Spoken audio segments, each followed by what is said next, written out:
Good morning, and welcome to day 2 of our virtual Jazz Jubilee by the Sea here in lovely Pismo Beach, California.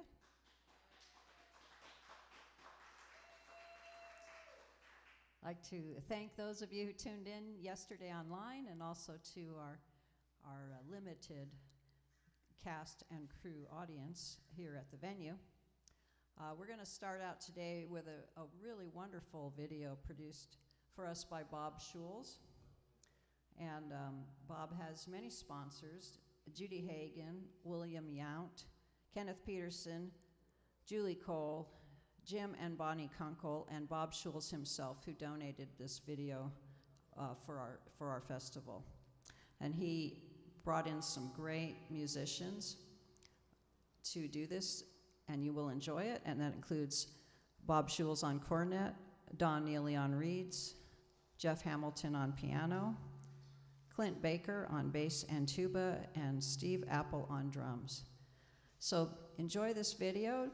Don't forget to donate if you haven't already. There's plenty of opportunities to donate, and all the money we make from now on at this time is going to go directly back to the bands. So we'll be back in a bit with with Mariachi at Lance. Will be starting at noon. So sit back and enjoy this video.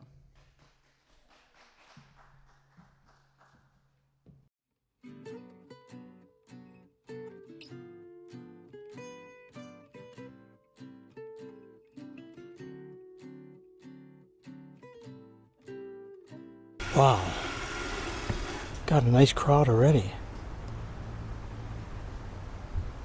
An hour before we even play. Well, welcome to Bobby's Backyard and a little musical review with our best friends here located, and everyone's all masked up, properly social distance, and ready to go.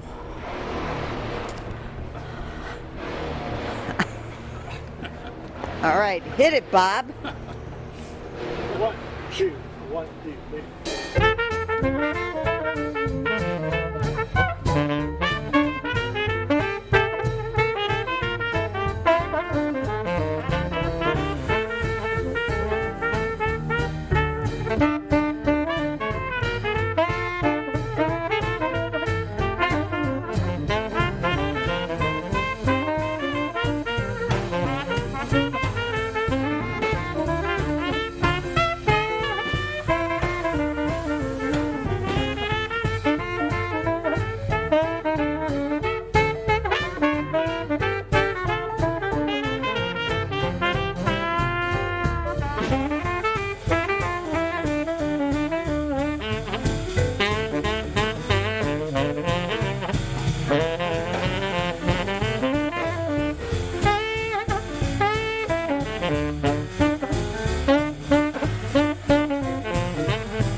can't live to love you as long as I want to.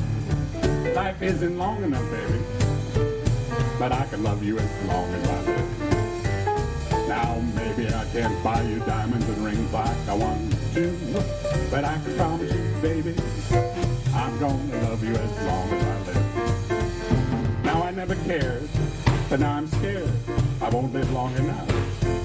That's why I wear my rubbers when it rains and eat an apple every day and see the doctor anyway. What if I can't live to love you as long as I want to? But I can promise you, baby, yeah, I'm gonna love you as long as I live.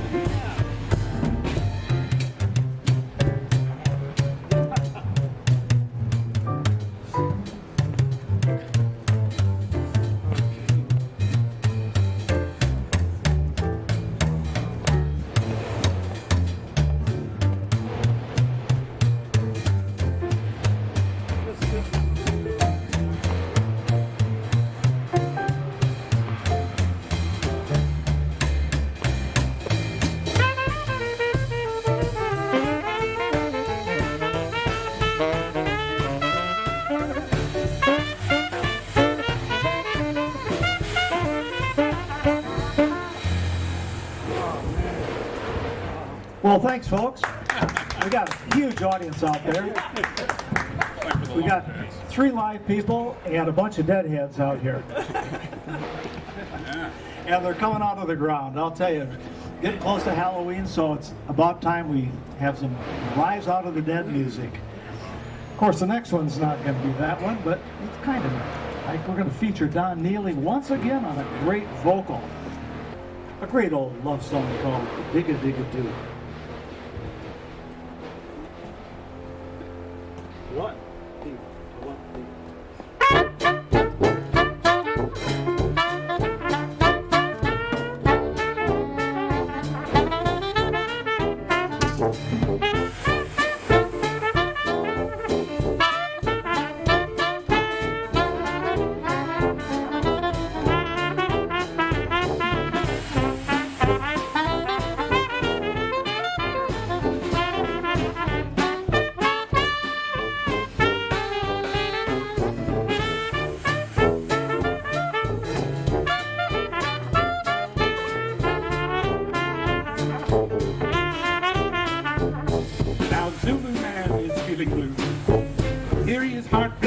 tattoo.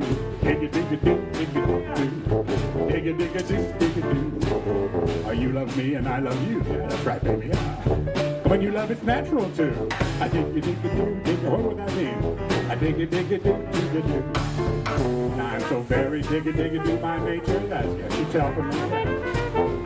Now, if you're, well, you want to make your nature, you're gonna lose your papa.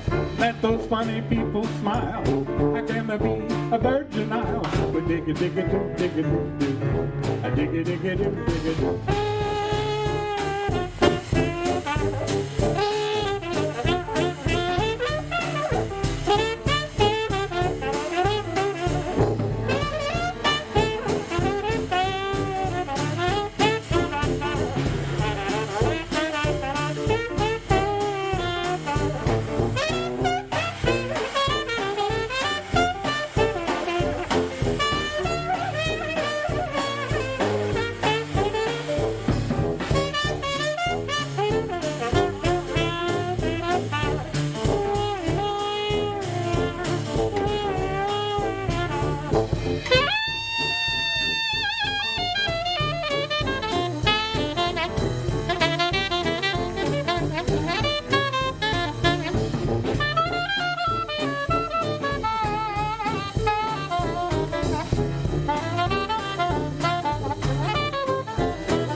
we're going to continue anyway. Here's a good old tune called Ain't Gonna Give Nobody None of My Jelly Roll. Blame Ooh, A flat. 1, 2, 1, 2, 3.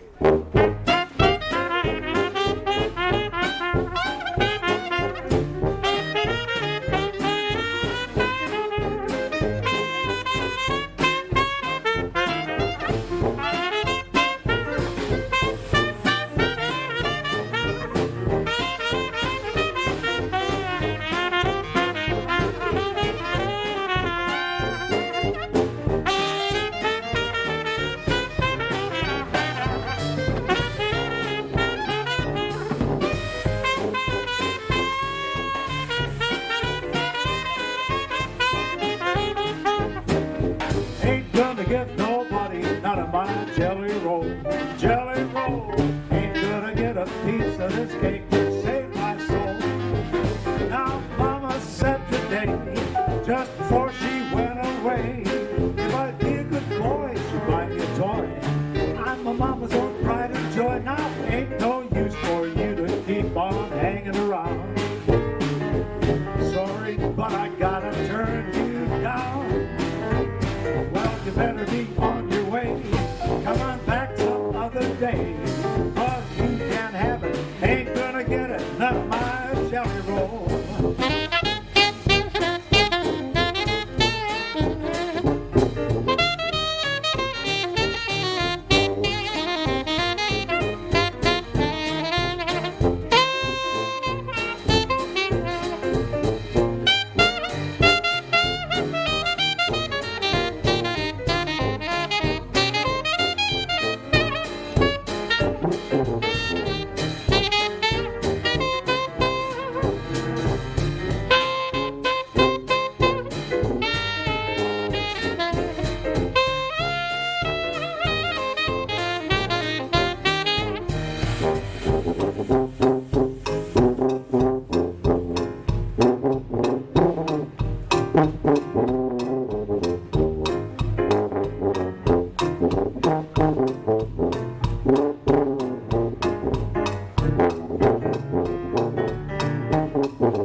Give nobody none of my jelly roll.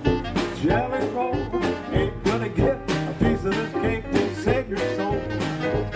Now Mama said today, just before she went away, if I'd be a good boy, buy me a toy. I'm a mama, find a joy. Well, there ain't no use for you to keep on hanging around, hanging around. Sorry, but I gotta turn you down. Well, my jelly roll is cold. Yes, ain't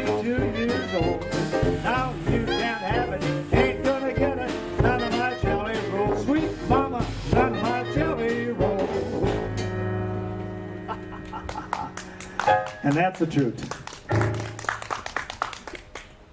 This recording is being made for all those fine folks down at Pismo Beach, California, their jazz festival. And we've got Don Neely over here on the reeds. On piano, Mr. Jeff Hamilton. On bass, the one and only Clint Baker. And back there on the percussion, we have Mr. Percussion himself, Steve Apple. And I'm Bob Schultz, of course. And thank you for that round of applause. And once again, folks, here's Mr. Don Neely. I can't give you anything but love, baby.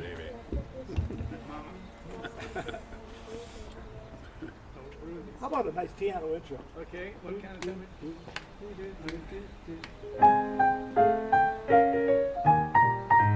One more time, one more time.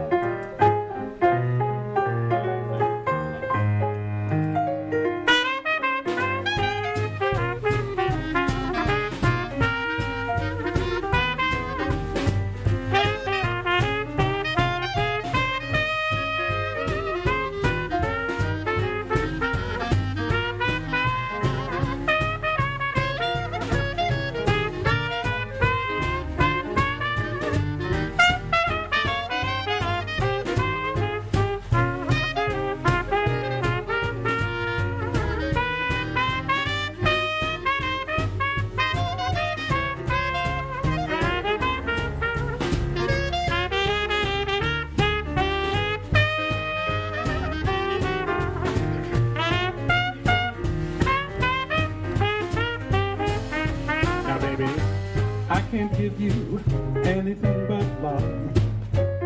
Baby, that's the only thing I've got too much of.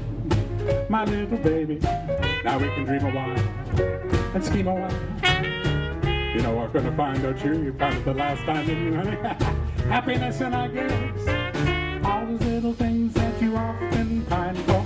Gee, I'd love to see you looking swell, baby. Diamond bracelets, Costco doesn't sound a little baby. Till that lucky day, you know darn well, baby, I can't give you anything but love.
Now,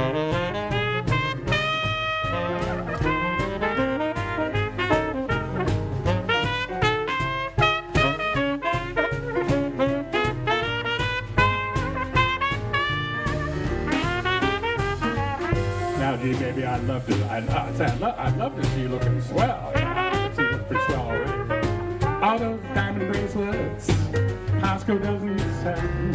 My little baby, till that lucky day, you know darn well, baby. Now I can give you anything. I can give you anything. I can give you anything but love.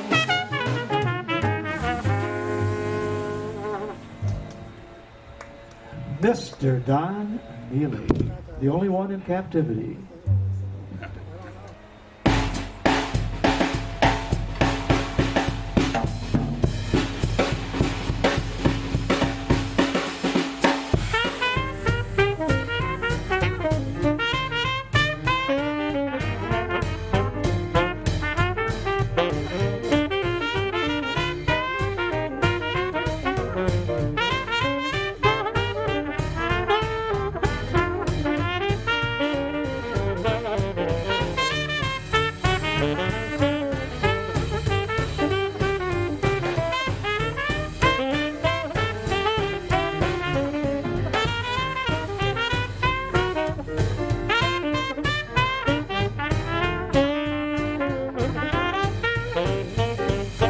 Now your eyes are blue, your kisses too.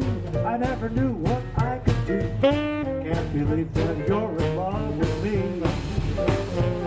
You're telling everyone you know I'm on your mind each place you go. Can't believe that you're in love with me. Well, I have always placed you far above me. Gee, I can't imagine why you love me. Now, after all is said and done, think that I'm the lucky one.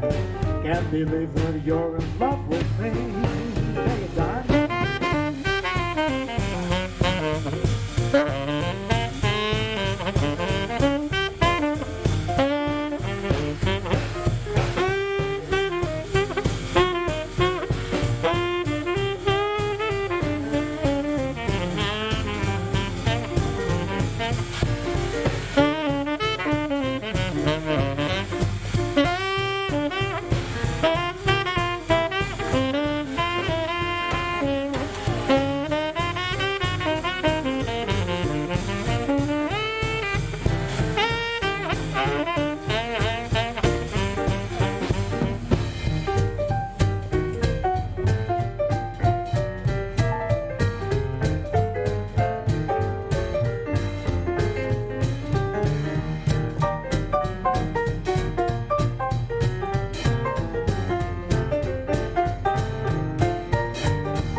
above me.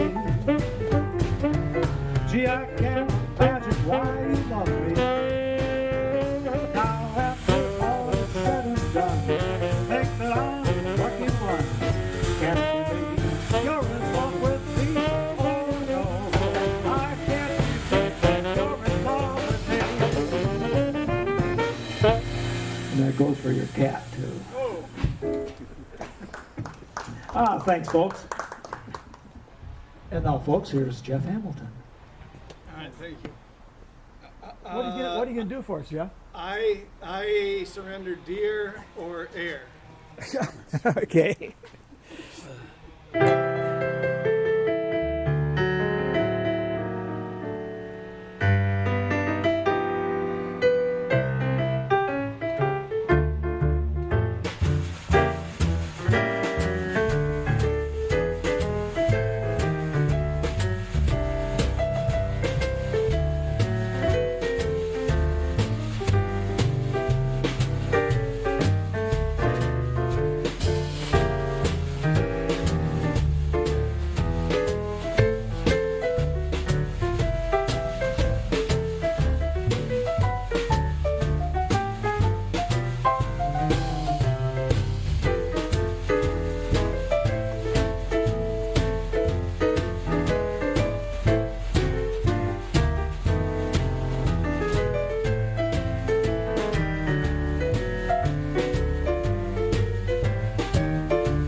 Jeff Hamilton, folks.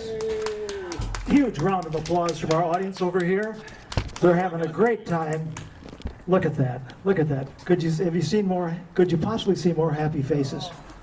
And here's that old traditional jazz favorite, the blues my naughty sweetie gives to me.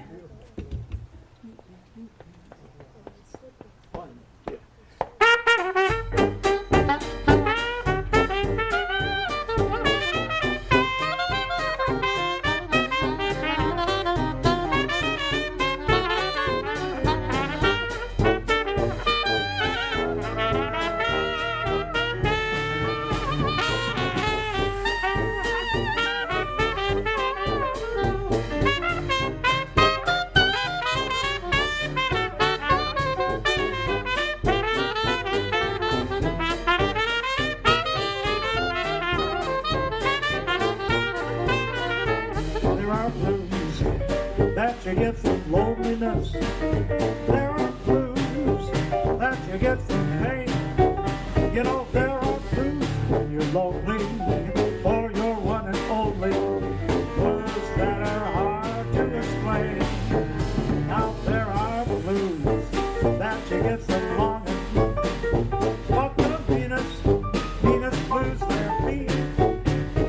They're blues that I got from my mind. Blues they out of every Venus kind. Blues my naughty sweetie gives to me. Now listen, there are blues getting women when you see 'em going swimming and you haven't got a bathing suit yourself. There are blues getting liquor when your tongue's getting thicker when someone goes to take off the shell. There are blues getting waiting on a dock, just wondering if the boat's gonna rock. There are blues getting sitting in a taxi cab, trying to see the bumper drivers rock. There are blues keeping track if your Uncle Bilford died, so he asked won't forget you in his will. There are blues getting kissing when you're walking with the missus in the Corks later house. Hi, Bill. But blues make hot, cold, make shiver, shoot, and all in the river. Blues my naughty sweetie gives to me. Oh, yeah.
The blues my naughty sweetie gives to me. Thank you, music lovers. Anyway, here's Don Neely from Monday On. How you folks down there in Pismo doing? That away. Oh yeah, I can hear you right now. Thank you so much for having us on stage with you. I can smell the clam chowder from here. Yeah. Well, how fast do you want it here, Don? Oh, what are we doing? From Monday on, Don. Any tempo. You pick the tempo, whatever it is. You pick it. It's already in there. 1, 2.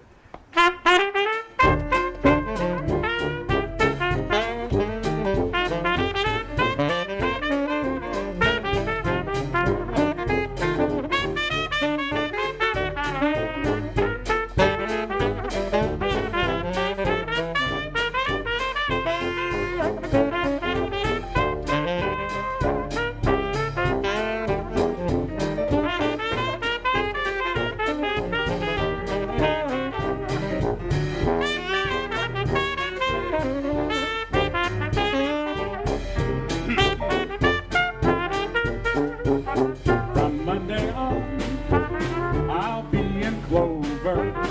From Monday on, my cares are over. Now we pick on Monday, you know why? Because it's wash day, well, used to be. And we're gonna wash a little cares away. From Monday on, the skies will look right. Look at them now. Don't tell me different. I know I'm right. I'm gonna start shouting, hey, hey, when she says love, honor, and obey, and I'll be happy from Monday on.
From Monday on, the sky will look bright, nice and blue.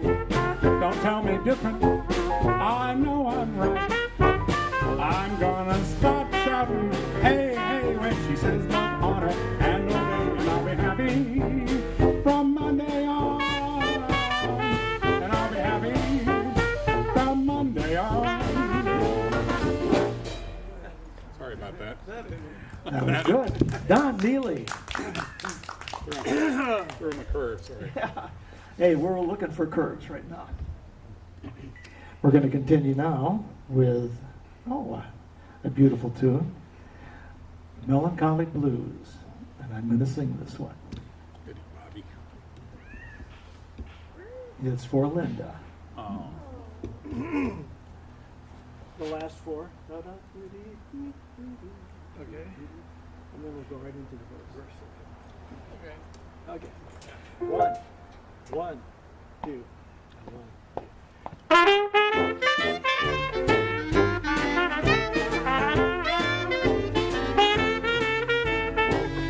Way down in my heart deep, those weary blues begin to creep in the evening when sun goes down, way down. All of the friends that I used to know, they never stopped and said hello. By my window, you can hear me crying. That's why I'm so melancholy, Lord, just as blue and lonely as this poor soul can be. Please tell me why should I feel jolly, Lord, when nobody cares for me, like the flowers beneath that sun. They crave the dew when the day is gone. I need someone to tell my troubles to. Well, it just seems, no one wants me.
That's why I've got those melancholy blues.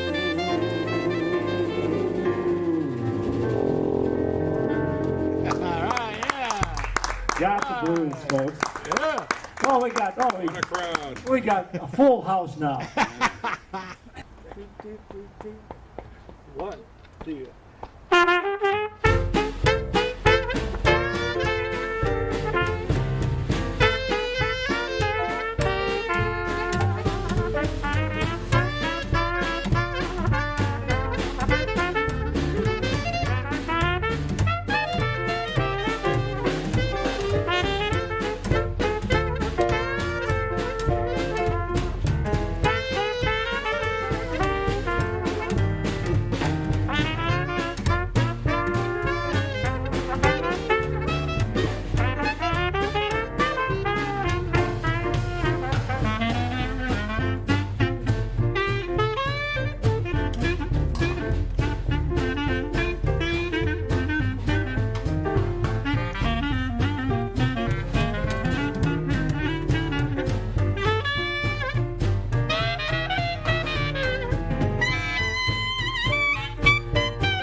stay here.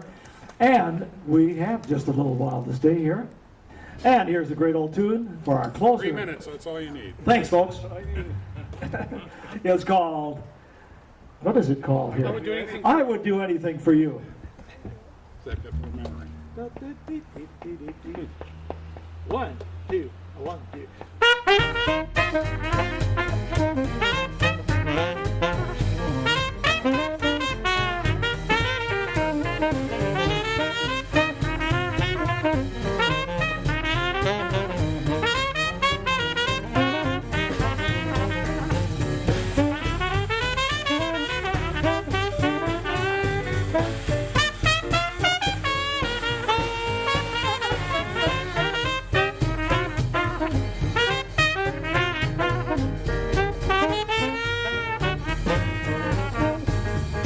I would swim the ocean wide.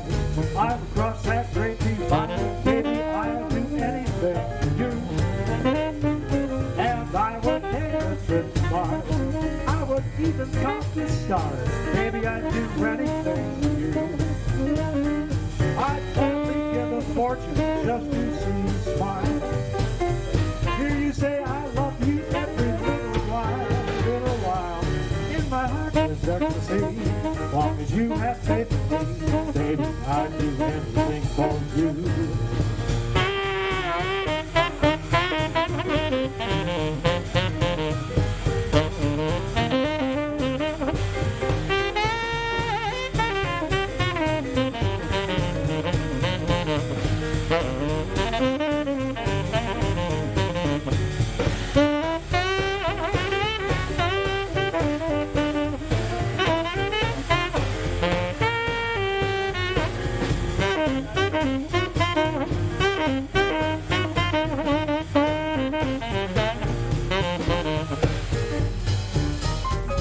Well, thanks so much, folks, for being here.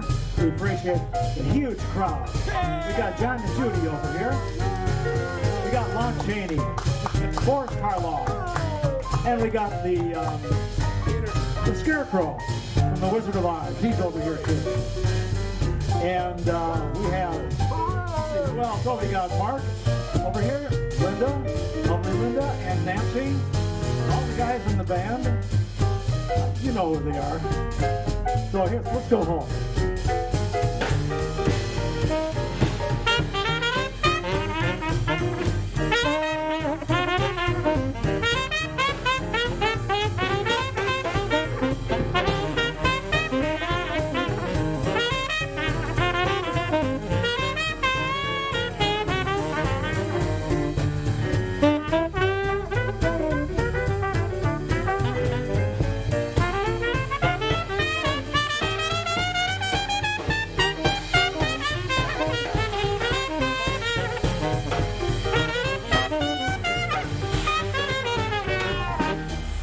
All right, yeah. Thanks a lot, folks.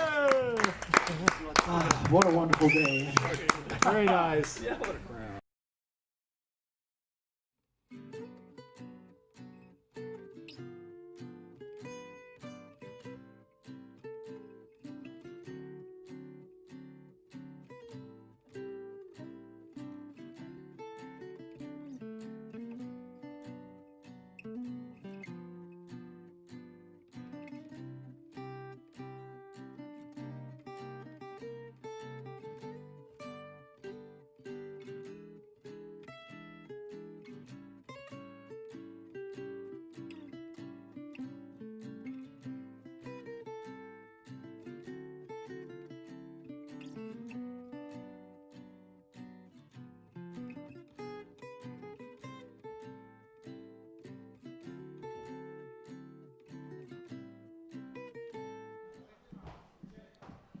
Good morning. For those of you just tuning in, this is day 2 of the virtual Jazz Jubilee by the Sea, and we are going to have our first live act in a few minutes. But I'm going to take a few minutes to announce some of our sponsors for Jazz Jubilee by the Sea. General sponsors include Jim and Kathy Borland, Carol and Cornelius Gallagher, Jay and Linda Hoff, Janet Jacek, Steve and Marilyn Klinger, Donna Kraus from the Sea Gypsy, Larry and Karen McCord, Darlene and Don Rybow, David and Roberta Salazar, Gary and Carol Shantz, Fred and Carrie Vander Haak, Robert and Catherine Himes, Patty Satherley, Joan Balearis. And we have a sponsor today for Mariachi at Lance, Howard Marcus. We want to remind you that you should contribute to Jazz Jubilee by the Sea, and you should follow Pismo Jazz Jubilee on Instagram and Facebook for future events. So that is our official announcements. I hope I got everything. And now I'm going to talk about this band. This is, you guys are already on stage. You're not supposed to be on stage. This is a band that we discovered at the Maya restaurant many years ago. They play every Friday night when they can play. Of course, nobody's seen them for months. At least I haven't. And it's a local band out of Santa Maria. We enjoy them very much. And whenever that happens again, they'll be at Maya from 6 to 8 in Santa Maria. But since we can't go to Maya and watch them right now, we're going to watch them here. And I'm going to pretend I'm at Maya and follow some traditions I have when I go there.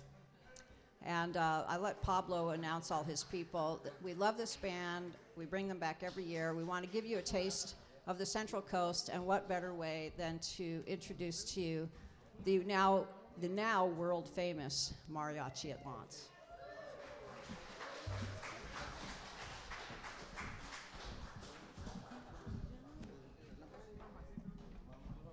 Hello, we're Mariachi Auclense. We just wanted to say thank you to Rhonda for inviting us over for like 3 or 4 years now.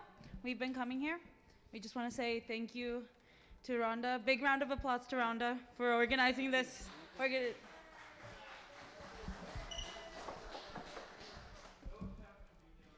As I was trying to squeeze into my suit today, trying to convince myself that everyone gained 20 pounds this quarantine, I wanted to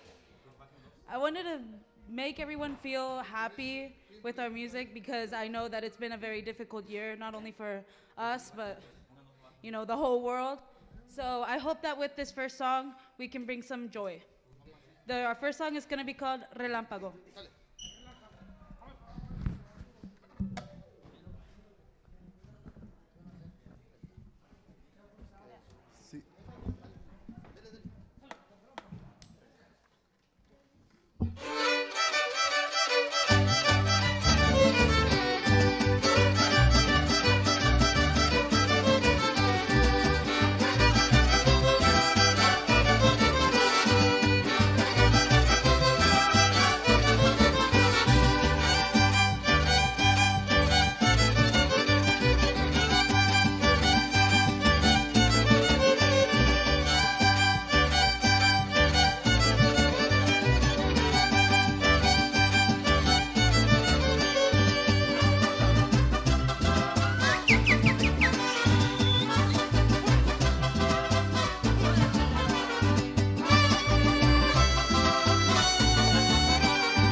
This next song is another classic. It's called Cielito Lindo. I hope you guys like it.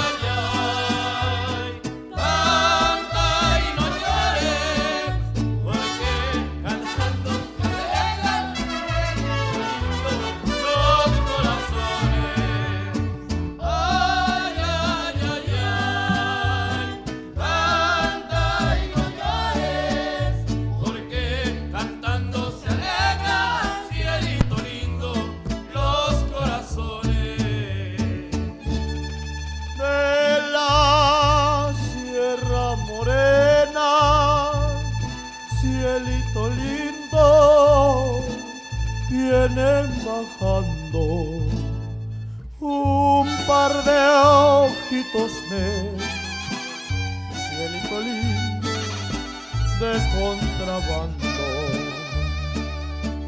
Ese lunar que tienes, cielito lindo, junto a la boca, no se lo des a nadie, cielito lindo, que a mí me toca.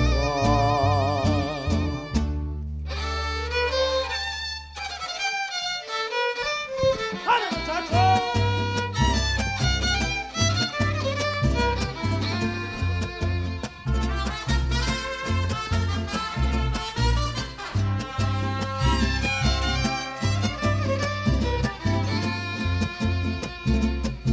Domingo a domingo te vengo a ver.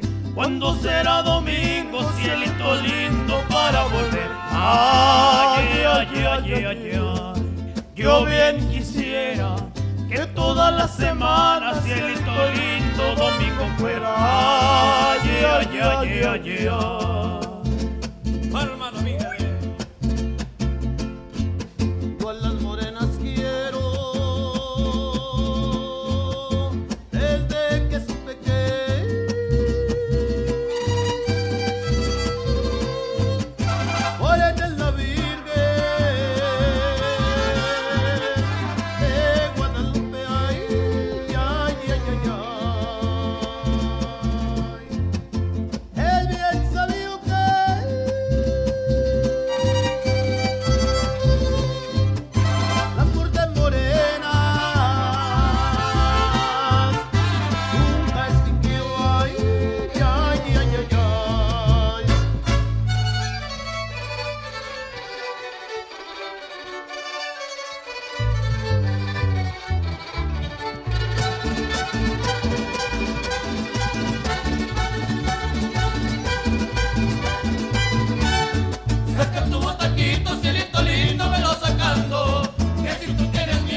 This next song everyone knows because it's a classic. It's called Stand By Me, and it's going to be interpreted by the youngest member of our group.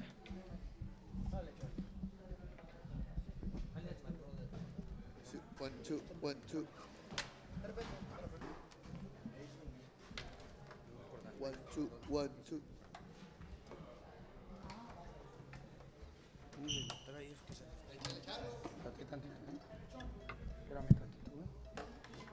Espérame.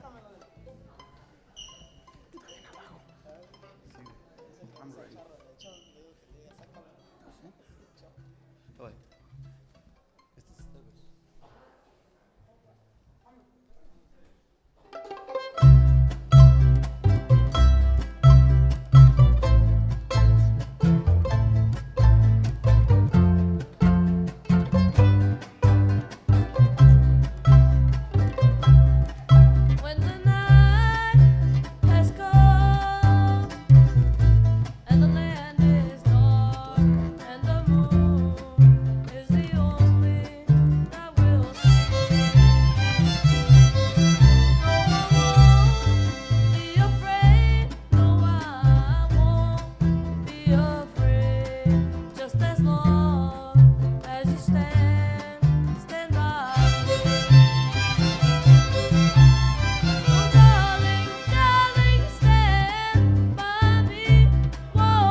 two. Our next song is gonna be called Ciudad Victoria. I hope you guys like it. Ahí te voy.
This next song I'm gonna be singing, it's called La Cigarra.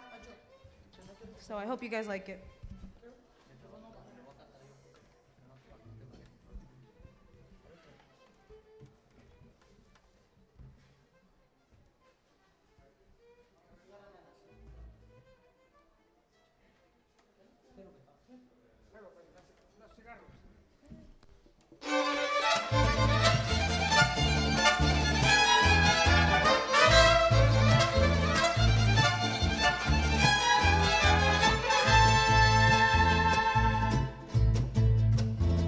Ya no me cantes cigarra, que acabe tus sonetes, que tu canto aquí en el alma como un puñal se me mete, sabiendo que cuando cantas,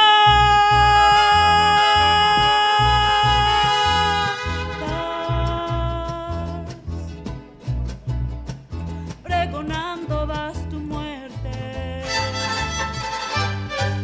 Marinero, marinero, dime si es verdad que sabes, porque distinguir no puedo, si en el fondo de los mares hay otro color más negro que el color de mis pesares.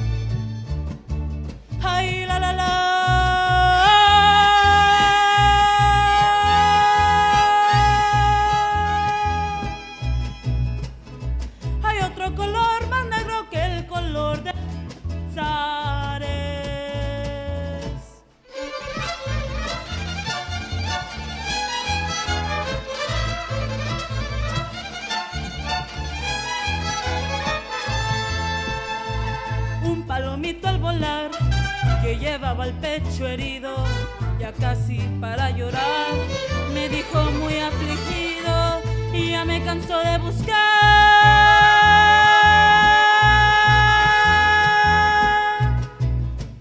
un amor correspondido.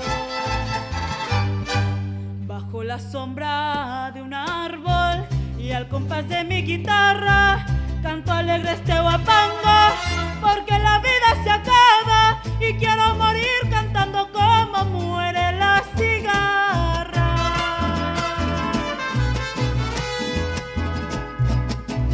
Ay, la la la.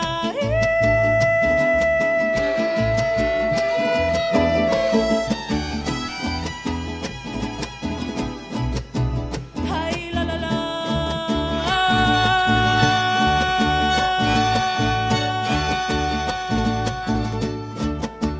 Ay, la la la.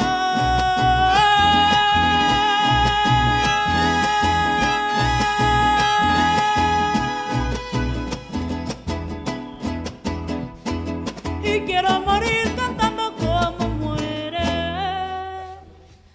la cigarra.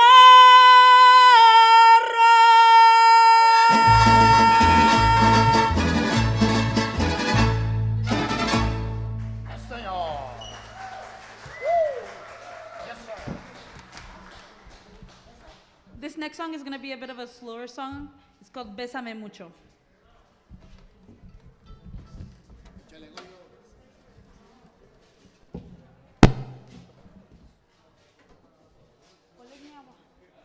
In the name of the Father, Son, and Holy Spirit. Amen. Thanks, God. No, de aquí.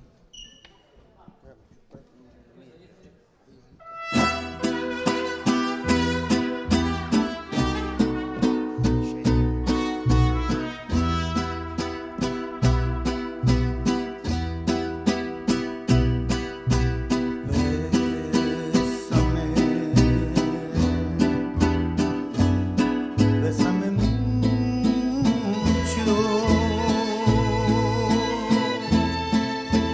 como si fuera esta noche la última vez.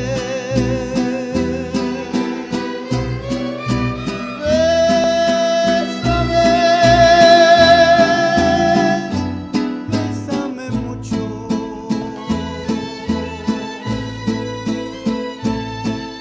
Que tengo miedo a perderte, perderte después.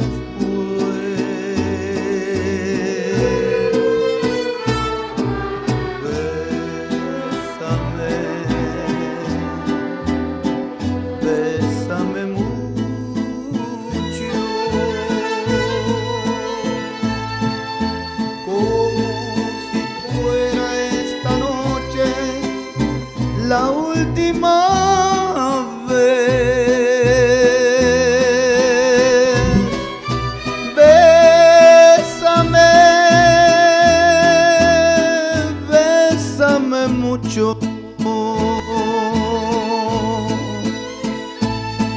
Que tengo miedo a perderte, perderte después. Quiero mirarme en tus ojos, mirarte muy cerca, verte junto a mí. Piensa que tal vez mañana yo estaré muy lejos de aquí. Bésame, bésame mucho,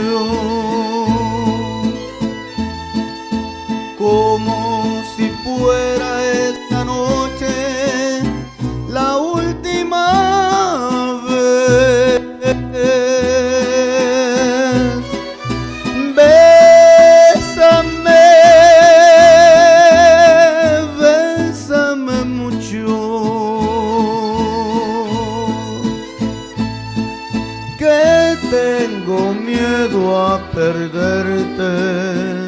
perderte después.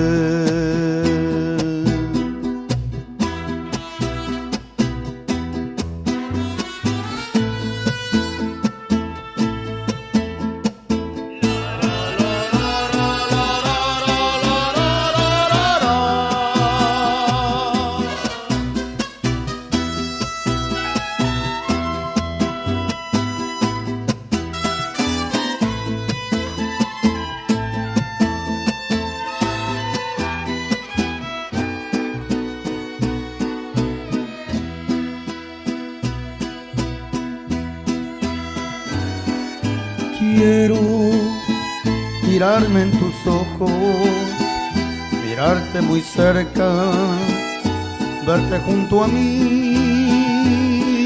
Piensa que tal vez mañana yo estaré muy lejos de aquí.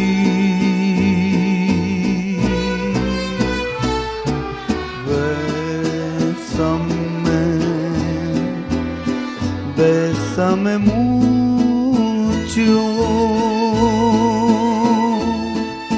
como si fuera esta noche la última vez. Bésame, bésame mucho, que tengo miedo a perderte, perderte después.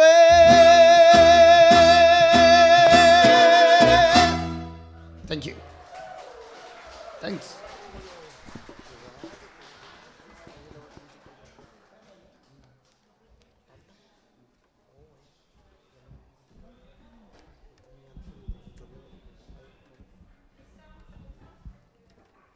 This next song is called Jesucita Chihuahua. It's a very traditional song coming from the state of Chihuahua, Mexico.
We're gonna continue the trend of instrumental music with the next song called Cherry Blossom Red.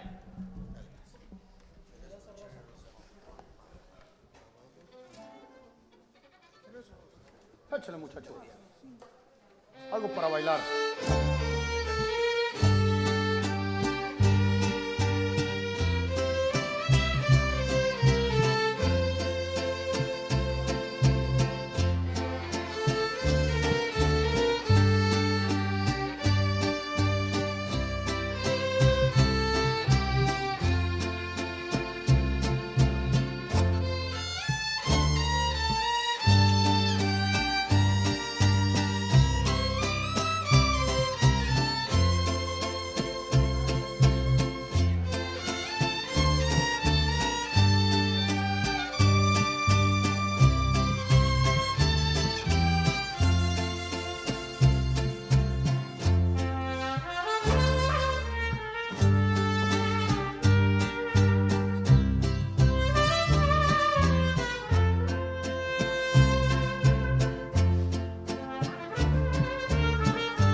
Señor.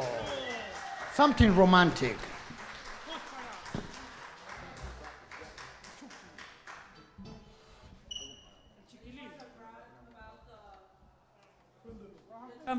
The trumpet players that we have, they are some of the best in the Central Coast. So let's just give them a round of applause.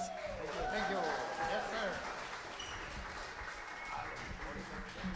This next song, we took a rock song and we interpreted it in version mariachi. So I hope you guys like it. It's called Have You Ever Seen the Rain?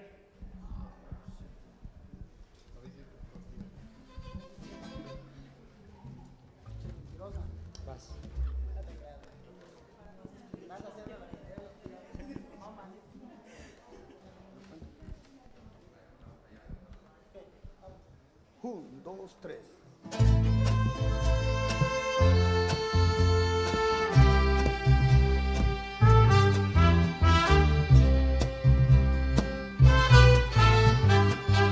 Someone told me long ago there's a calm before the storm.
hope all my dancers are ready for this next song called Guantanamera.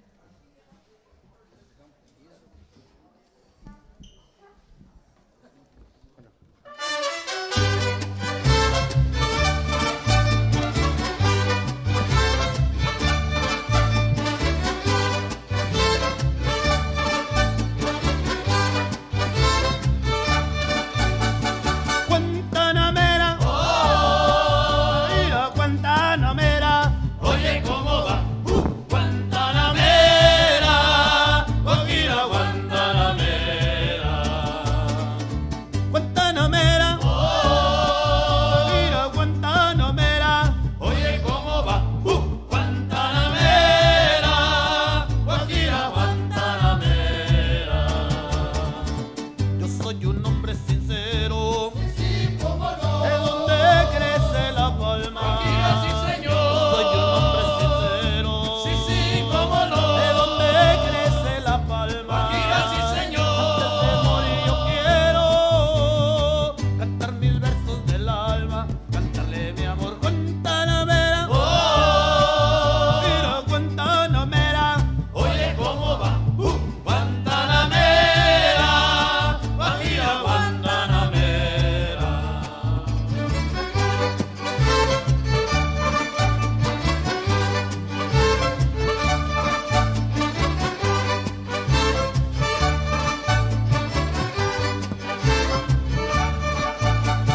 Guantanamera, oh, mira Guantanamera, oye cómo va, Guantanamera, mira Guantanamera, para sacarle el agua al coco, sí, sí, cómo no, se le hace un agujerito, Guajira, sí señor, para sacarle el agua al coco, sí, sí, cómo no, se le hace un agujerito, Guajira, sí señor, así le dije a mi amor, y me dijo qué bonito, mi amor Guantanamera, oh, mira Guantanamera, oye cómo va, Guantanamera, mira Guantanamera. Échale cubano, como tú, a ver campechano, azúcar.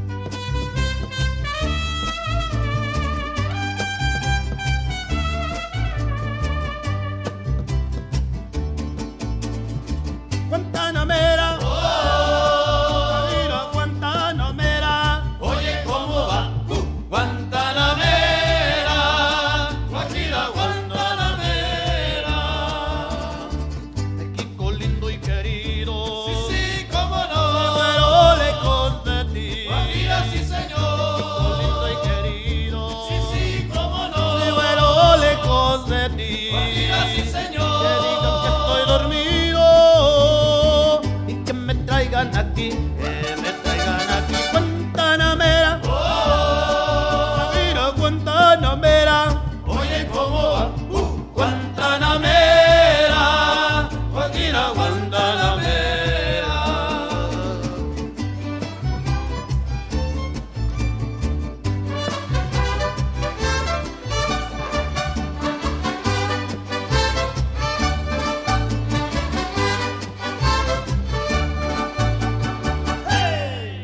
¡Ay, quedó Guantanamera! Guantanamera, señor. Gracias, gracias.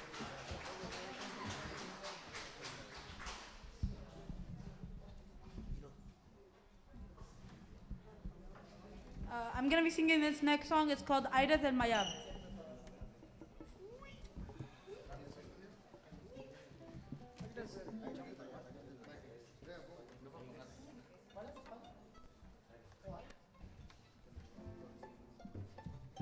Aires de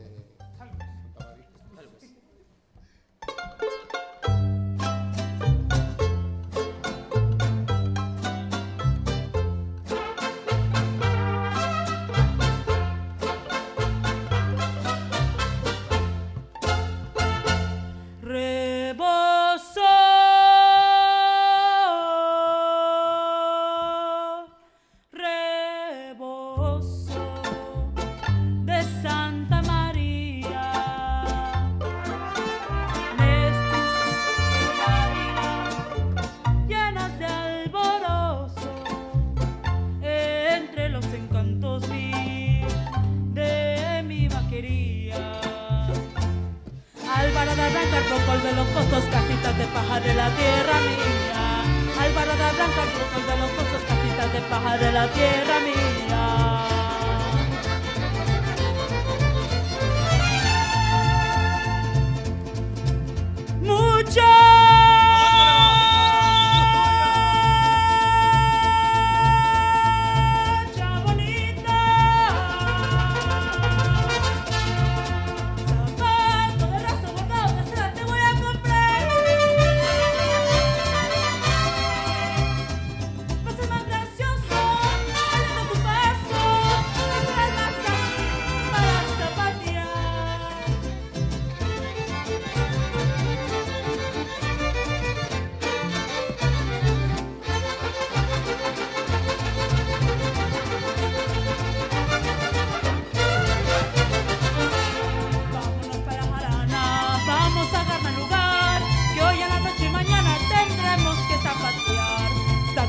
Bonito y tu cinta colorada, quiero que estés bien peinada cuando bailes el torito.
This next song is called España Cañí.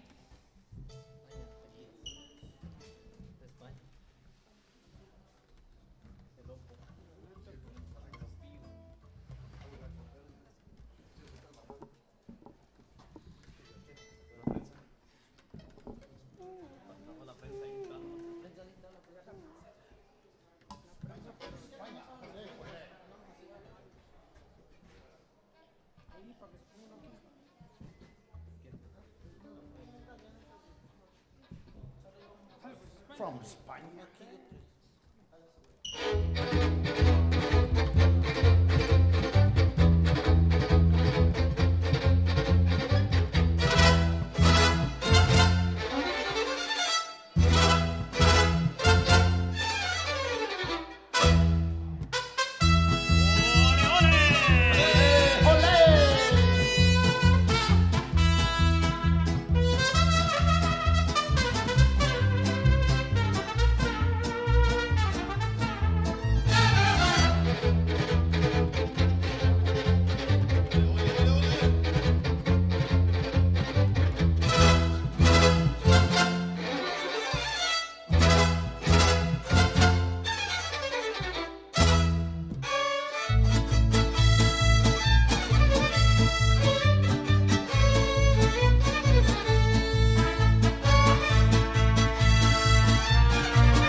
next song is called Can't Take My Eyes Off of You.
Pardon the way that I stare, there's nothing else to compare.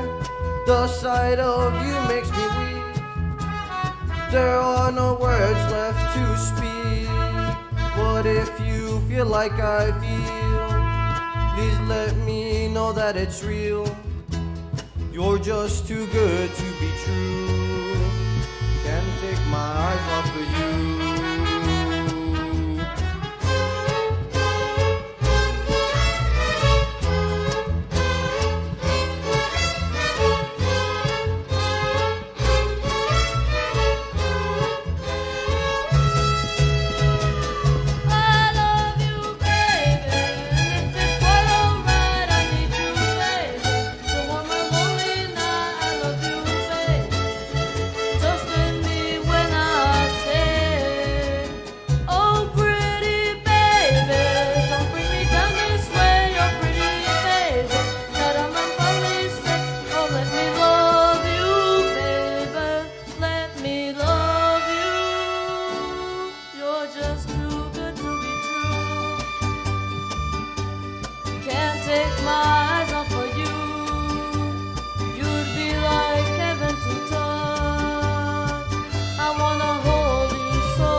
This next song is called Sabor a mí.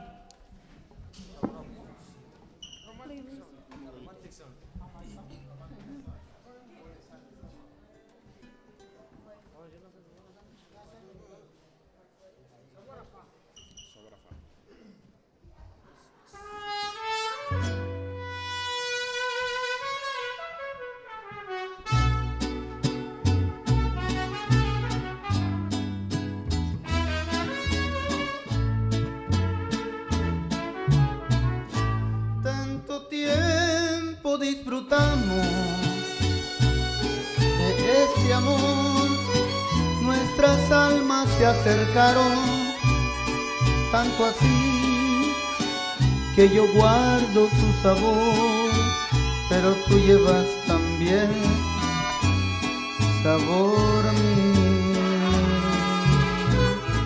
Si negaras mi presencia en tu vivir, bastaría con abrazarte y conversar.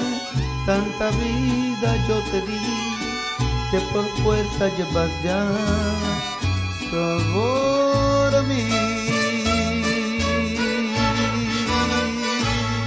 No pretendo ser tu dueño,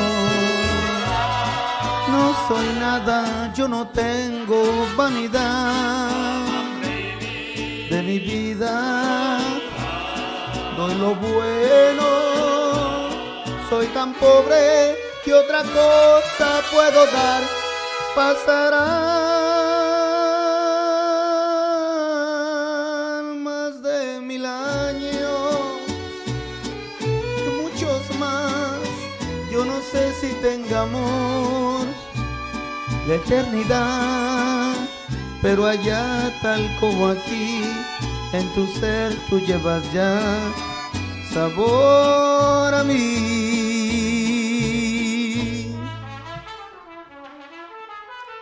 From Campeche, Mexico.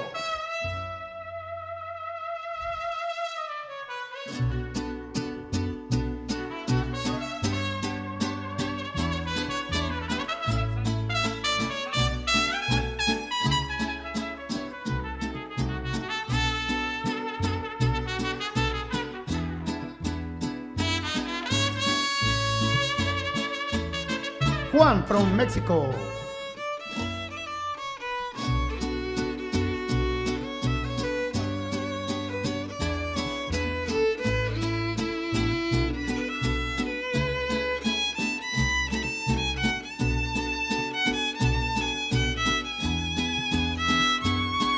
Jesús from Zacatecas. No pretendo ser tu dueño, no soy nada, yo no tengo vanidad de mi vida, doy lo bueno, soy tan pobre que otra cosa puedo dar. Pasarán más de 1000 años,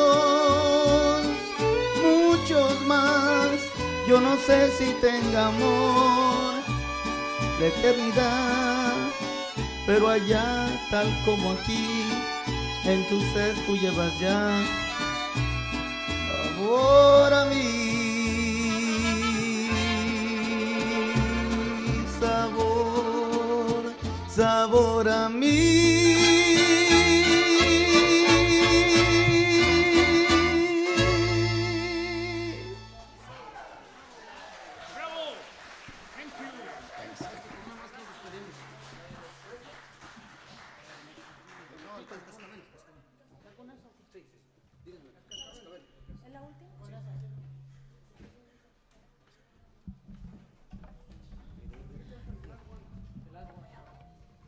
This next song is our last song. I hope that you guys like it. It's called El Cascabel. We want to thank again Rhonda for letting us come here again, inviting us. Thank you so much. And we just hope that we were able to give you guys a little bit of happiness with our music. ¡Échale mariachi!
From Durango, Pablo Martínez.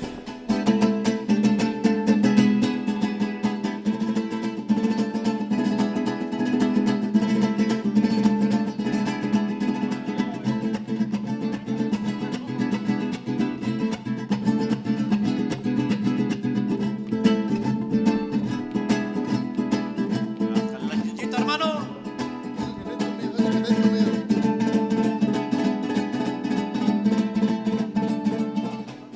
Dices Pablo Martínez.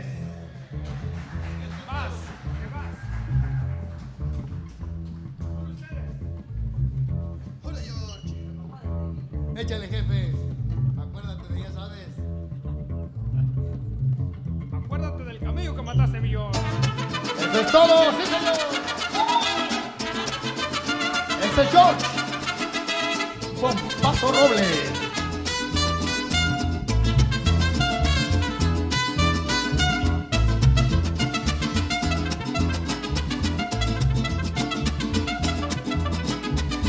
¡Pure Chalino!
Anoche por la ventana platicando con mi amor, platicando con mi amor. Anoche por la ventana. Anoche por la ventana platicando con Leonor, platicando con Leonor. Anoche por la ventana. Me pidió que le cantara.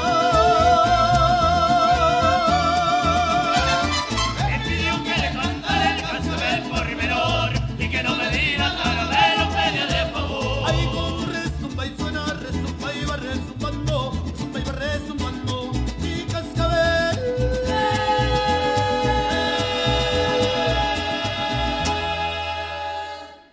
En la arena.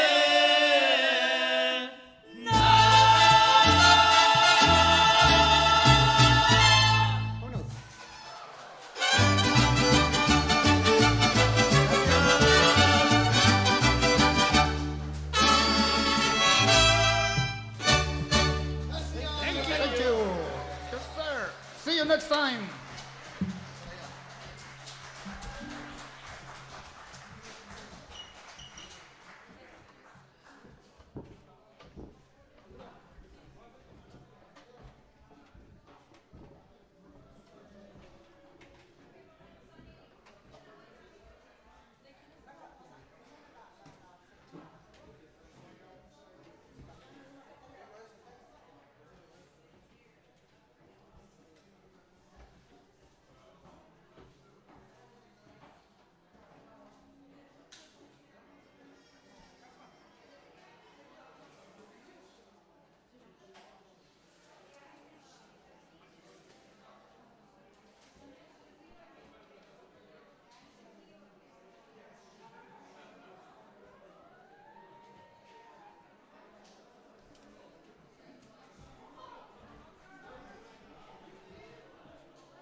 All right, how about that? Am I on? Check, check, check. Hey, hey, hey. I'll go to another mic if you want. Check. Yeah, there it is. All right. Well, all right. We certainly hope you're enjoying the show so far. A wonderful set there from Mariachi Outlensa.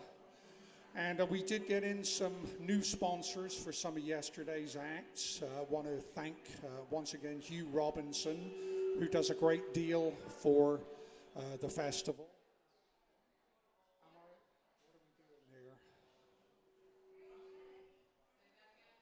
you? All right. I'm thanking sponsors at this point. We got some new ones in. I wanted to say a special thanks to Hugh Robinson, who does a great deal for the festival. Our friend Linda Dutart paid for the security guard, who's doing a great job over by the gate there. I got a couple of extra sponsors, Howard Marcus and Ray Olzowski. Sorry, that was a tough one to pronounce there. But thank you, Ray and Howard. I really appreciate it. I am Carl Sonny Leyland, by the way.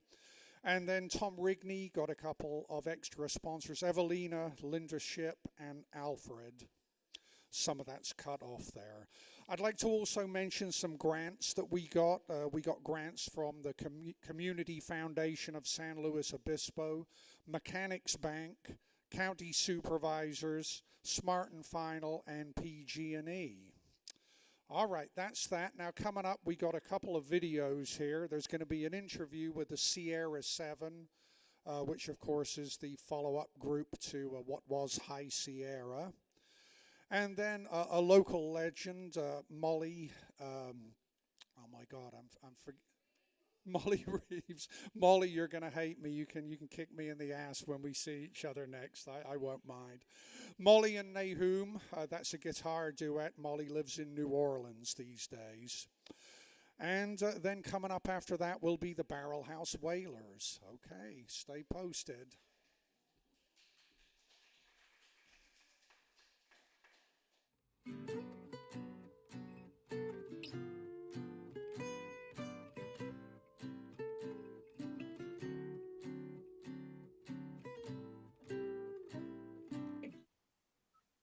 Okay, good morning. This is Rhonda Cardinal with the Basin Street Regulars, and I'm here today with members of the Sierra 7 Jazz Band.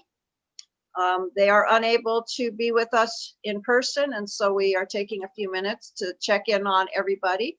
And we'll start with Peter Mayers. Please let us know how you're doing, Peter.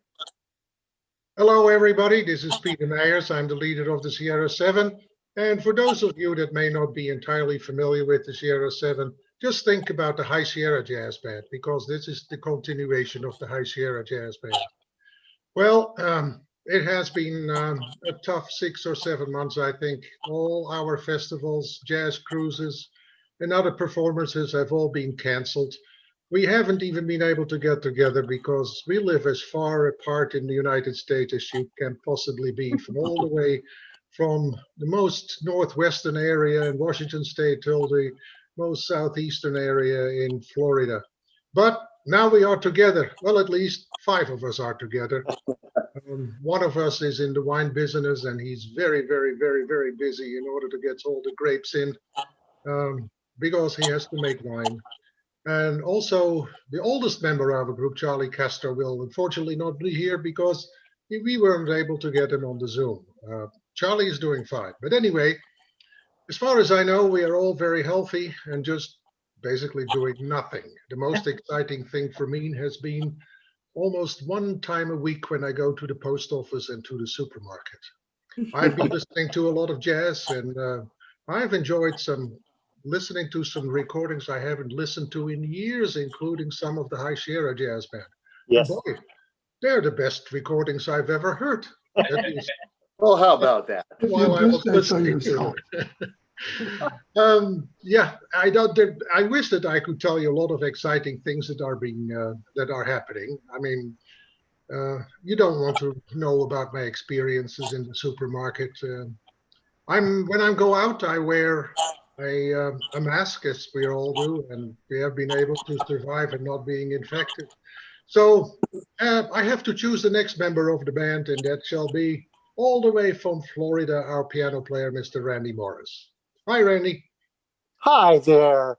First of all, Peter, it's very good to see you. And it's nice to see a smile on your face, too. Yeah, it takes some effort, but I'm smiling. Well, things in Florida, of course, are different than they are in California. I think in Florida, they haven't made some good choices about what happens here. But we are doing fine.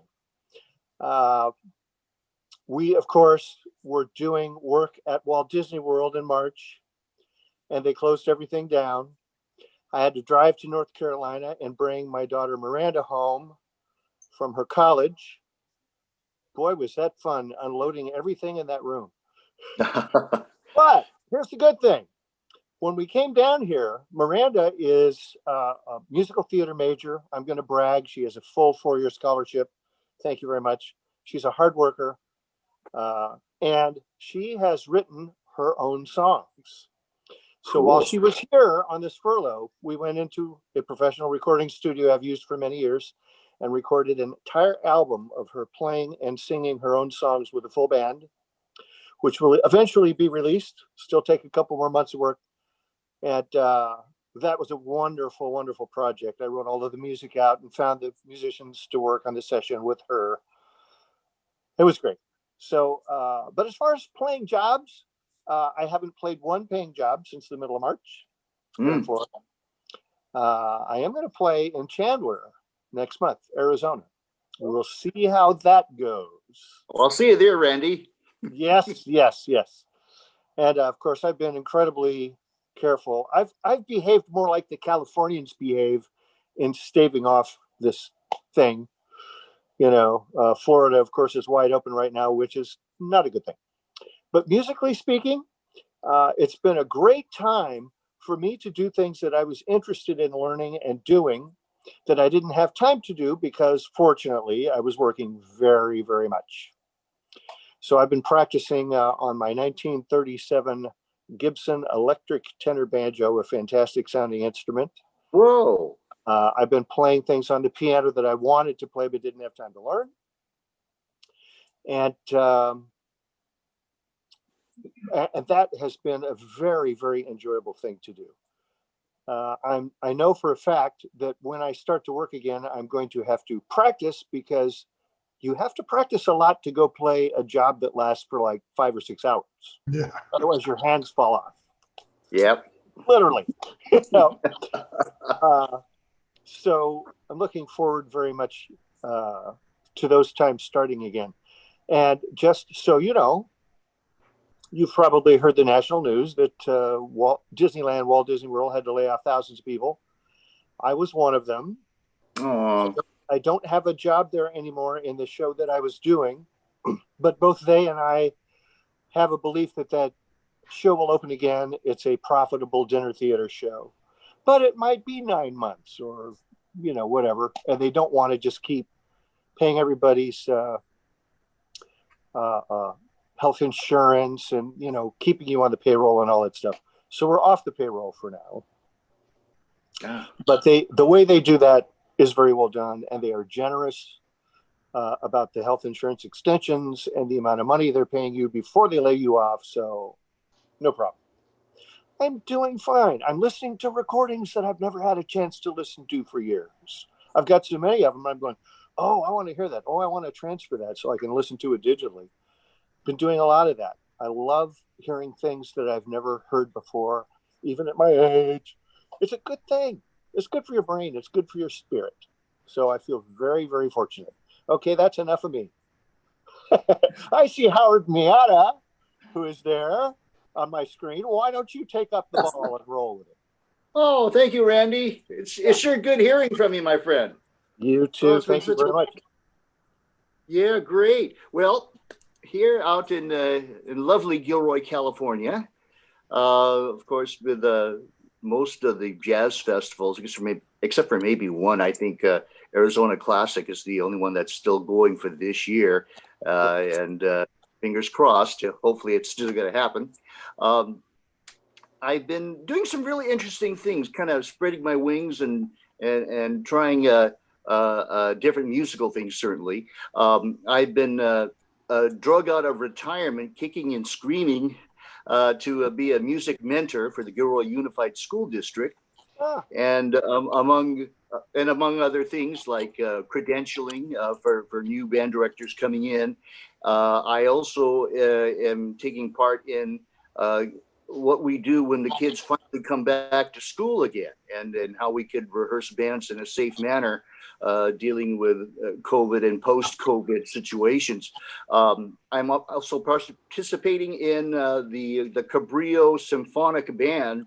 It's probably the only band that is rehearsing live in the state of California, because it's sort of what they call a quote unquote guinea pig test band, where we're trying out different kinds of PPE and social distancing measures, really extraordinary measures. We have 10-foot square grids lined on our stage floor. And they've got it calculated where as long as you're standing in the middle of the line, of any line of those 4 lines of the square, you will be automatically socially distanced by about 10 feet. And so we're experimenting with masks and with face shields and bell covers. And the band director, because everybody's spaced out so far on this huge performing arts stage, he has to stand on a ladder, a marching band director's ladder, so everybody could see him direct, because it's so great. But it's working. It's becoming we're getting used to rehearsing in that sort of situation, and we're constantly making improvement. We're being inspected by city and state inspectors to see if we pass muster. We did a major recommendation this last Tuesday, and we got the big okay and some recommendations on how we could improve on what we're doing. Excellent. Yeah, so there's hope. There's hope for coming back and getting music again. Hopefully, information that we gain, jazz festivals can use to get back on their feet again. You know, as we finally get a vaccination and the COVID levels are finally down to a suitable level, so we could implement such measures. So it's exciting to be part of that. You know, trailblazing in that sort of field. And when I'm not doing that, I have been doing some socially distanced concerts with Gunhild Carling, Sweden, and she is now living in California. Her husband is one of the big wigs programmers for Google, and so they moved to Cupertino, and so they're about an hour's drive or less from my house, and so we've been doing some socially distanced live broadcasts in the vocalist's driveway. And that vocalist is Heidi Arnott, also known as Heidi Evelyn, and her All-Stars. And so maybe once every 3 or 4 weeks, we'll put together a live stream concert, and it's one of those subscribe sort of things where we actually get paid to do a gig. So it's nice to be a part of that. Excellent. Yeah, and we're restoring some old horns in my spare time too. There's one, let me get over here. I don't know if you can see it. This is a beauty. It's an old, look at the engraving on this guy. It's beautiful. It's an old Con 40H that goes back to 1925, and it turns out to be quite a playing instrument. It is right up there with the modern horns as far as playability goes. So who knows, maybe in our next Sierra 7 concert, you'll see me with it. Hey, who did you want to hand off to, Howard? Oh, I tell you, we're brethren in soul and in experience. Paul, I see you, and he's a tuba player. Of course, we are both tuba players. So, Paul, why don't you take it from here? Well, thank you, Howard.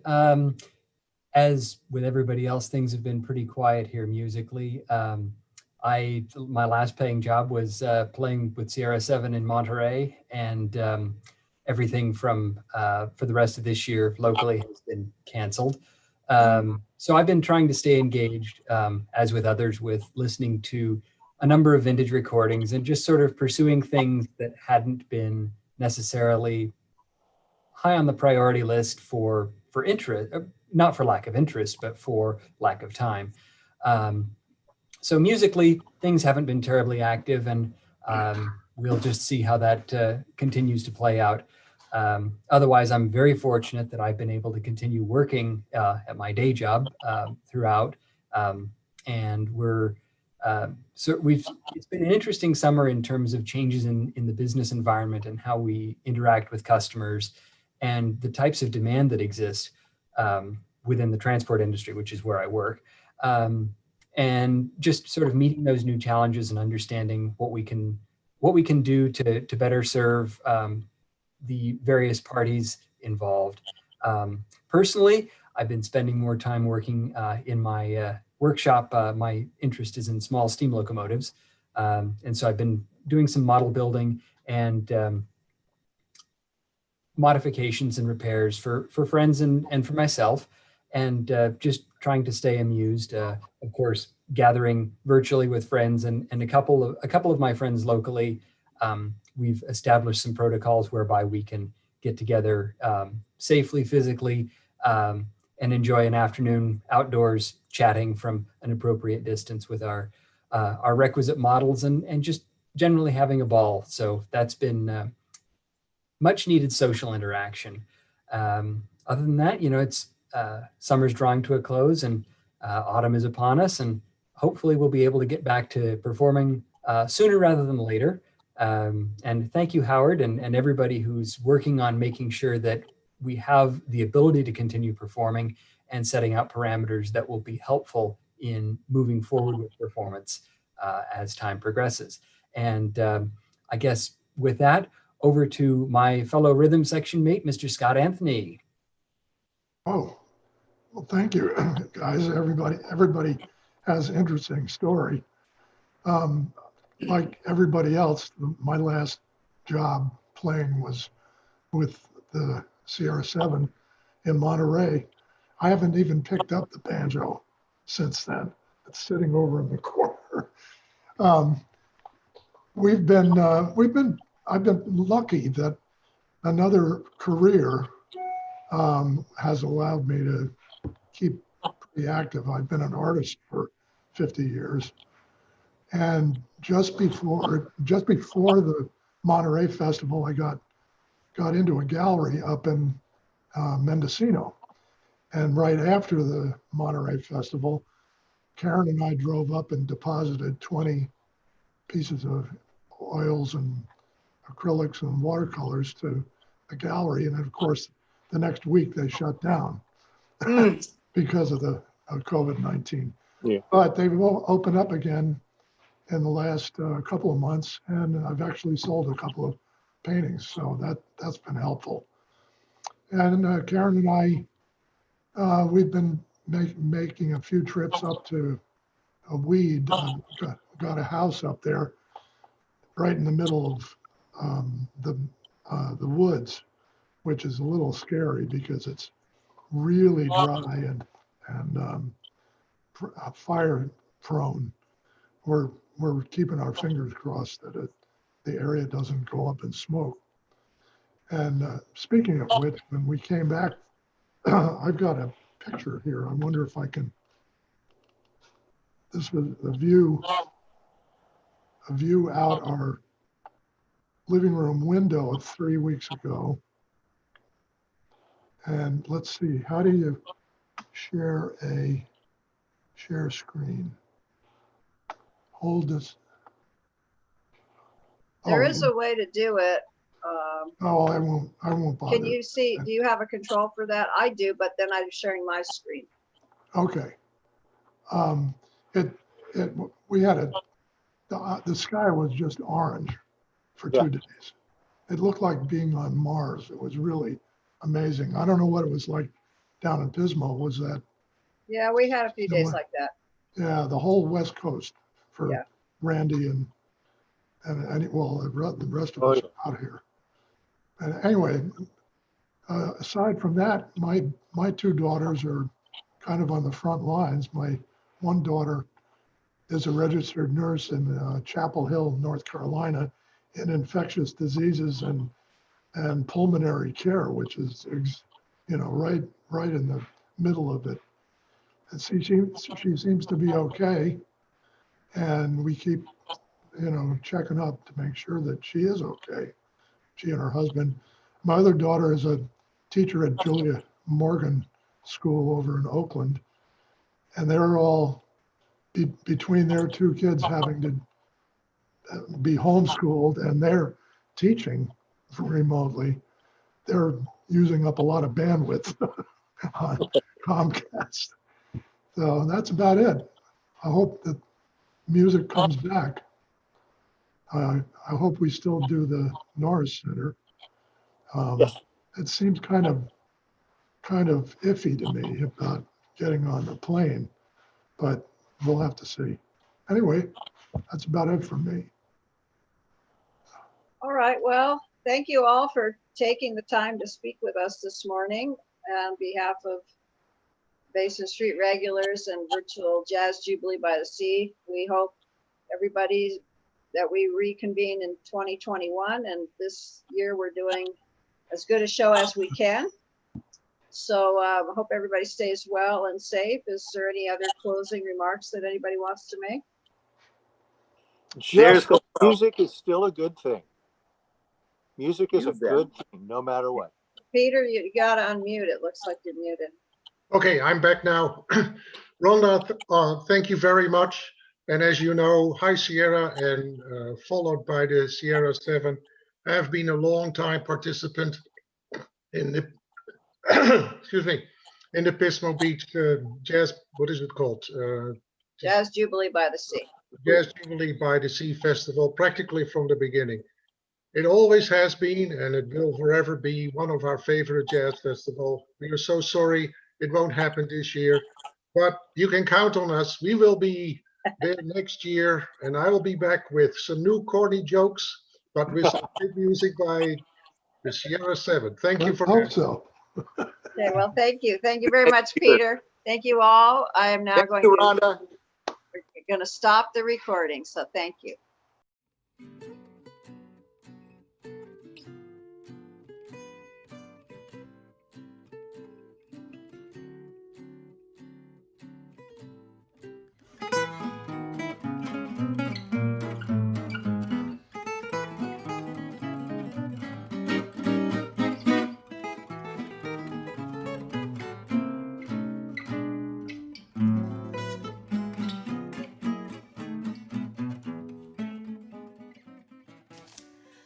Hello, my name is Molly. And I'm Nahum. And welcome to our home. We're so happy to have you in our hearth here in front of our piano, our fireplace. Just want to say thank you to the Basin Street regulars, the Pismo Jubilee by the Sea, for affording us the opportunity to put together a virtual concert for all you lovely folks today. And we hope you enjoy our program.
Nobody's Sweetheart Now is a classic old jazz standard that we have rearranged for you to fit two guitars in the style of American folk.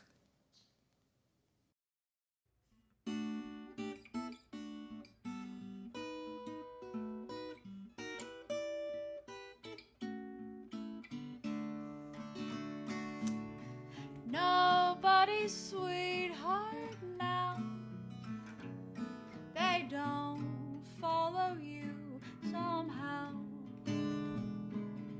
Fancy hose, silken gown. You'd be a stranger in your own hometown. Walk down the avenue, hot mama. I just can't believe that it's you. Painted lips, painted eyes, wearing a bird of paradise. Hey, where'd you get that? All seems strange somehow, that you're nobody's sweetheart now.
You've got painted lips and those painted eyes, wearing a bird of paradise.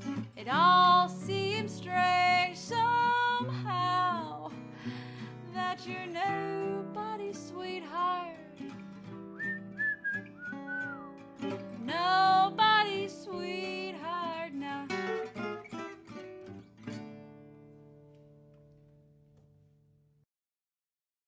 This song is called What Makes You Act Like That.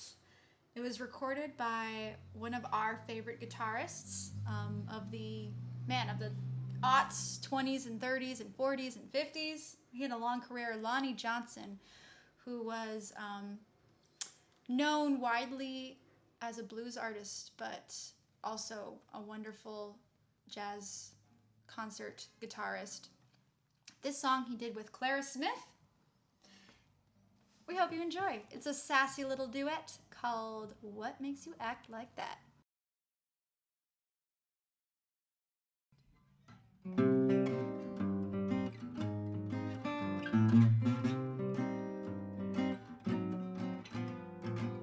Darling, you're the only one I've met that gives me something that I can't get.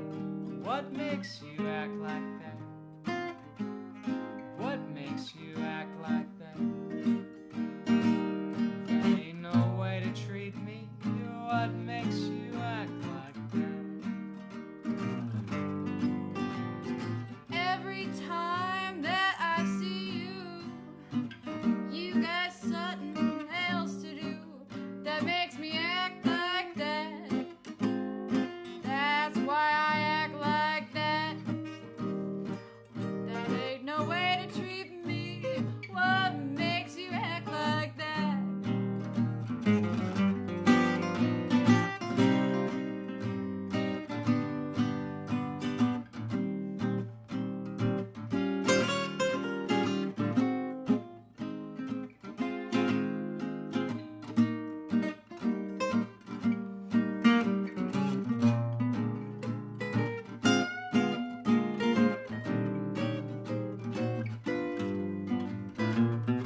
Darling, you've got just what I'm wild about.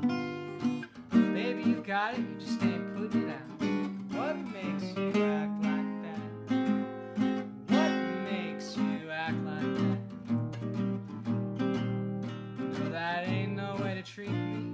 What makes you act like that? I want some of that dough you got, but you say that you will not. That's why I act like that. Yes, that's why I act like that. That ain't no way to treat me. What makes you act like that?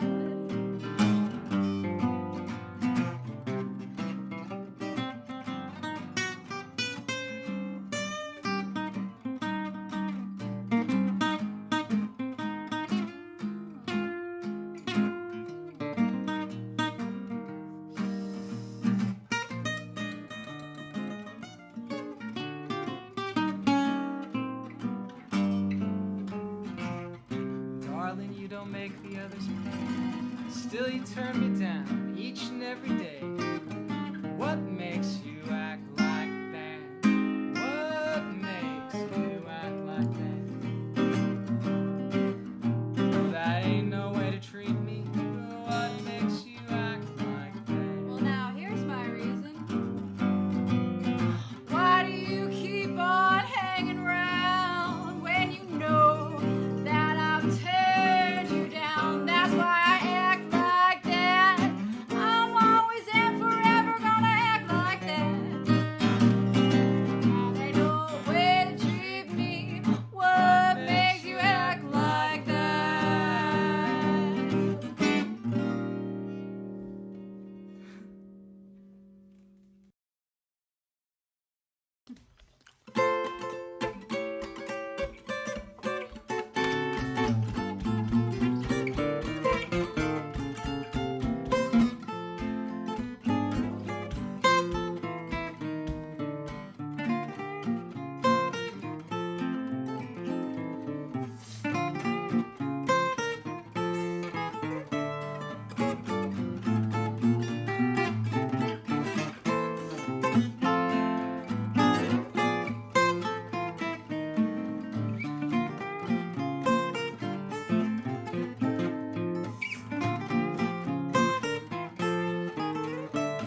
Here's a tune we took from an old video recording of Ruth Etting performing with the great guitar player Eddie Lang. This is a Walter Donaldson song called Without That Man. Hope you enjoy.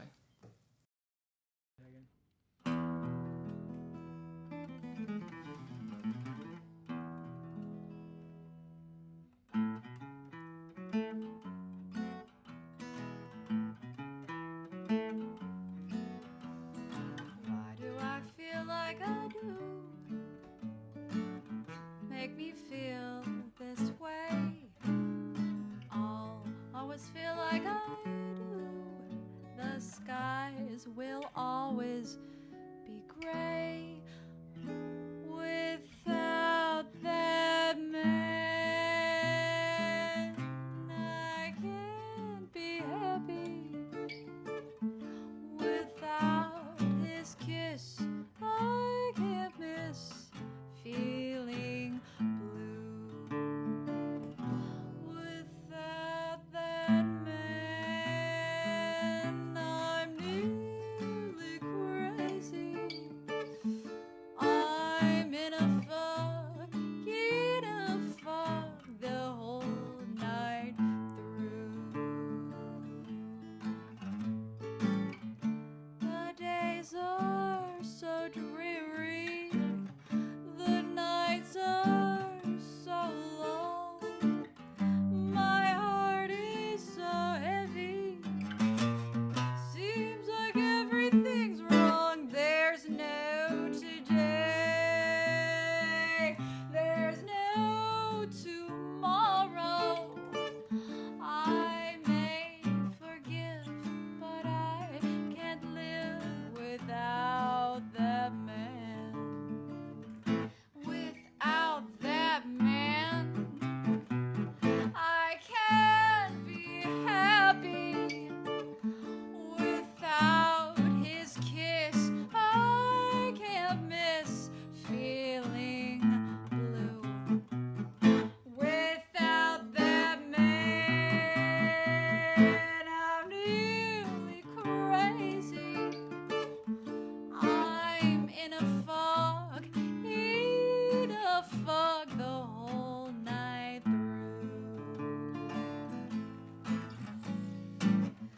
The days are so dreary, the nights are so long.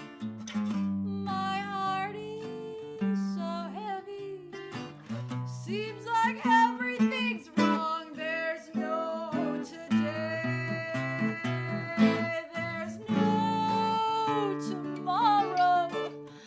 I may forgive, but I can't live without that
Maybe take John's right there. Is that okay? Or you need a vocal? No, actually, go ahead, please.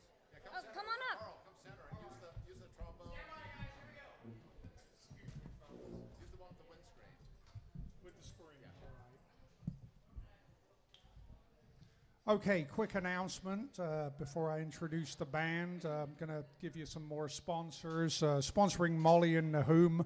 Alita Chaffin, that's Molly's mother. There you go. Thanks, Mom. And three, yeah, indeed. Chance would be a fine thing, huh? So, sponsoring this group, we have Ruth McAllister, Alice Addison, and John Shorb. Now, we've had a little appetizer already with a sound check. You guys are great, even on the sound check. But I know you caused a big stir at the monthly concert. I heard so many wonderful things about your sets there. So please give a warm welcome now to the Barrel House Wailers.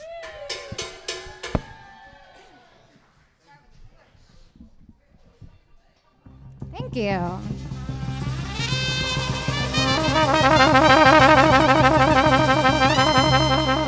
Well, my fur got stole by Lord, ain't it cold? But I'm not gonna holler. I still got $1, and when I get low, oh, I get high. My man walked out, and you know it ain't right. He better watch out if I see him tonight. I said when I get low, oh, I get high. All the bad luck in this town has found me. Nobody knows how the trouble goes round and round me. Whoa, I'm all alone. No one to pat me that old rocking chair. Ain't never gonna get me, 'cause when I get low, oh, I get high.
Well, my fur got stole, but Lord, ain't it cold? But I'm not gonna holler. I've still got $1, and when I get low, oh, I get high. My man walked out, and you know it ain't right. He better watch out if I see him tonight. I said when I get low, oh, I get high. All the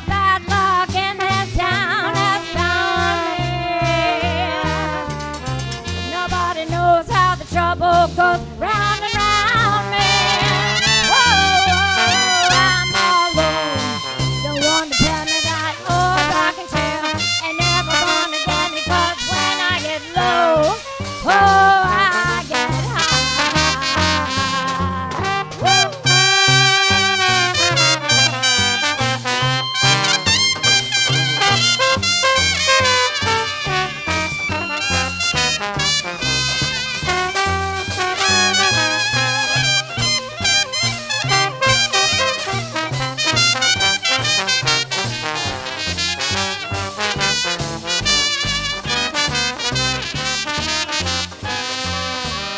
All the bad luck in this town has found me. Nobody knows how the trouble goes round and round me. Whoa, I'm all alone. No one to pay me that old rocking chair ain't never gonna get me, 'cause when I get low, oh, I get high. Oh, I said when I get low.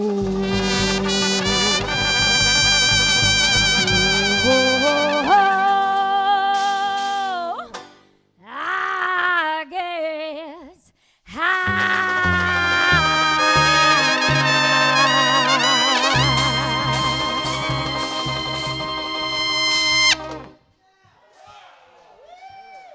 Thank you very much. We're very excited to be here today. Thank you very much for the Pismo Jazz Jubilee and the Basin Street Regulars for inviting us. It's quite an honor. We're going to keep it going with a little song called Everybody Loves My Baby. I would like a little bit more on my monitor, please. No.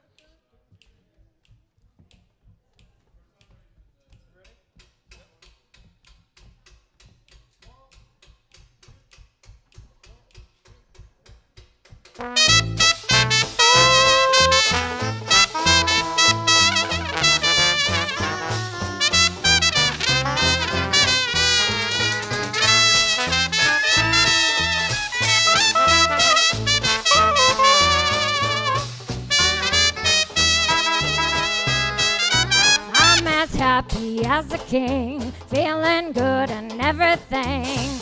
Just like a bird in spring, I gotta let it out. It's my sweetie, can't you guess?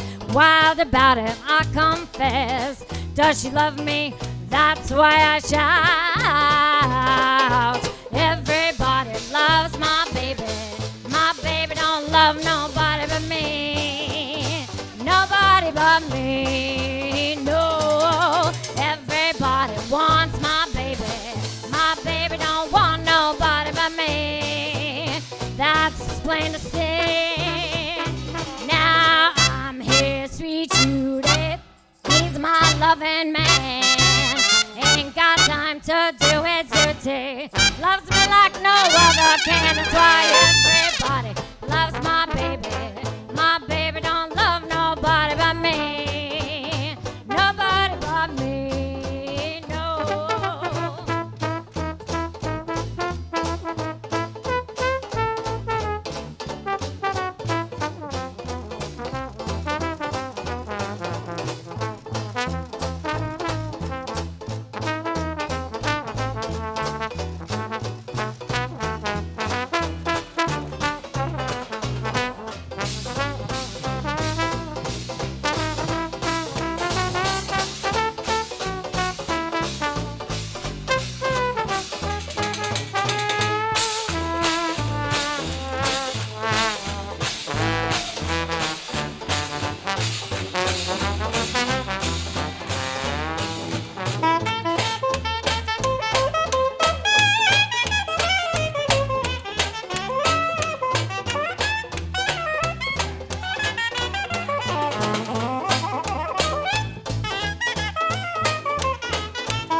just kisses me. Don't wash my face for wasting by everybody. Loves my baby, but my baby don't love nobody but me. Nobody but me, no. What-a-do, what-a-do, what-a-do, what? My baby loves me. What-a-what-a, what-a-what-a. Everybody loves my baby, but my baby don't love nobody but me. Nobody but me.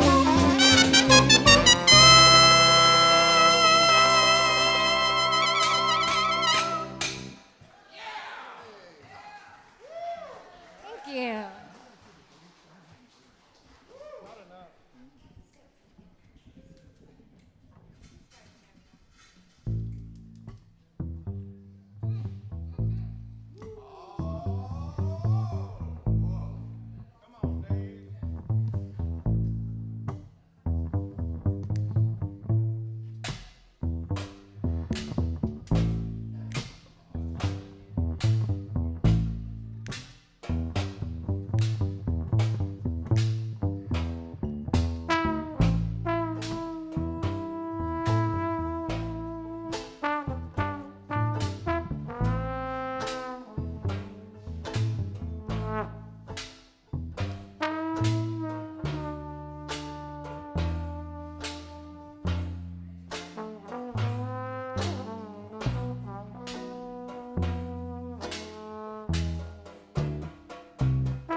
Summertime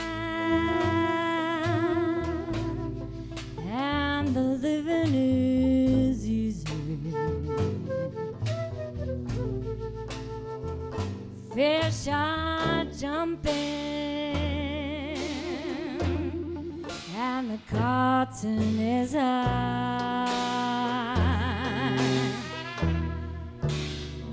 Your daddy is rich and your mom, she's good looking.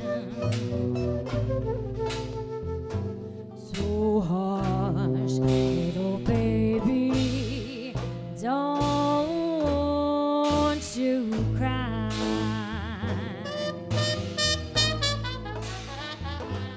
One of these mornings,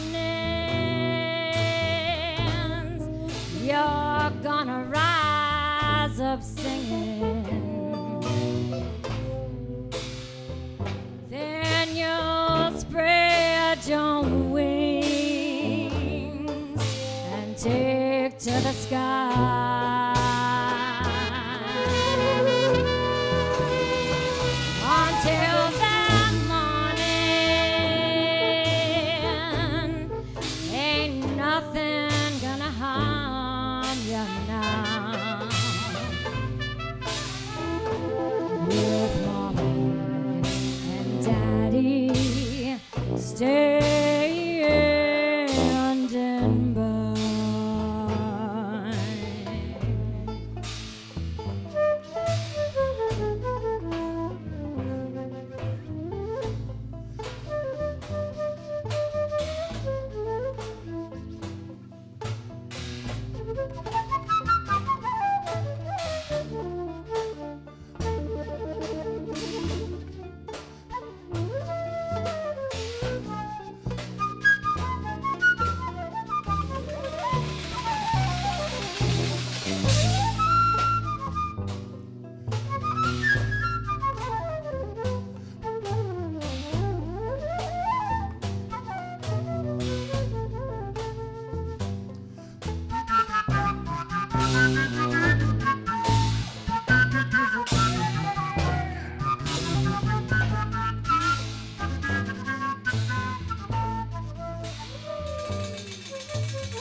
time,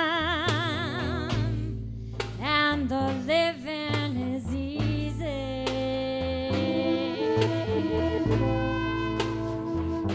Fish are jumping, and the cotton Lord is high, so high. Your daddy's rich, and your mom, well, she's good looking. So hush, little baby, don't you cry. One of these mornings, you're gonna rise up singing. Then you'll spread your wings and take the sky. To the sky. Until that morning,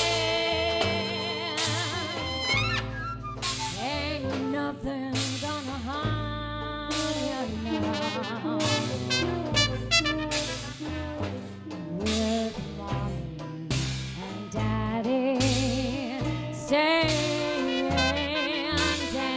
by.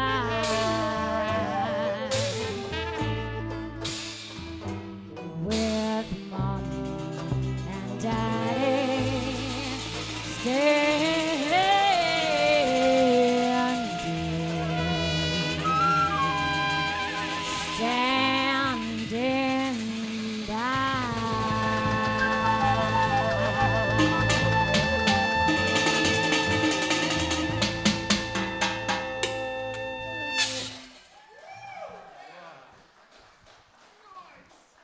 Thank you.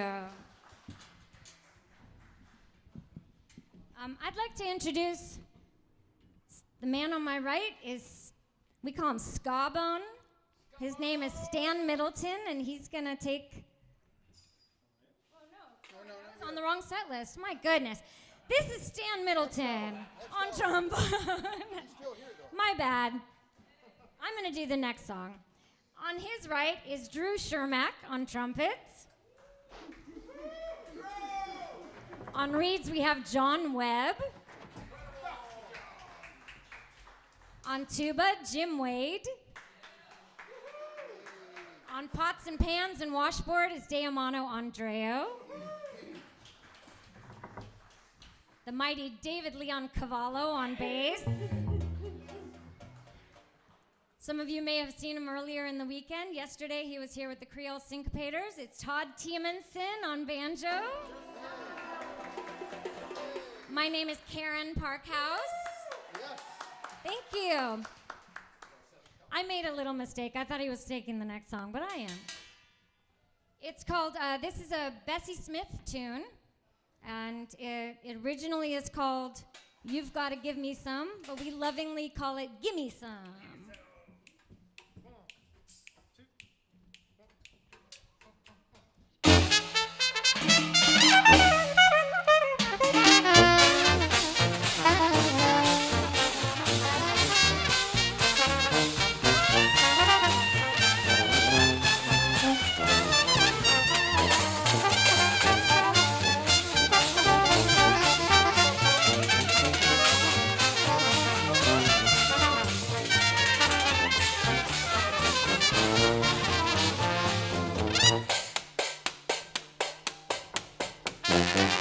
Loving is a thing I crave. For your love, I'll be your slave. Gotta give me some.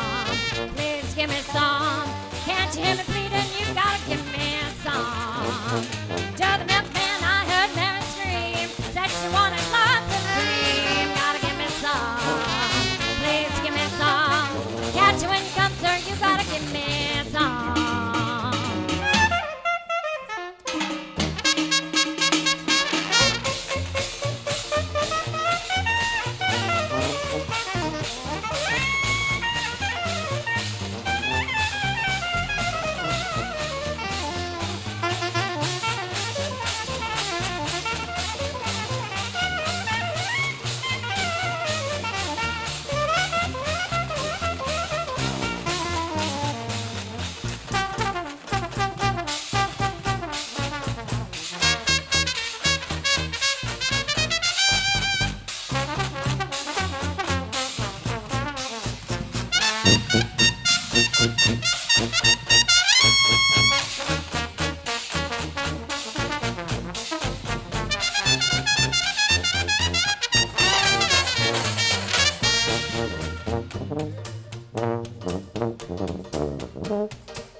Let's do it again.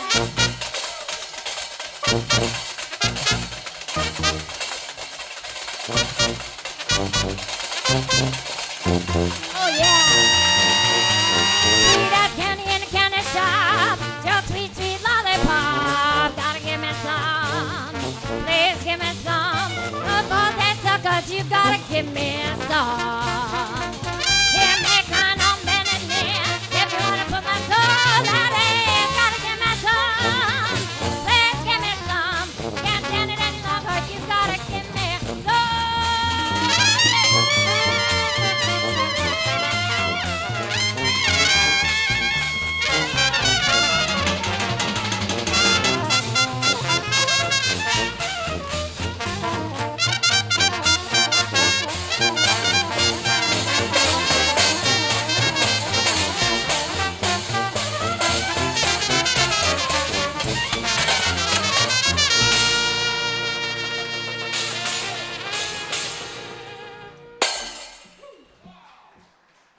Now that didn't wake you up on a Sunday afternoon, on a gray, cloudy afternoon in Pismo. I'm not sure what will.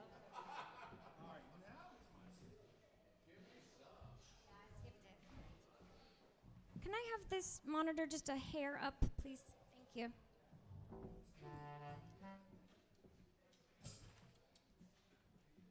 Good afternoon, Pismo Beach. Yay! And the world. Thank you, world, for tuning in. We'd like to do a wonderful old Fats Waller tune for you right now. This is called Louisiana Fairy Tale.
Hanging diamonds off the clover.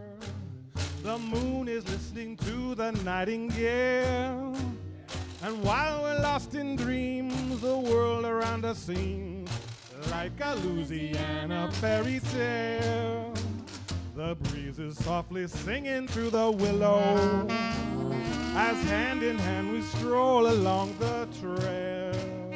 And love is at its height, chanting us tonight like a Louisiana fairy tale. Is it real? This fascination? Are my arms holding you fast?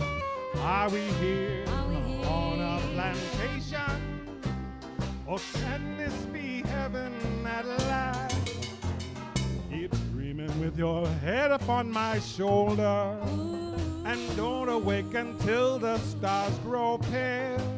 The world is at our feet, the picture is complete, like a Louisiana fairy tale. Dr. Webb.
Is it real? Is it real? This fascination on my arms holding you fast.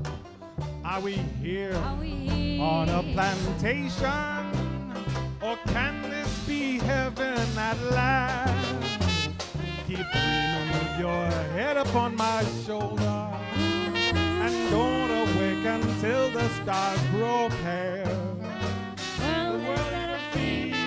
Picture is complete, like a Louisiana fairy tale. The world is at our feet, the picture is complete, like a Louisiana fairy tale.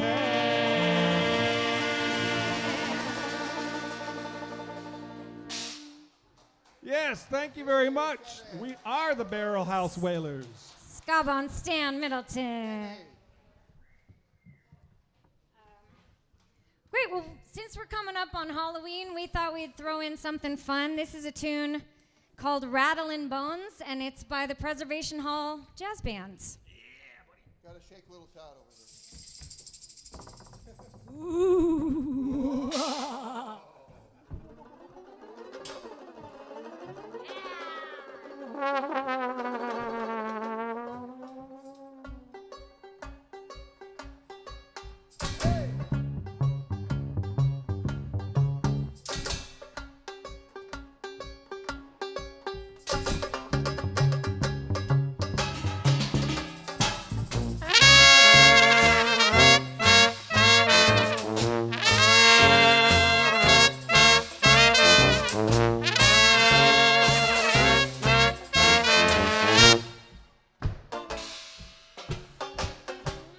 You ever go down New Orleans way, you might stay clear on St. Joseph's Day.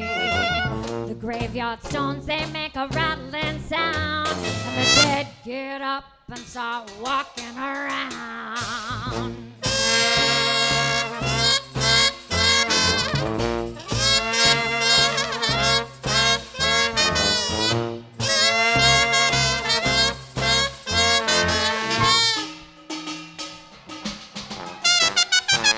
You might not believe me, but I tell you it's true. You would too if it happened to you. I spent the night on a graveyard day, and what I saw there gave me a terrible scare. Rattling bones, creeping around from behind headstones. You don't want to see them, then you best stay home, 'cause there ain't no running from the rattling bones.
So we decided this set to do covers, and next set, we hope you'll stick around. We're gonna do a whole set of originals.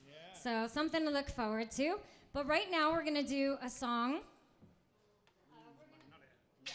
We're gonna do a song that was written in 1919. And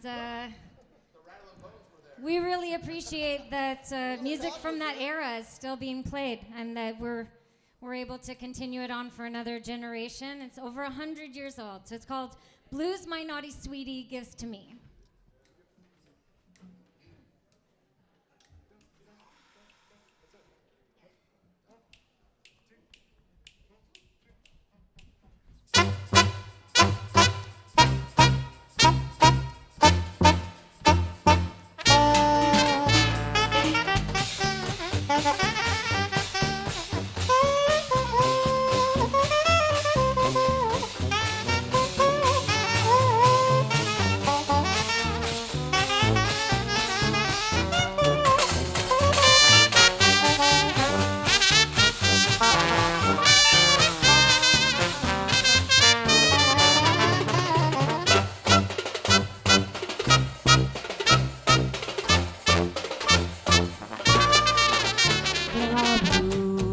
That you get from worry. There are blues you get from pain. There are blues you get only from your one and only. Blues you can hardly explain. Yes, there are blues you get from sleepless nights, but the bluest blues that can be. All the blues that's on my mind, these blues are the meanest kind. Blues my naughty sweetie gets to me. Oh.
From worry. There are blues you get from pain. There are blues you get only from your one and only. Blues you can hardly explain. Yes, there are blues you get from sleepless nights, but the bluest blues that can be. All the blues that's on my mind, these blues are the meanest kind. Blues my naughty sweetie gives to me.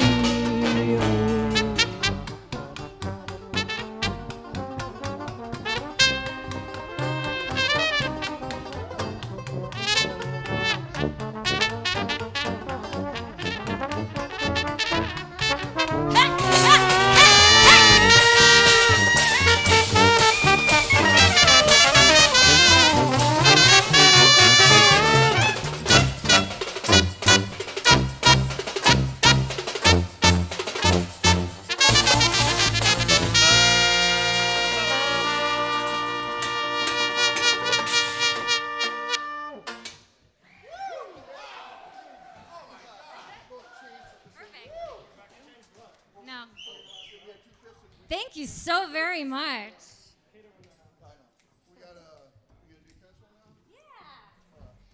So this is going from a very vintage song into a modern tune. This is a song that is not a traditional jazz song. It's by an artist named Paolo Nutini, who is from Scotland. And he actually did a session with the Preservation Hall Jazz Band. And I said, hey guys, we have to do this. So it's called Pencil Full of Lead. And this is gonna be our last song for the set. But like we said, we're doing a whole nother set after a few videos. We hope you'll stick around or tune back in. And if you'd like to know where to find us, you can go to thebarrelhousewhalers.com. You can find us on Facebook. Yes, thank you. And we also have some CDs for sale that are available on Bandcamp for a digital download, Facebook, Instagram, and all around. We're real people. You can come talk to us. Just put your mask on. We hope you enjoy our set. This is our last song for this one.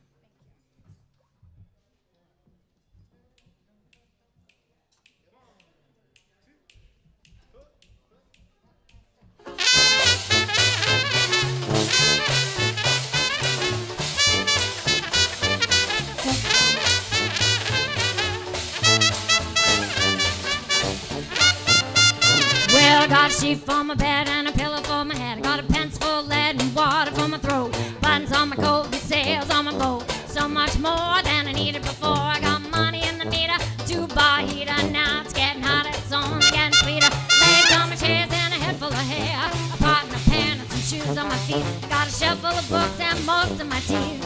Few pairs of socks and dough with a lock. I got food in my belly, lots from my telly, and nothing gonna bring me down.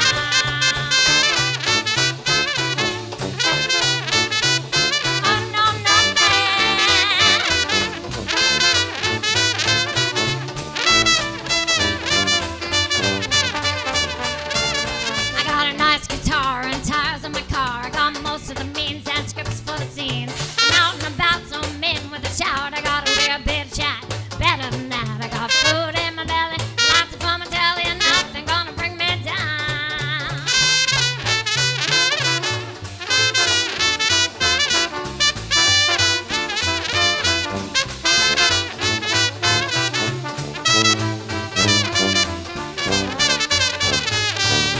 But best of all, I got my baby. Best of all, I got my baby. He's mighty fine and she's all mine. Nothing gonna bring me down. No, no, no.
But best of all, I got my baby.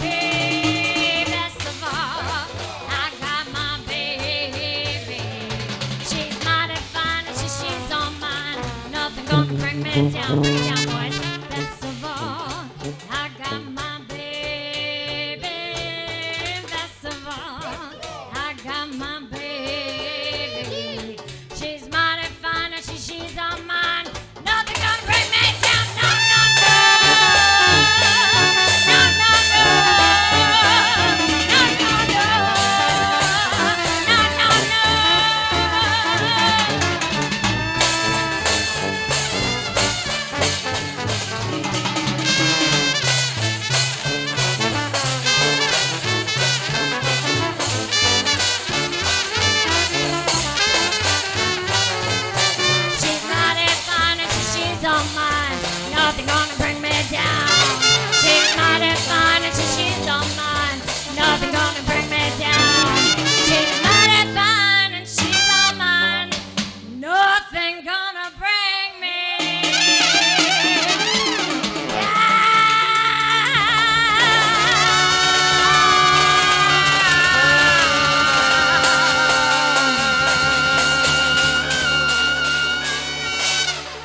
hope you will join us for the next set. We are the Barrel House Whalers.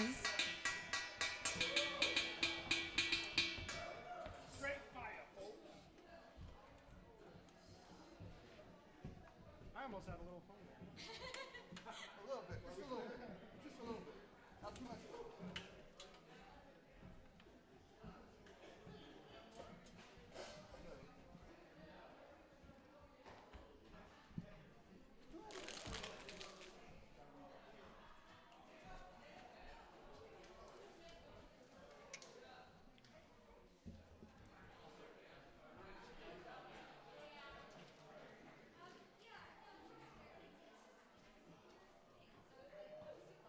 Sorry, guys, I couldn't see you.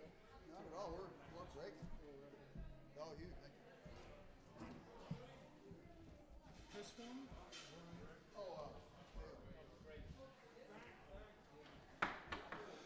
All right, am I on? Can you hear me? How about now? All right, next up we have a couple of video performances. We're going to hear from Ivory Gold, who are sponsored by Fred and Judy Hepner. Fred's a great supporter of the ragtime piano community, and he's also a published author. He wrote a book on country music. And then after that, we're going to hear the High Street Band, and they are sponsored by Ed Bailey, Kenneth Peterson, and Eddie and Penny Powell. All right, good enough? Got it?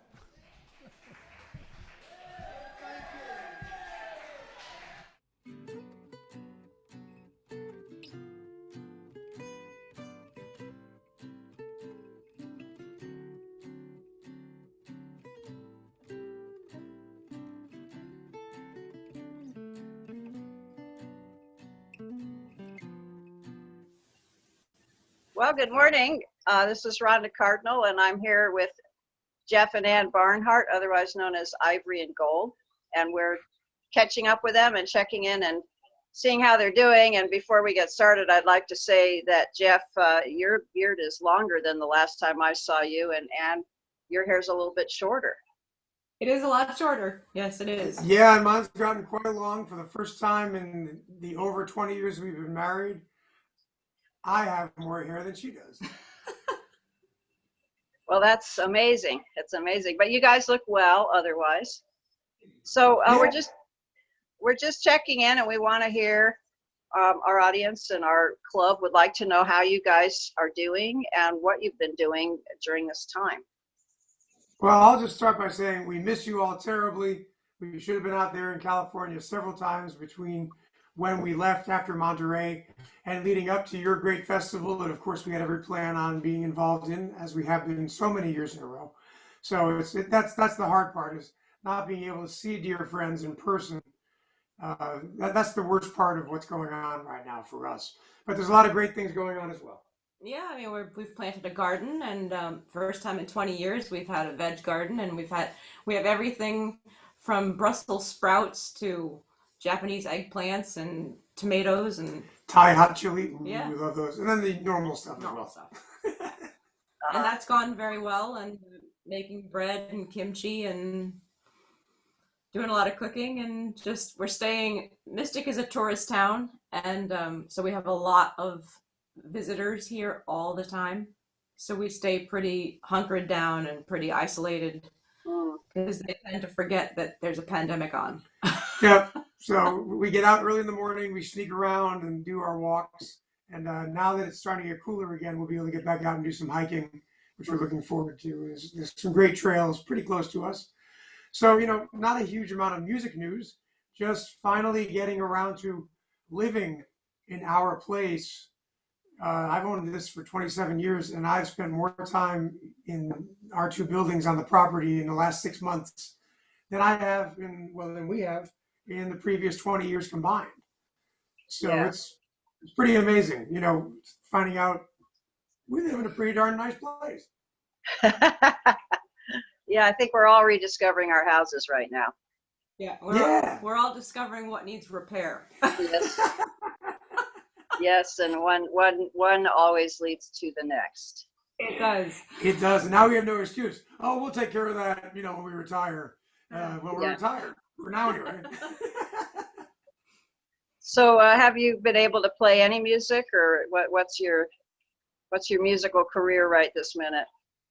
It's pretty much come to a complete standstill. Some of the things that I run in the first quarter of 2021 will have been canceled pretty soon. You know, the writing's on the wall. We've already had some discussions. So, you know, we'll just see when we can open up again. We're not really equipped to do much in the way of online material. We did record about a 49-minute duo recording for our manager to send out to clients to see if they might bite to put it out there virtually. You know, so it was pre-recorded, but our internet is so slow that it took our equipment 48 hours to upload it. Yeah. And then send it to him. So, you know, so this is just not going to work. It's just A few little things here and there. We're certainly not going as gung-ho as some of the younger people. And you've been putting out some great events right in your home, right outside your home, I mean, right on your property. And they've been going really well. You know, we envy people who can actually do that. On the East Coast, there's not quite as much outdoor performing going on yet. Certainly not with our kind of music. You know, you can get some rock events. They're turning the old drive-in theaters into live performance spaces, but nobody really wants to hear, you know, Bessie Smith. So it's like, okay, well, that's okay. We got plenty to do, and we're learning new tunes and having a good time with that, and just you know, biding our time to come out roaring like a lion whenever it can happen. Okay, so it sounds like you guys are holding your own for the time being, and we are making it. Our families live close by too, so we've seen them more in the last 6 months than probably in the last 10 years. Okay. In their backyards, just, you know, doing the outdoor "how are you" type of thing. It's been good for them and us. Okay, well, great. It sounds like you're doing okay. That's good. I'm sure everybody be happy about that. We miss you, of course. We miss the bands that can't come out or make a recording for us. So we're just going to play a couple of your tunes from our house concert, and that will be your contribution to our virtual festival. And this is a way of you letting your fans know that you're there and how you look. And so I'm sure everybody's going to enjoy it. How you used to look. That's out of the bag. So, all right. Well, because, thank you know, really, it's interesting. Let me just tell you quickly, Rhonda, what we're so happy with. You were the second to last gig we did. I know. We did a gig for you in your home. We had the social distancing going on. We were all safe. It was great. We had another gig down south in Westlake Village at a church on that following Sunday. Flew home, and that's when, as they say, the feces struck the flabellum. Well, so you know, we're very happy that the second to last gig happened to be right there with you all. Well, when I look back on the things we did right before we weren't allowed to do things, it's amazing how many things we did. And the day we had that concert, the writing was starting to be on the wall, but we went ahead and it went out and it went okay. We're really grateful that we were able to do that. We'll be doing those things again. So thank you very much for your time, and we will see you, we hope, in 2021. It's hard to know yet what's going to happen next year, but it sure is. But thank you for all the hard work you and Jeff and all of the Basin Street regulars are doing to bring something to the people during the weekend your festival should have happened. It's you were the pioneers doing that. Yeah. And the other festivals have been looking at you and saying, well, if they can do it, we're going to figure out how we can. So you're paving the way for what is right now the new reality. And everybody does really appreciate it. So many kudos and thanks to you. Well, thank you. Thank you guys for taking some time, and I will.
pushing number 9. I told her that I was a flop with chicks. I've been that way since 1956. She looked at my palm and she made a magic sign. She said, what you need is love potion number 9. She bent down and turned around and gave me a wink. She said, I'm gonna make it up out here in the sink. It smelled like turpentine and looked like Indian ink. I held my nose, I closed my eyes, I took a drink. I didn't know if it was day or night. I started kissing everything in sight. But when I kissed a cop down a 34th and Vine, he broke my little bottle of love potion number 9.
Baby, you'll be sorry someday.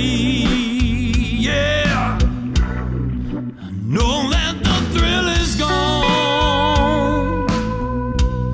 The thrill has gone away from me. Yeah, yeah, yeah. I know the thrill is gone, baby. It's gone, gone, gone away from me. Gone away, yeah. Although I'm gonna still live on, gonna be lonely, lonely, lonely as can be, yeah. And ooh, saxophone.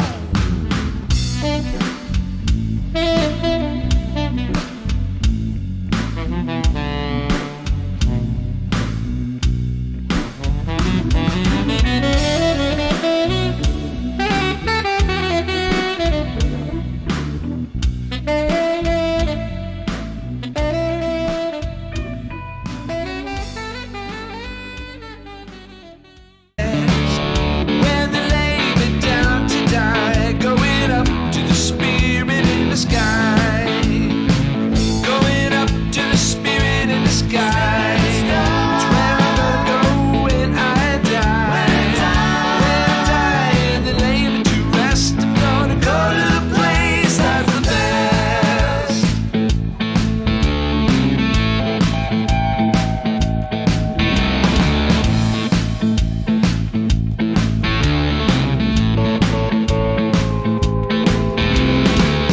Prepare yourself, you know what you must. You gotta have a friend in Jesus.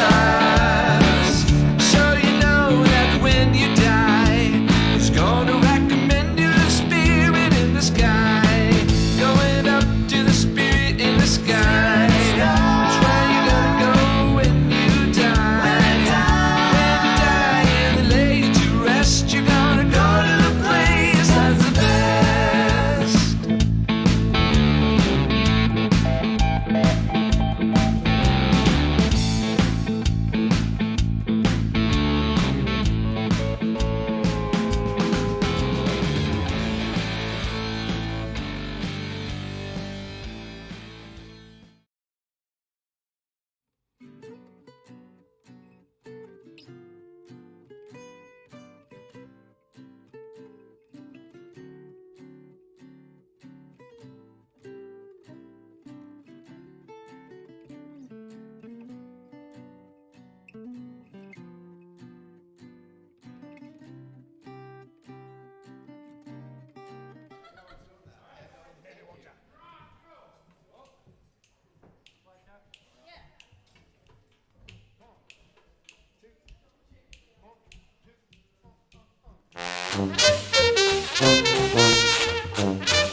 Straight to the point, that's what I'll be.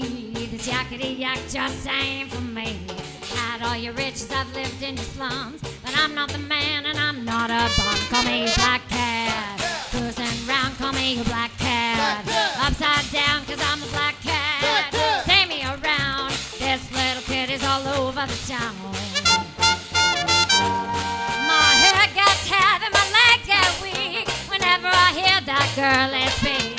Call me vain, call me blind, you'll find me chugging on the moonshine. Call me black cat, cruising round, call me black cat. Upside down, cause I'm a black cat. Say me around, this little kid is all over the town.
me a black cat. Cruising round, call me a black cat. Upside down, cause I'm a black cat. Take me around, this little kid is all over the town.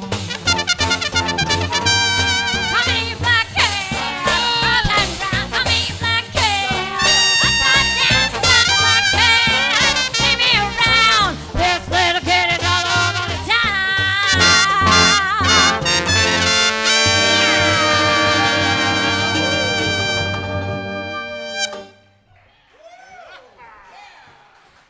Thank you very much. That was a tune called Black Cat, written by Drew Shermack on trumpet.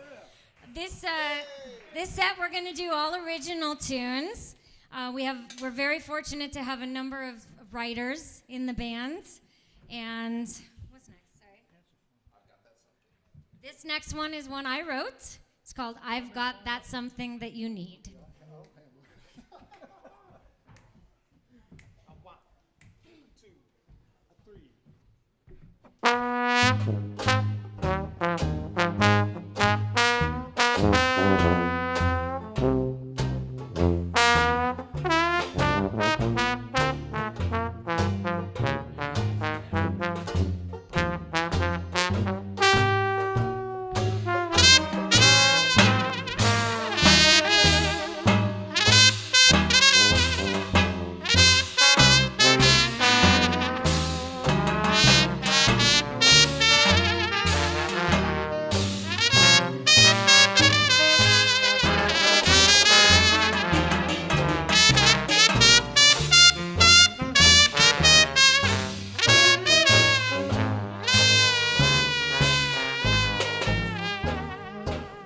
I may not be like Bess Smith, but you don't know who you're messing with.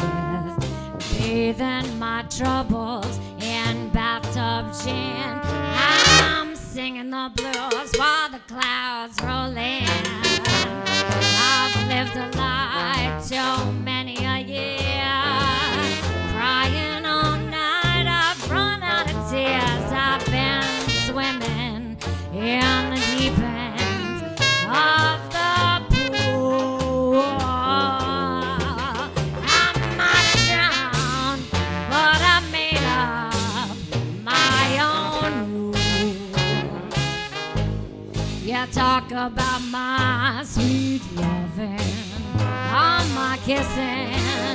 You play around, boy, you don't know what you're missing. 'Cause I've got that something that you need. Have you grown tired of me, brother? Searching around, looking for another lover. You won't find someone like me in somebody new.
talk about my sweet loving, all my kissing.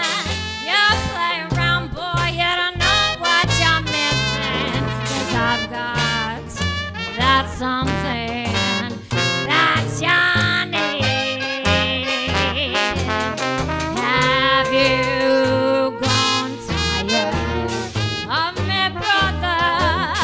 Searching around, looking for another lover. You won't find someone like me and somebody new.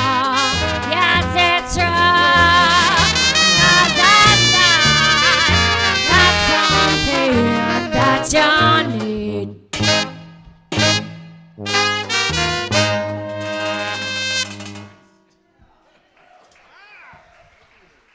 Thank you very much.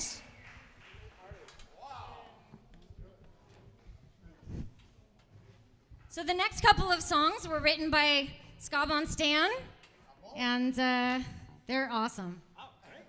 They really are. This one's called Hello Heartache. Hello again, everybody. Thank you for being here, live and virtually. Thank you very much. We appreciate you all. Hope you're enjoying yourselves today, because we sure are. Jazz hands.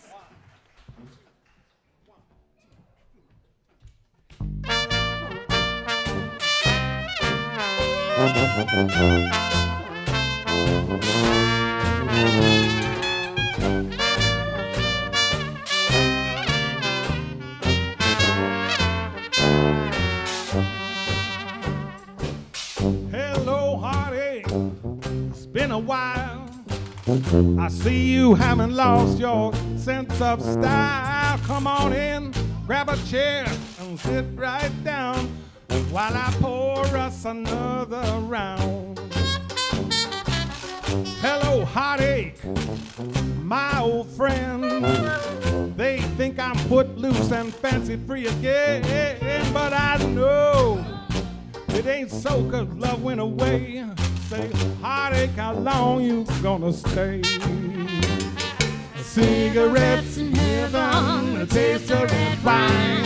I thought we made love until the end of time, but I was careless with your heart, like a goddamn fool. And now I'm sitting here drinking, singing the blues. Go on back to the kitchen and grab yourself a glass. But I spent my last dollar. I gotta make this bottle last. By the way, Lady Heartache, didn't hear you say, how long are you gonna stay? Play it, Dr. John.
Shermack.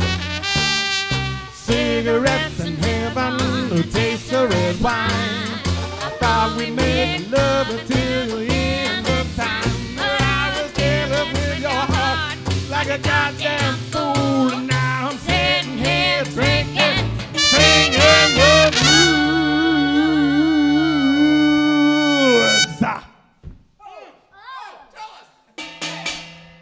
Go on back to the kitchen, grab yourself a glass. But I spent my last dollar, gotta make this bottle last. By the way, Lady Heartache, didn't hear you say, how long are you gonna stay?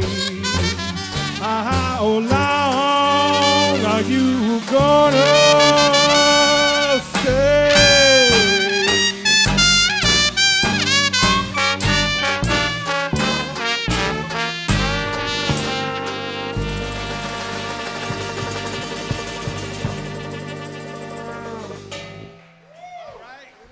Thank you very much. Hello, Heartache. Actually, goodbye, Heartache. All right, then. This next one, this next one's just about doing what comes natural, I suppose. But this is brand new, world premiere. And it's called What Do You Want When You Look Like That? What do you want when you look like that?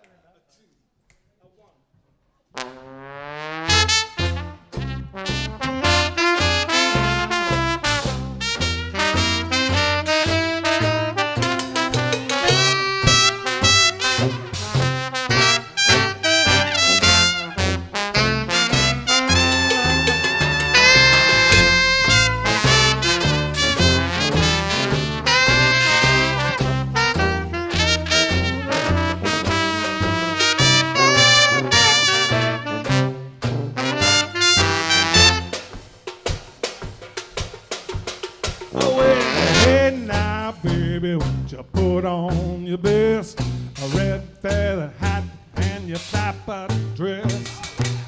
I wanna take you out of town. But first, pretty mama, do you wanna go down to the nightclub, dancing, drinking and such? Get in the mood, I hope it doesn't take much. I wanna treat you to a mighty fine spread, but I probably shouldn't tell ya what's going on in my head. To the dance floor, the band is real hot. Do the shimmy, shag, a Lindy hop, a turkey trot. I dance in the tango like a ginger and Fred. Pretty soon I'm thinking I'd like to take you to Bedford Stuyvesant, a Brooklyn Queen, Chi-town, a KC, a New Orleans, a dancing to the hot jazz, a digging the scene, with my hands on your hip and my thoughts in between the sets. There's a burlesque act, but that ain't what I've been looking at. It's only you look like that, because you mesmerize me, mama, when you look like that. Go, go, go!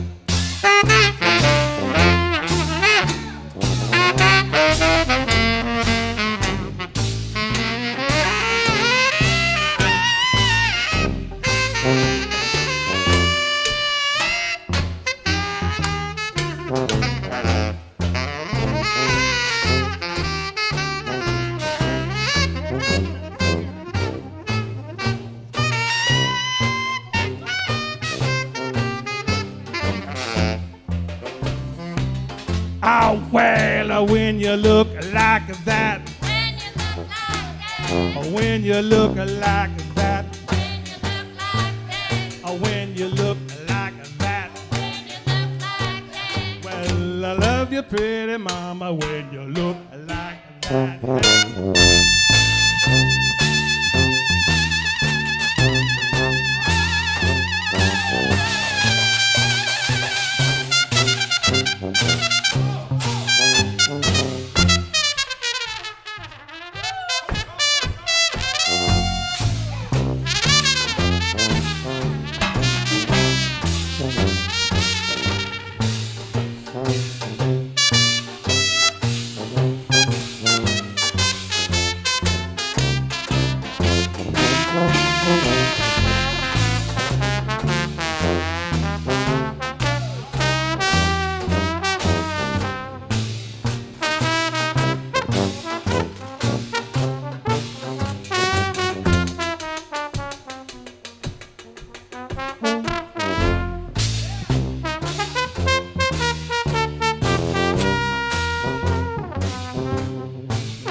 pretty sugar mama, that's a for sure. When you look like that. When you look like that. Oh, when you look like that. When you look like that. When you look like that. Well, you mesmerize me, mama, when you look like.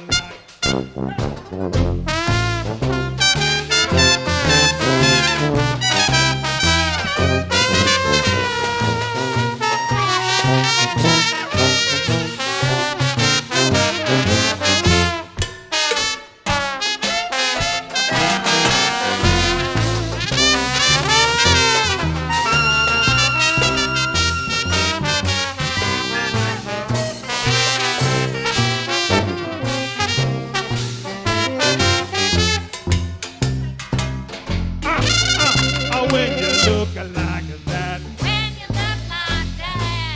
you look like that. When you look like that. When you look like that. When you look like that. Well, I love you, pretty mama, when you look like that. Won't you marry me, mama, when you look like that? Hey! Thanks, everybody. Thank you. Thank you. I believe you all know Mrs. Karen Parkhouse over here. I forgot how to curtsy. We're going to take it down a notch. Just a little notch. Actually, a big notch. This is a song called Baby Come Back to Me. Is that what it is?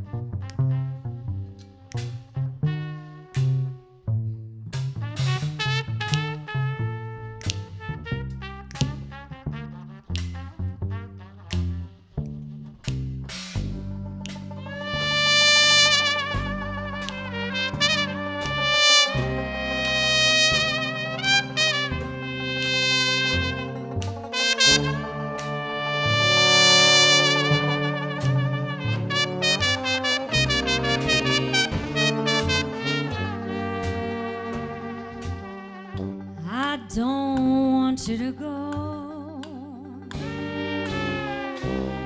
Just thought you ought to know, baby, come back to me.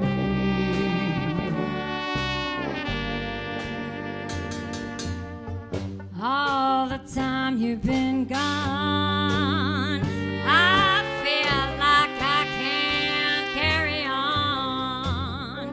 Oh, baby, why don't you come back to me?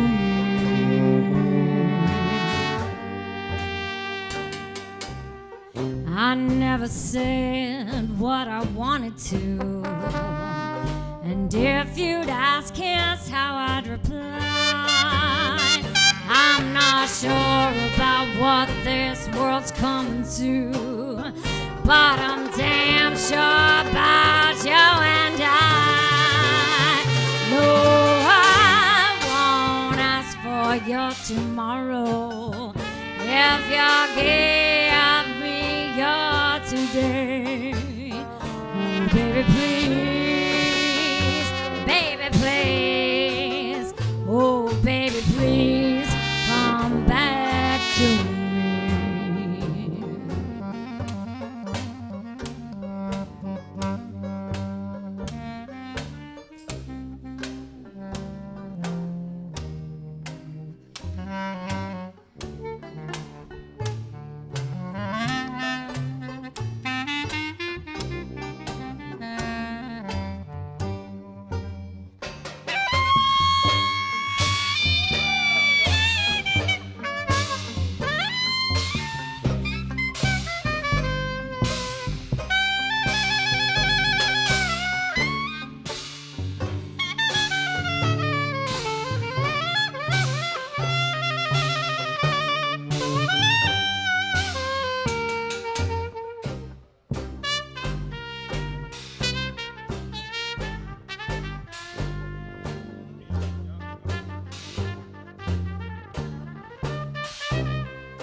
if you'd ask kids how I'd reply. I'm not sure about what this world's coming to, but I'm damn sure about you and I. No, I won't ask for you tomorrow if you're being me today. Oh, baby, please, oh, baby, please, come back to me. Oh, baby, please, baby, please, oh, baby, please, come back to me.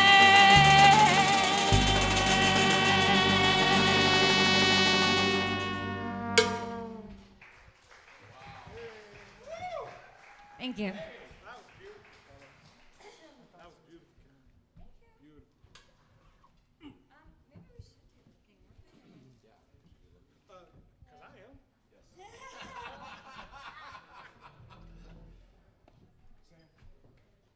guys want to do Lippy? Let's do V-Town. He's already got his V-Town hat on. So, I don't know if you guys know, but we are a band that's based in Ventura, California. Our members live in Camarillo and Oxnard and Ventura, and we're representing the 805. The Southern 805, just to be like discerning. Dave and, yeah, Dave, this is all Dave. Dave Leon Cavallo wrote a song about our beloved town, and we call it V-Town. Hence Jim's hat. I don't know if you've been paying attention. You need to pay attention, because it's like thematic. They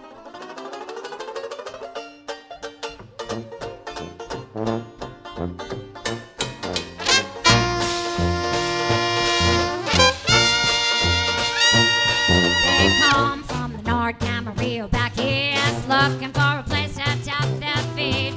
Cross desert plains and points all around. They're heading down to Old V-Town.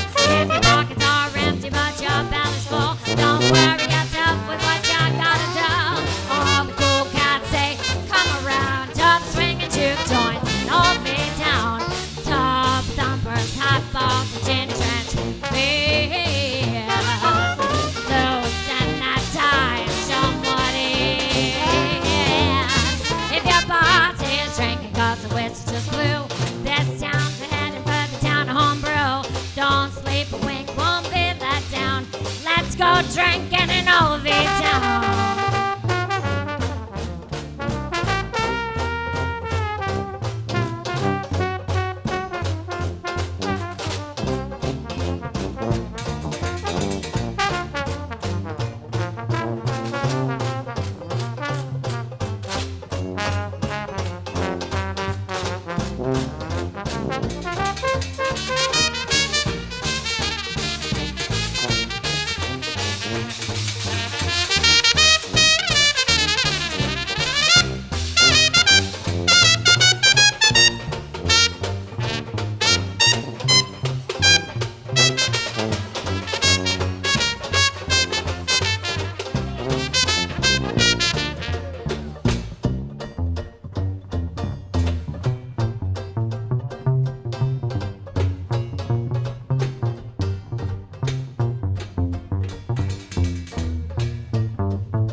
Thank you very much.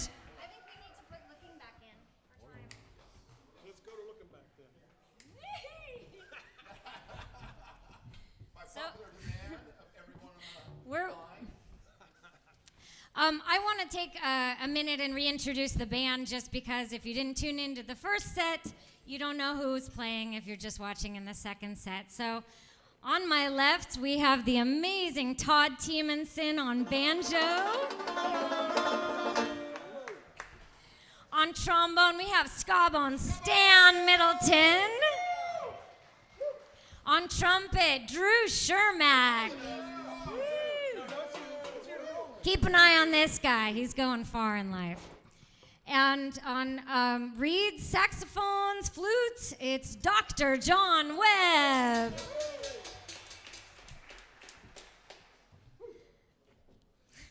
The man with all of the hats and the entertainment value and then some. It's Jim Wade on sousaphone.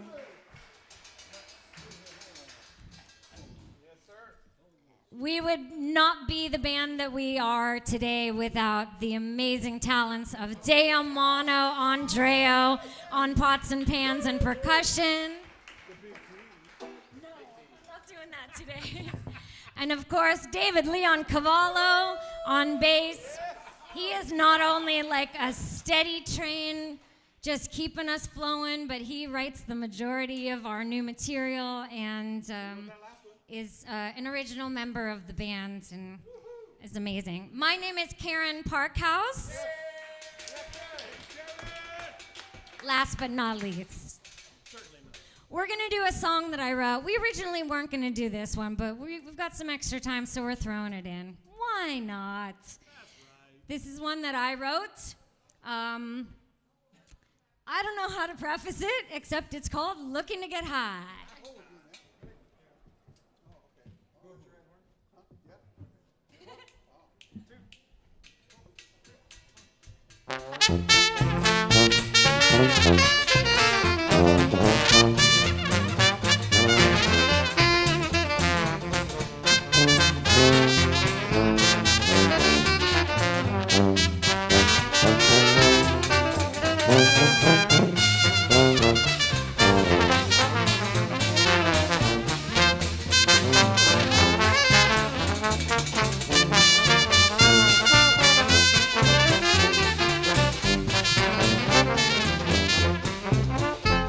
I'm looking to get high on anything, 'cause I'm hoping to feel no pain. I've traveled around, all that I've found is heartache again and again. Well, you probably won't like me in the morning, but tonight could be a whole lot of fun, 'cause I'm aiming to get high on everything. Come on, darling, don't you want to be the one?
Well,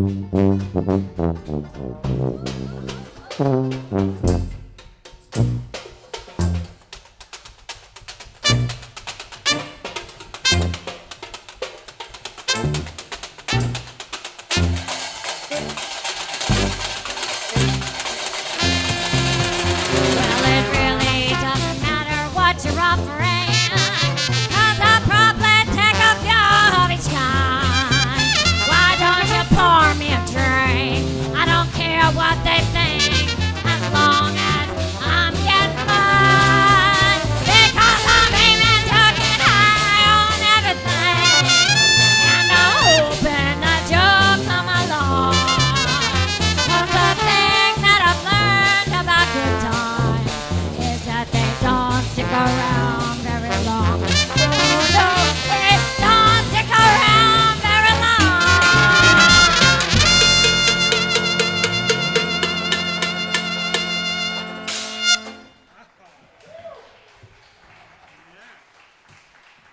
Thank you.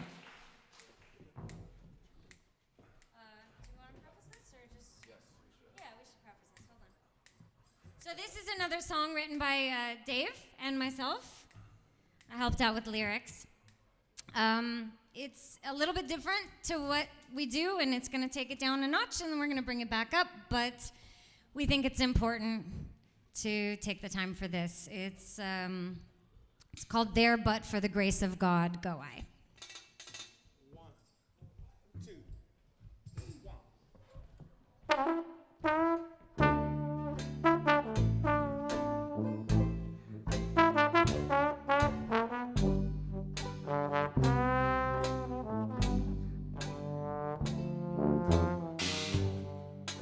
These are the words my mom would say when she'd see folks in a bad way.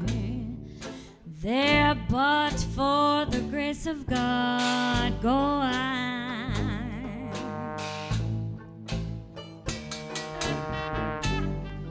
I'm reminded from time to time that life can be cruel and unkind.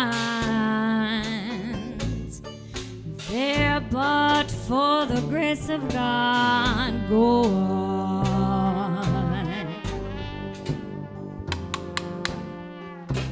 But if our fates are sealed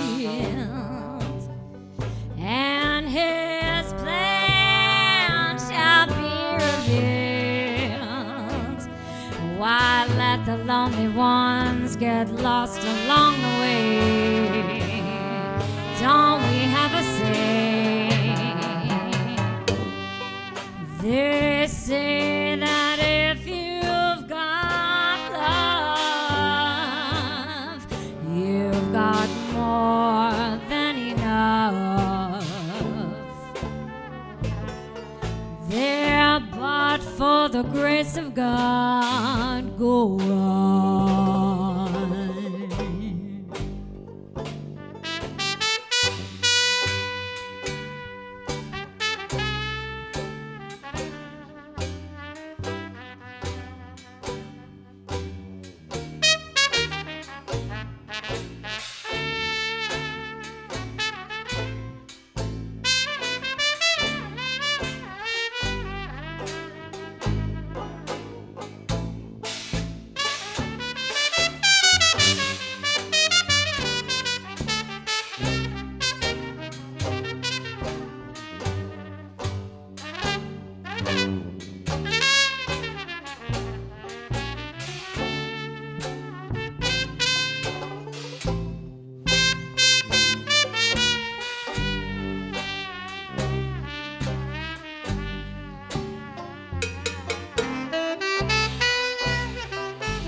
But if our fates are sealed and his plan shall be revealed, why let the lonely ones get lost along the way? Oh, they say that if you've got love, you've got more than enough. There, but for the grace of God, go on.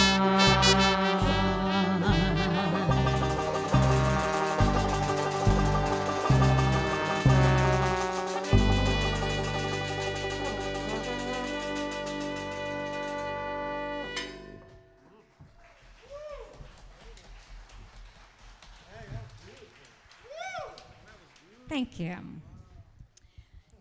So we're going to take you out with our title track of our CD that we put out last December 2019. Oh, thank you in the back. You've already got one. Woo! You can take home a CD with you today, or you can download our CD on Bandcamp. Just look for Barrel House Whalers. And it's all original tunes and then one in the public domain, because, you know, public domain's awesome. And free. Well, by awesome, I mean free. Or free, I mean awesome. I don't know. Which one? So it is called Day In, Day Out Rag. And we hope you enjoy. And thank you so much for being here today. Thank you very much for the Basin Street Regulars and the Pismo Jazz Jubilee. You guys have been incredible. Thank you for the people who sponsored us. We are truly touched by that. This is our first year here. We're the new kids on the block, and we hope to be invited back next year when everything returns to normal. So here it is, Day In, Day Out Rag.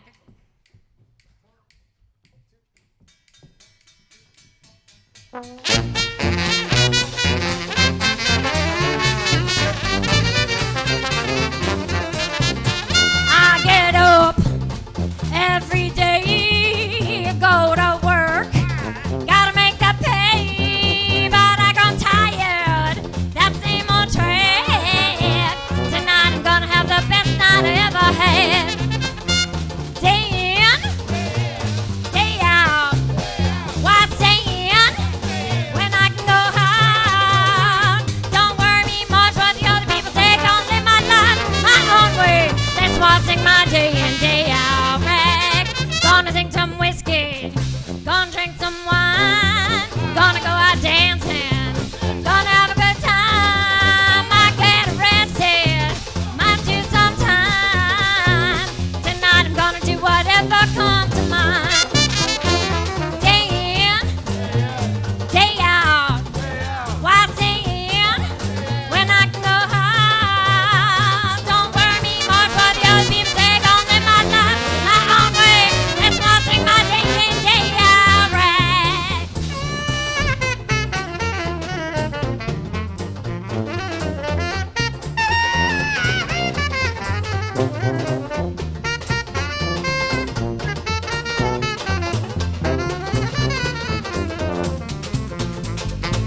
Thank you all very much. Stay safe. Peace and love. See you next time. Holy cow.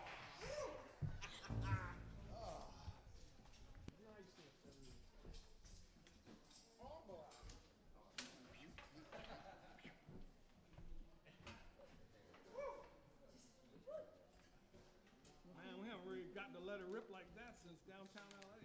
Shoot.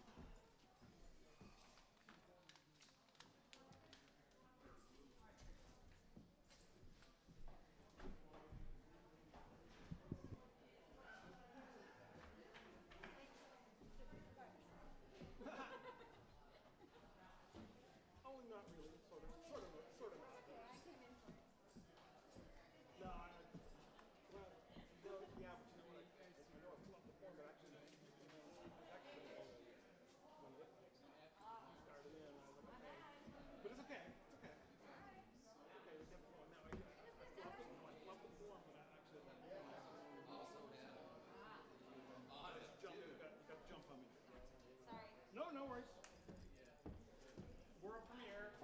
Let's got the clubs.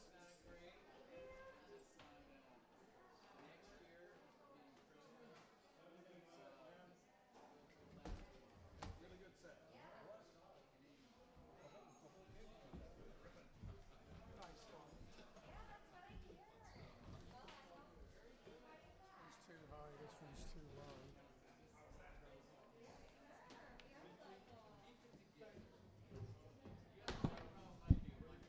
Am I on? All right, once again, the Barrel House Wailers. Yes, indeed, a very welcome addition to the Jubilee, and I know we'll be seeing more of them. Once again, their sponsors were Ruth McAllister, Alice Addison, and John Shorb.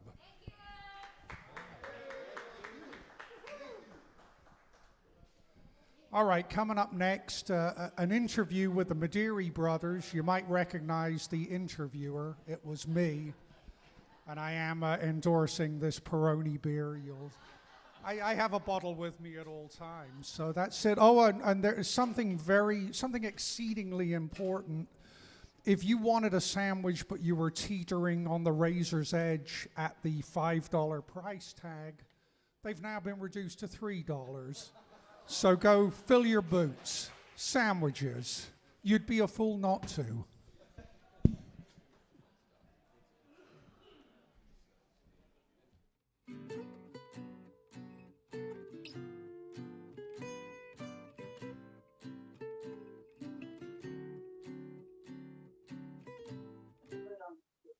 Wait, 1 second. It says it's recording. We'll trust it, and hopefully it is. Otherwise, you're okay. Rhonda says she tested it yesterday. Okay. So we have Joe and Paul Madeira here, live via the Zoom meeting, and wonderful to see you guys' faces. And we're going to have a treat. You're going to play a little bit for us in a while, but how are you doing? Oh, we're doing pretty good. Considering everything that's happened, better on the East Coast than you are doing on the West Coast. Yes, yeah, things are kind of smoky here, and that's beginning to get old, certainly. But luckily, the news feeds are unbelievable. It's just, who would ever have thought? Yeah, it's a whole lot of bad stuff happening at once. And, gosh, who'd have ever thought we'd live through something like that? I mean, you were just telling me that pretty much all of your income has been taken away, despite the fact that you had 3 different ways of earning.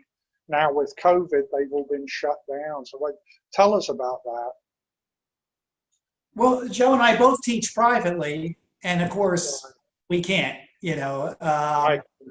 right now. And I used to teach, I live in Delaware. I used to teach in New Jersey, and then most of the last, what has it been, how many months? 7 months, 6 months? Since March. Since March, most of the time there's been a travel ban between New Jersey and Delaware. Crazy. Mostly from the New Jersey end. Yeah, the governor of New Jersey keeps issuing quarantines where people can't travel between Delaware and New Jersey. Of course, Paul lives in Delaware. We're down at his house in Seaford, Delaware, and I live in New Jersey. And so this is only the second time I've seen my brothers since March. They lifted the quarantine for about a week, 4th of July weekend. I came down to visit them 4th of July weekend. And then just recently, they lifted the quarantine again. So this is only the second time, as I said, I've seen them since March. And I'm embarrassed to say I've never taken the time to thank the governor for that. But it's just, actually, I have an unfair advantage. You see, I can't forget what he looks like. All I have to do is look in the mirror and imagine myself 5 years from now. And there he is. Oh, man, that's great. Yeah. Well, gosh, I mean, that's amazing. We haven't, had any of those serious of quarantines here. Maybe we need them, I don't know. But anyway, we're glad you're there together today, and thanks for making the drive. I know it was about 3 hours for you to get together, so that's considerable.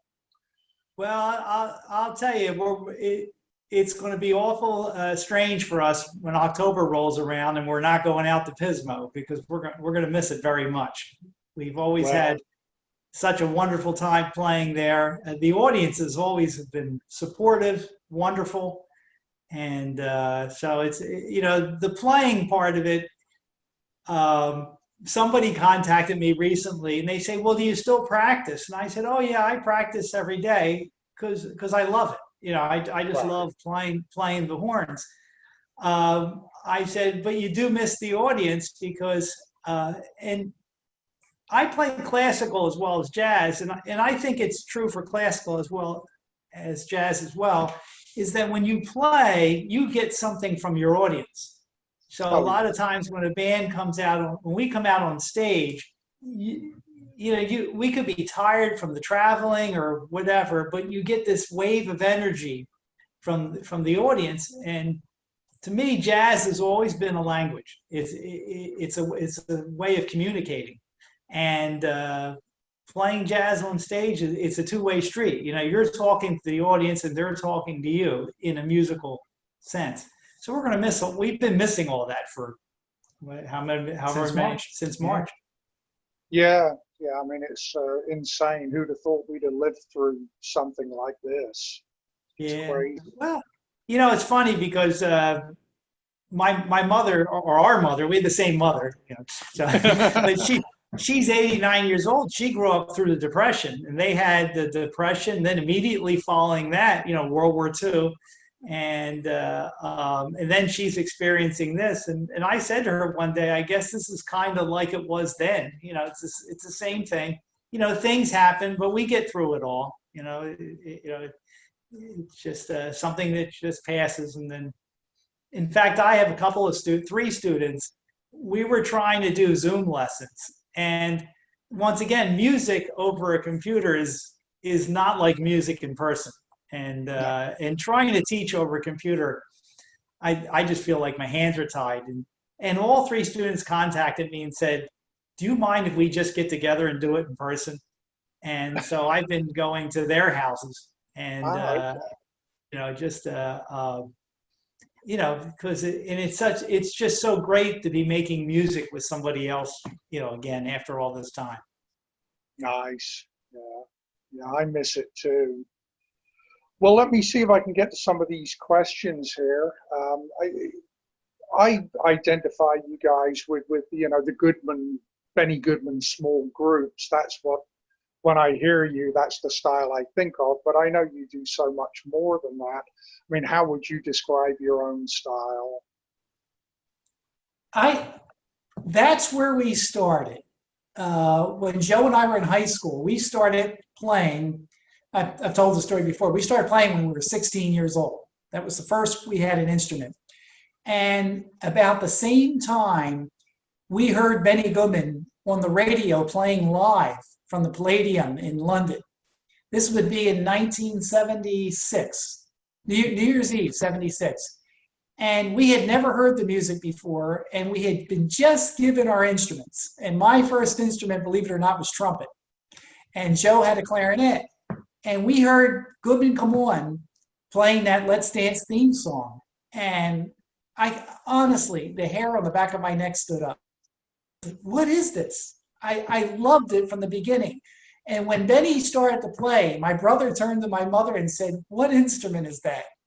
And my mother said, "Clarinet, the same as you just brought home." We didn't know. So that was our first inspiration. And in some ways, that was a good thing because Benny was such a perfectionist that it drove us to want to be the same way on our respective instruments. I listen to some players, and the people that they emulate are sloppy players to begin with.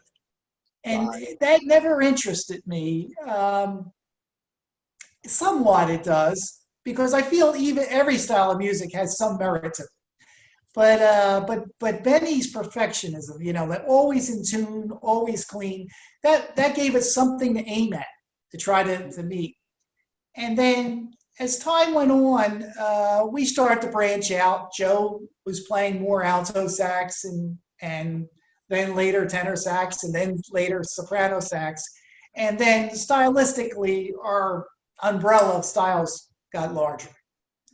But I guess part of our quest is you always want to be learning. Up until the COVID, I had been studying percussion from a young man. He's half my age.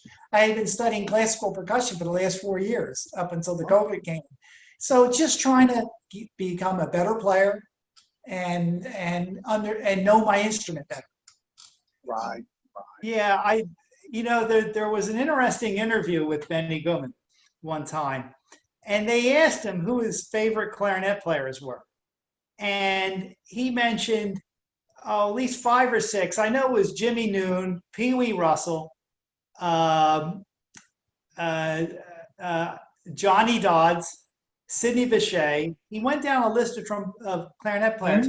Now, if you looked at that list, you would think none of them sound anything like each other. Right away, you would say, well, what do these people have in common, right? And the reporter said, well, what was it about these players that so influenced you? And he said, their tone. They all had a beautiful tone. And I think what's really amazing, and not just clarinet players, but you listen to the New Orleans, the guys that are originally playing in New Orleans through Chicago and through the 30s, like guys like Johnny Mintz, Irving Fazzola, I can go on and on. They all play in tune.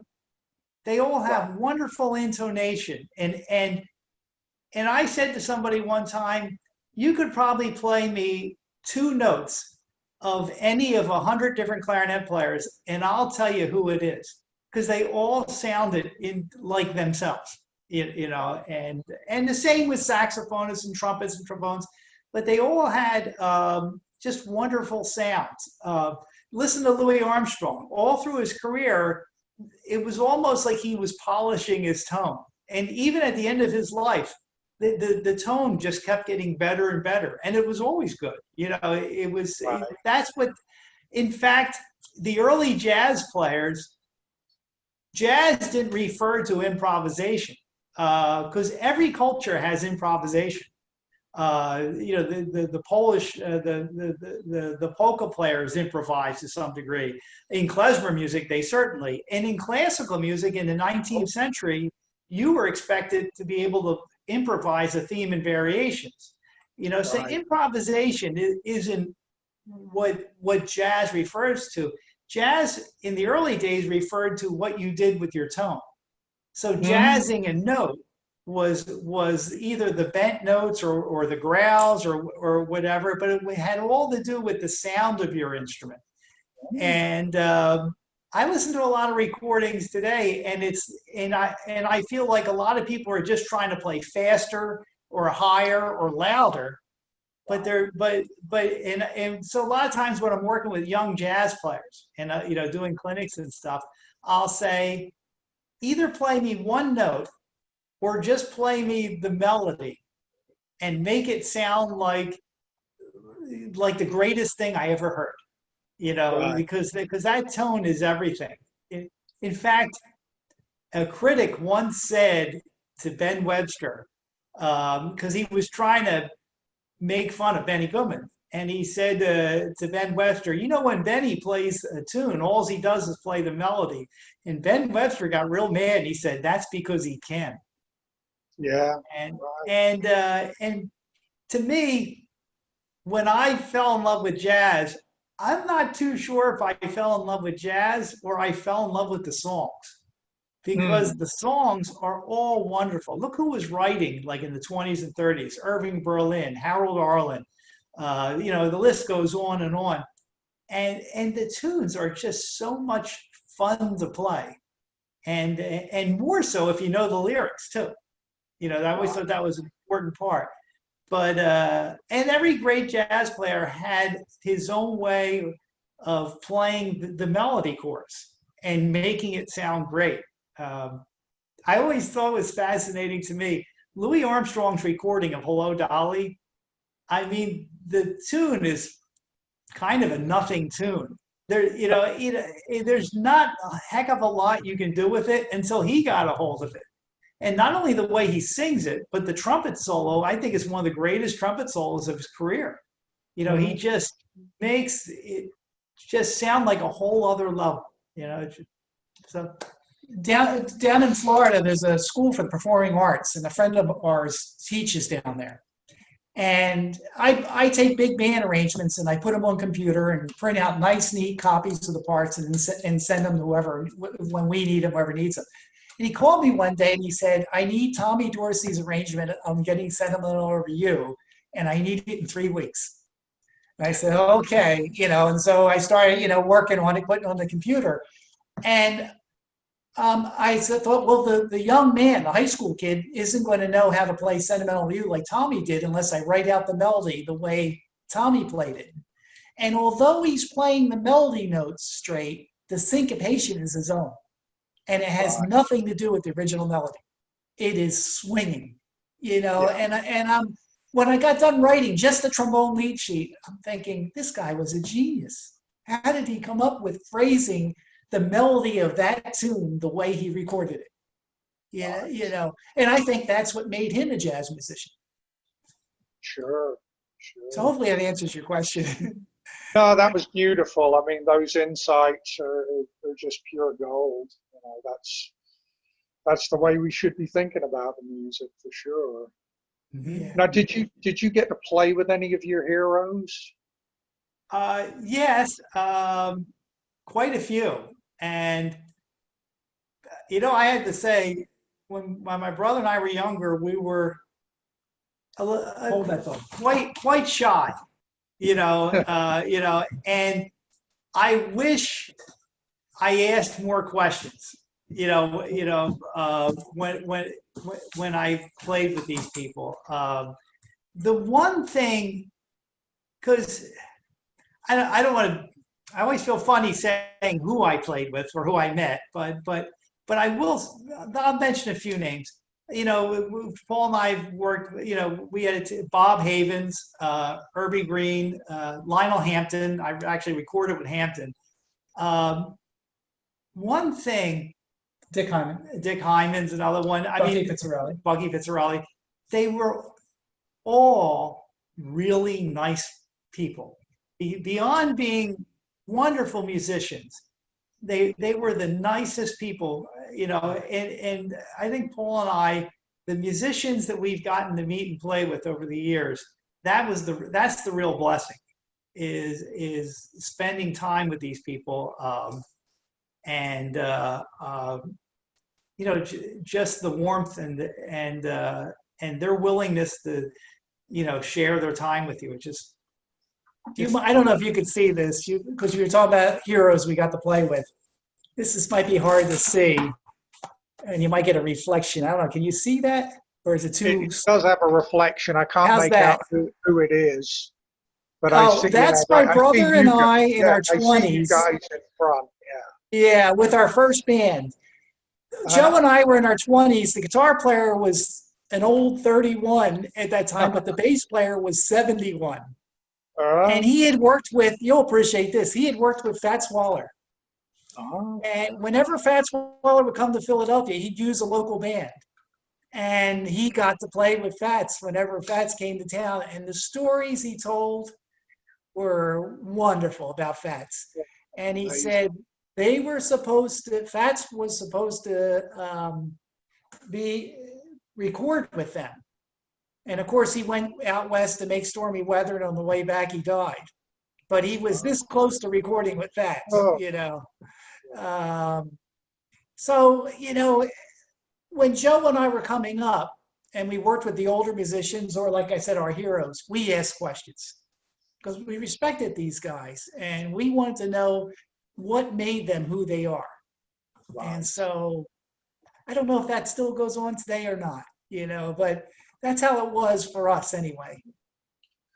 Yeah, and it's a lucky thing, isn't it, when you think about the younger generation? I mean, I'm a bit younger than you, but I got to play with a lot of, not jazz men, but blues guys and, you know, 50s rock and roll people. You know, it's like you get a chance to touch the spirit, and the new generation, I mean, I suppose they get it secondhand through guys like us, that you could say, you shook the hand of the man who shook the hand, but they can't have that direct contact like we did, and that's sad, I guess.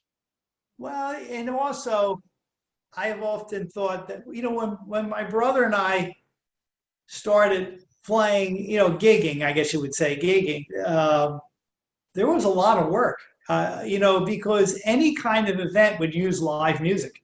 Right. And as I said, my brother and I, when we were in our early 20s, we were by far, most of the bands we were playing with, the guys we were playing with were probably in their 60s, like late 50s, 60s, or older.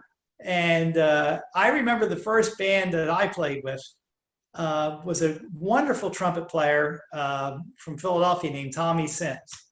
And the band had a guy had Tommy, and a drummer named Skeets Marsh, who had spent some time playing with both Ellington and Count Basie. You know, so the guys I was playing with, the trombonist was with who's the band?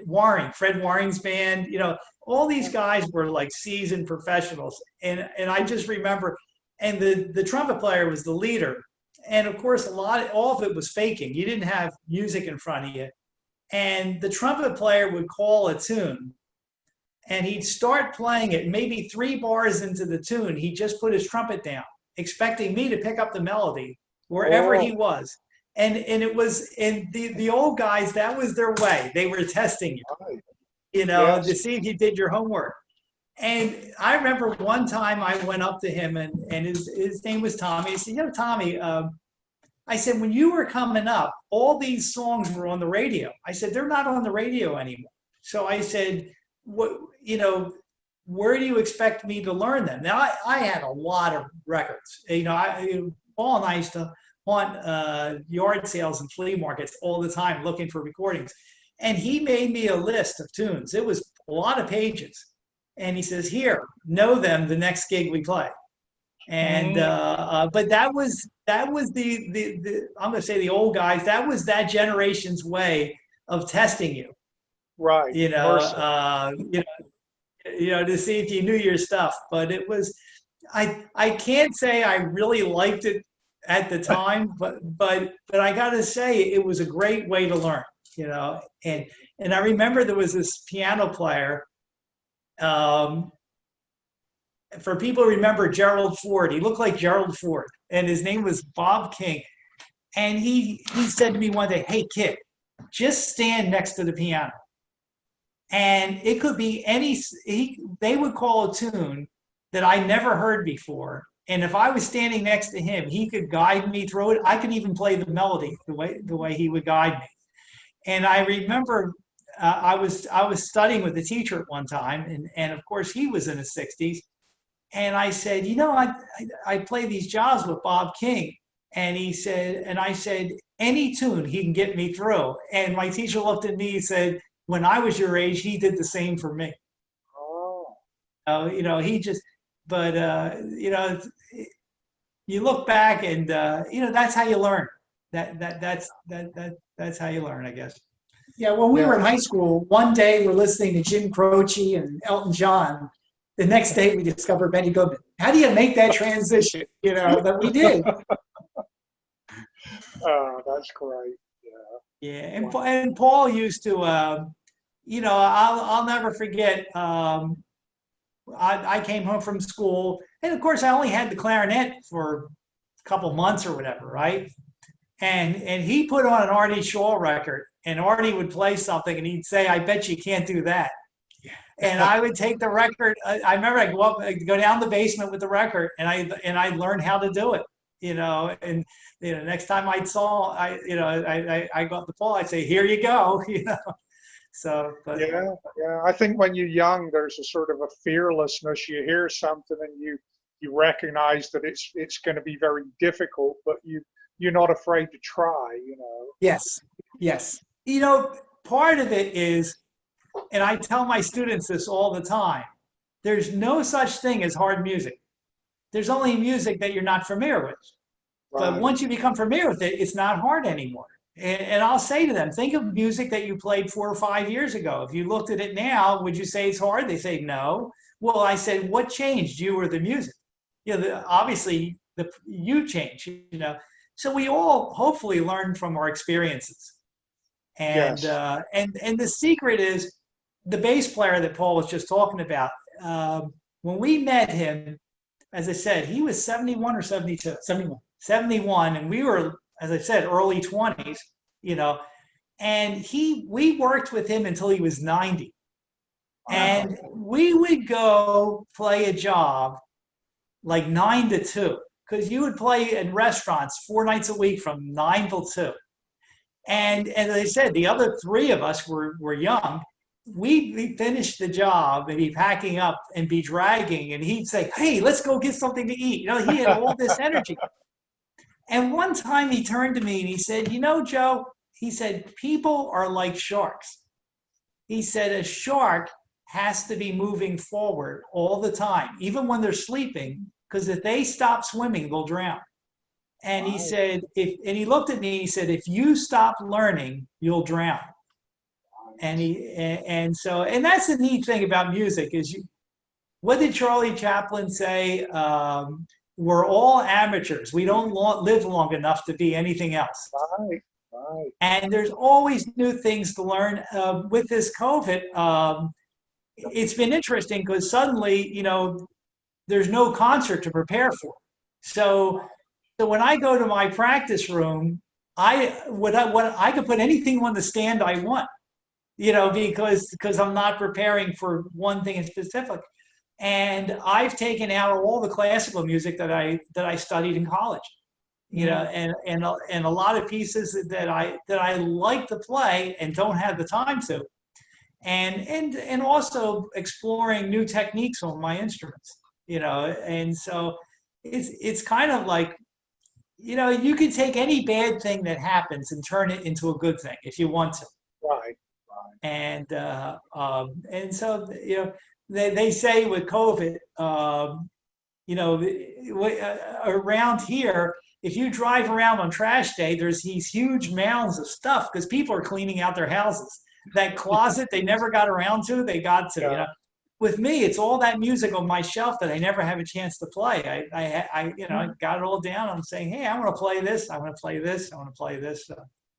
And as I said, Paul and I haven't had a chance to get together, and so as soon as we got together this weekend, the instruments came out and said, "Hey, let's play something. Let's work on some things." Nice. Well, I'm just sorry that I didn't get to hear that. I do have a couple more questions for you, but I know you were going to play for us at some point. Would you rather wait till the end to do that, or do you want to do it now? Go ahead with your questions. Yeah, we can. All right. Well, I've been asking musicians kind of questions because that's the way my head works. But there's a couple of just fun ones here. And one of the board members wanted to know, what's the craziest thing that ever happened to you on stage? You know what? If I had a little time to think about it. Well, there is a Pismo story. There is a Pismo story. Do you want to tell it? I'll tell it. Yeah. And it's on, there's a video of it because one year at the Pismo Jubilee, they posted a little bit of every band and they posted what happened to us. We had just finished a tune and Joe was making an announcement for the next tune. And he couldn't get the microphone to go back in the clip. Now, in my defense, it wasn't the correct clip for that microphone. Come on. So it was getting embarrassing how long it was taking. So I just walked over to the mic and all I had to say was, just how did you manage to have 2 kids? Well, he lost total control of the audience. I mean, the audience just exploded. Our drummer, he's got about a 5-second delay before he gets the joke, and it's just, the audience just went, he couldn't get control of what was going on and he didn't have any comeback. What could you say, Another time we were playing in Mammoth and we were supposed to fly out to Mammoth and we get to the airport and they said there's going to be a delay. And the delay went on and on and on. It turns out we're in the airport 8 hours. And finally they said they can't get us on the plane. They're going to have to put us on the plane the next morning at the same time. So we go home and now it's late at night, but we had to get up at 2 in the morning to go back to the airport for the next day. And of course our first set is the next day. So we fly out to Reno, and then you have to drive up. So 3 hours to get to Mammoth. So my brother and I are in the lead car, and there's two other cars with the rest of the band, right? So we drove all 3 hours up to Mammoth after flying for 5 hours. After flying for 5 hours, they pull up behind the stage at the beginning of our set. They're announcing us, I jump out of the car and I just grab the clarinet and I run up on stage by myself and I start playing California, Here I Come, right? And my brother gets out and he has to get the mallets out of his luggage and he comes up the stage and he starts comping the chords behind me. By the time we got to the end of the tune, we had a full band. So that was, another time the same thing happened in Medford. And we ordered a pizza from the stage. We were starving. We had traveled all day, and the guy delivered it to the stage. Oh, wow. But different things happen. A lot of things are, I guess, inside musician things. But the hardest thing was coming home from Pismo one year, from playing the Pismo show. Our flight was delayed. And we missed our connecting flight in San Francisco. And we had a choice, either stay in the airport in Pismo, which we should have done, or fly to San Francisco and stay in that airport. We opted to go to San Francisco. Well, when you spend the night in the airport, they don't adjust the air conditioning for the fact that there's no one there. And all the food concessions were outside the gate. And if you went outside the gate, you had to wait till the next morning to get back in. And what a night, freezing.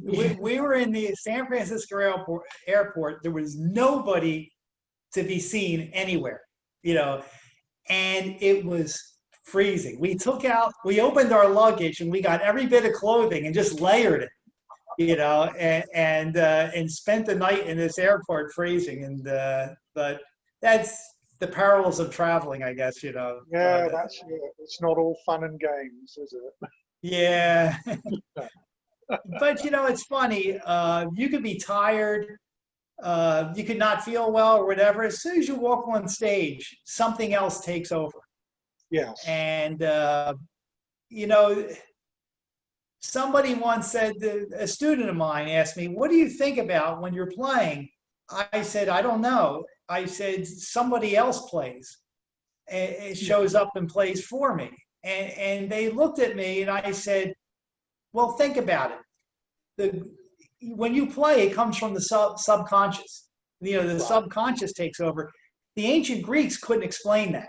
They had, they couldn't understand how you could do something without literally thinking about it. So they claimed a god entered your body and did it for you. And that god was muse. And that's where we get the word music. So, yeah, I said, we come off the stage and people ask me what the second tune was. And I say, I don't know, because I don't remember like that quick what we, as a matter of fact, the band's they're always not angry with me, but they know that when we go to play a set, I do not make a set list, or I don't work from a list of tunes. And a lot of times we'll be walking onto the stage, and the guitar player will say, "What's the first tune going to be?" And I look at him and say, "I don't have the foggiest." I know. I'm the same I just know that tunes pop into my head. And I think a lot of that is you get a sense of what the audience would like to hear. And so if you go from a pre-programmed list, you're locked in, and you just get a feeling of what's going to work at that particular time. But I always said, if I know ahead of time what I'm playing, I'm going to be bored. I said, I'd rather be surprised, And a lot of times we'll rehearse something and like an ending to a tune, and we'll have a set way of doing it. And on stage performing it, I'll change it. And I remember we were playing, I think it was After You Gone, and at a very fast tempo. And 8 bars before the end, I signaled the band to go to halftime. And we went to half tempo. And then 4 bars at the end, we went back to the original tempo. And when we came off stage, somebody in the band said to me, that could have went really badly. It just happened to work. And I said, but what would be the worst that could happen? I said, even if it crashed and burned, we would have had a laugh with the audience. But I said, isn't the excitement of not knowing what's going to happen make it even more fun? No, I would say no. He would say yes, I would say no. So you're not in perfect agreement on all of these philosophical. No, Joe and I approach jazz in two different ways. Now, Joe's an accomplished musician and arranger. He knows his theory. He knows chords and scales and such, but he plays off the top of his head. So I could walk in and let's say I'm going to sit in on a set that he's already started, which I used to do when he used to work with Tony DiNicola. And I look at him and say, what key are you in? And he'd have to think about it. He wouldn't even know the key he was playing in. Me, I want to know the key. I want to know the chord structure, and that's how I operate. So we do approach it from 2 different directions. One time I was in a recording session, and we were warming up, and the piano player was playing something, and I pick up my horn, and I start playing along with him. And we played 3 or 4 choruses, and I finished, and I turned to him and said, that's a great tune. What was it? He says, I don't know. I was making it up. He says, I was following you. But I think when you play, something else takes over. I say to people, when you go out, let's say you go with some friends to get pizza, and there's all the conversation, and the conversation always shifts. You could be talking about one thing, and 2 minutes later, you're talking about something completely unrelated. And let's say there's 6 people, and the conversation just flows. And we all have wonderful evenings like that. And people come up to me and say, well, I don't play jazz. And I said, well, of course you do. Because whenever you have these evenings like that, that's jazz. That's improvised. Right. And as I said, music's a language. As soon as we start thinking of it technically, with all the rules and everything, then it's more of a science. It's not an art form, it loses that freedom.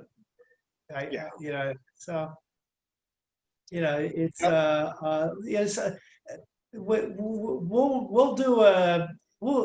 have a tune that we play fairly often or that we've recorded, and I'll go on stage and we'll play it at a completely different tempo. Maybe we always played it slow. I'll play it fast, or we always play it fast. I'll play it slow. Or in a different key, just to, Right, just to keep it fresh. Yeah, absolutely. Well, maybe one more, or how are we doing, Rhonda? Okay. Well, one of the things on the list was, what do you envision for the future? I mean, I assume this COVID thing is eventually going to end. And, what do you envision for your careers, and also for the future of the traditional jazz festivals? I think it might be slow coming back, but I think, I guess when they have a vaccine, or we're starting to see it on the East Coast where people are starting to loosen up. In New Jersey, we have the Jersey beaches, and a lot of people from other states come to New Jersey in the summer, to go to the beach, and the experts were all saying, when summer comes and all these people start coming into New Jersey, you're going to see a spike in the numbers and all that. Well, we never saw that. And it could be that when they have a vaccine, or as I said, if this starts to sometimes viruses just go away, whatever. I think people are going to want to get out and be entertained again. After being in their homes and in this lockdown, I think it'll come back in that sense. Now, as far as people always ask me the future of traditional jazz, or even jazz in general, but we have festivals of Renaissance music. We have festivals of Mozart festivals, and Beethoven festivals. I mean, music's music. People are going to want to hear good music. A lot of people say, well, the farther traditional jazz gets into the past, there's going to be less and less of an audience. And I said, well, what could be more in the past than the Renaissance? And yet these Renaissance festivals, there's still an audience for that. In fact, when I was in college, I actually played in a Renaissance group. I played recorder.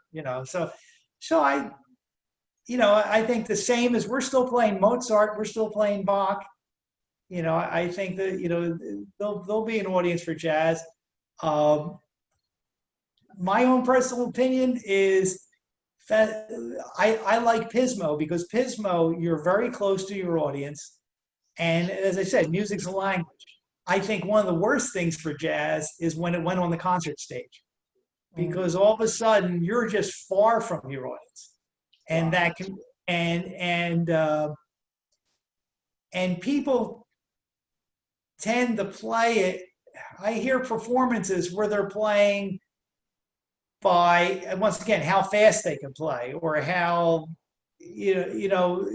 what they're going after isn't, they're taking the life out of it. As long as it has the life. A lot of the early jazz musicians preferred playing for dancers, because their argument was, you have people moving along with you. In Louis Armstrong's biography, when he talks about the clubs that were in New Orleans, and he said the whole building would start shaking with the music. It's just but when you have that closeness with the audience and the rapport, where it's a back and forth thing, it's a two-way thing, that's what's going to keep jazz alive. I think here in Delaware, we have a jazz festival in Rehoboth, and it was taken over some years ago, and it became a smooth jazz festival, but only smooth jazz. And I think segregating a festival, whether you do just Dixieland or just smooth jazz, is a bad decision, because you're talking about a style of music, jazz, that's only listened to by 10% of the population. Now you're going to cut it down even more. I know for us, we were in a lot of festivals. We were the first band to go in with not a traditional lineup. And we could play jazzy blues, but we had vibraphone. It wasn't trombone, clarinet, and trumpet. What also amazes me, I play drums for my church. and we're doing the contemporary, very contemporary music. I do a lot of fills, and they're right out of Gene Krupa and Dave Tuff, and it fits the music perfectly. And so I see this thread through styles that it transcends styles, I guess I should say. And I know you're going to, audience will have preferences. I mean, I've listened to a lot of modern trombone players because I was originally a trombonist for many years. But be honest with you, my favorite to this day is Jack Teagarden, still. Yeah. And Teagarden, you listen to his albums and it's very eclectic. He did albums with strings. He did albums that were standards. He did albums that were just Dixieland tunes. Same thing about Bobby Hackett. You could say about Bobby Hackett, you know, and the fact that these guys were so versatile. Even Goodman, and towards the end of his life, he opened his sets with "That's a Plenty," which you would think would be going the opposite direction, but he went back. You know, here's a guy that had, gee, how many tunes, big band tunes, he introduced the American public, and here he's opening his set with "That's a Plenty." So I like that eclectic part of music. I had a student come to me, a saxophone, and he said, "Could you help me with my improvisation on this tune?" I said, "All right, bring it in. Let's talk about it." So he brings in the music and he points to the first chord. He says, "Well, what do you play over this chord?" And I said, wait. Before we go any farther, I said, "Why don't you just play me the melody? Let's start there." And he says, "Oh, well, I don't know the melody. I just want to learn how to improvise on it." And I said, "How could you improvise on a song that you don't know?" So I said, "Here's your first assignment." And I said, "Go on YouTube," because you know what's wonderful is a lot of the greats are on all. You know, last night Paul and I were watching Jascha Heifetz, you know, the violinist, and you know, it's like, what could be more wonderful than that, you know? And it's all there. So I said, "Go on YouTube," and I said, "Type in Duke Ellington, Johnny Hodges." And the next week he came in for his lesson. He could hardly talk. He said, "I couldn't believe it." You know, it just, and I said, that's where music's a language. I said, when you can talk to an audience like he did, you know, and so, yeah. So I think, you know, all music has a future, you know, as long as, as long as the people up on stage love what they're doing, that's the difference. You know, you just have to love it. You know, Buster Keaton's once said about, you know, his films, he said, when we were making those films, he says, we ate, we drank, and we slept them. We could think about nothing else. And, you know, music's got to be sincere, and you got to have that dedication to it, you know, where you want to take that horn out every day and just play it. So, should we play something for them? Would you? Oh, that would be great. It's only the two of us, but we'll. Oh, that's plenty. Paul's just got to situate. Now I have to say, I'm sitting in a room. He's got what? 2 sets of vibes, a marimba and a xylorimba and a xylophone. There's barely enough room for me, you know. And I think he designed it that way, you know. Well, why not? Should we do it? Yeah.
Hey, beautiful.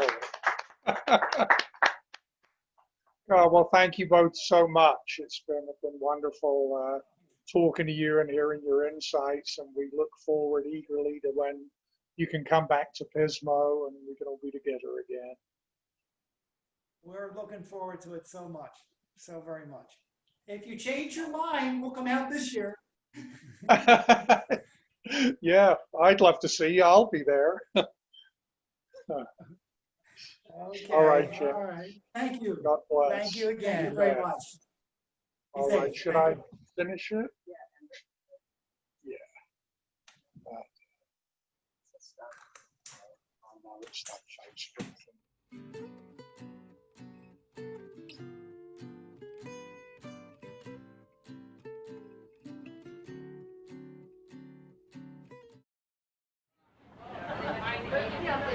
Robert E. Lee.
Why I never said.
thank you very much. Thank you.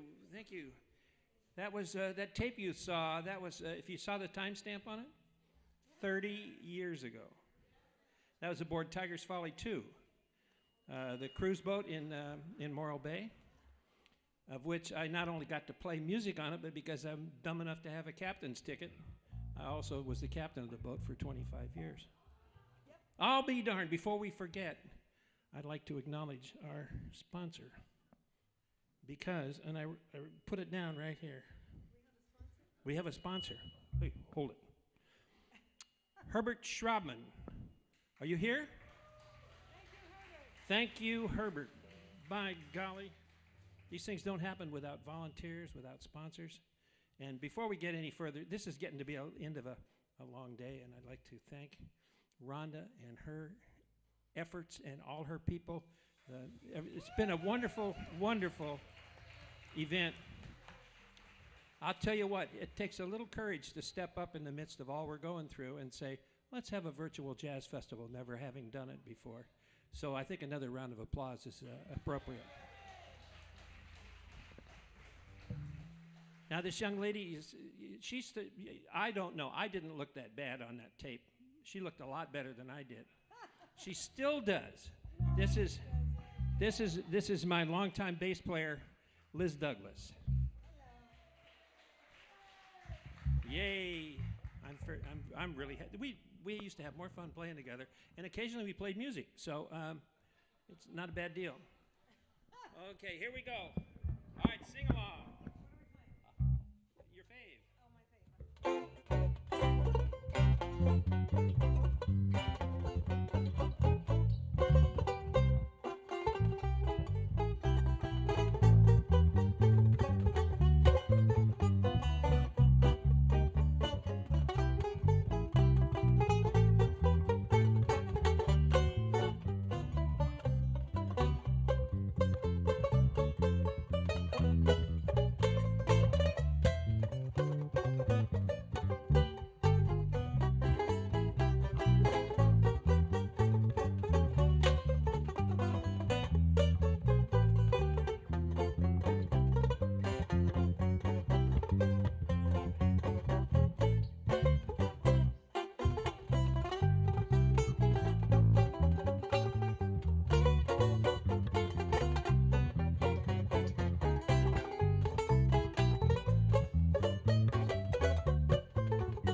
What was I playing?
Okay, now, tell you what, just before, I just had not barely gotten inside the gate.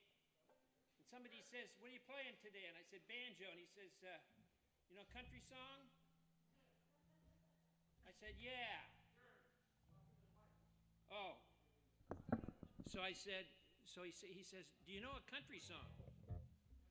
And I said, yes, I do. And he said, would you play it? And I said, I certainly will. So we'd like to do for you, at this time, my favorite country song. Okay? What could it be?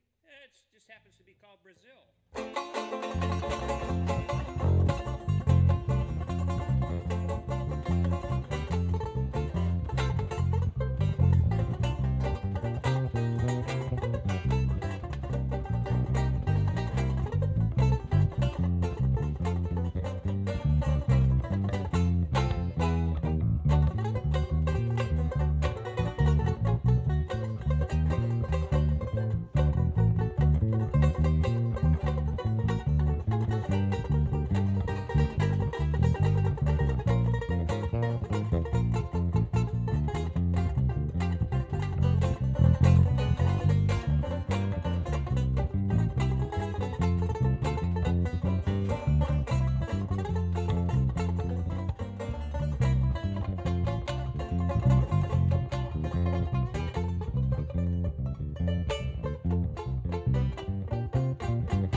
Thank you. Thank you very much. Now, we're going to switch around, but before we do, how about a nice, wonderful round of applause for my lovely bass player, Miss Liz Douglas.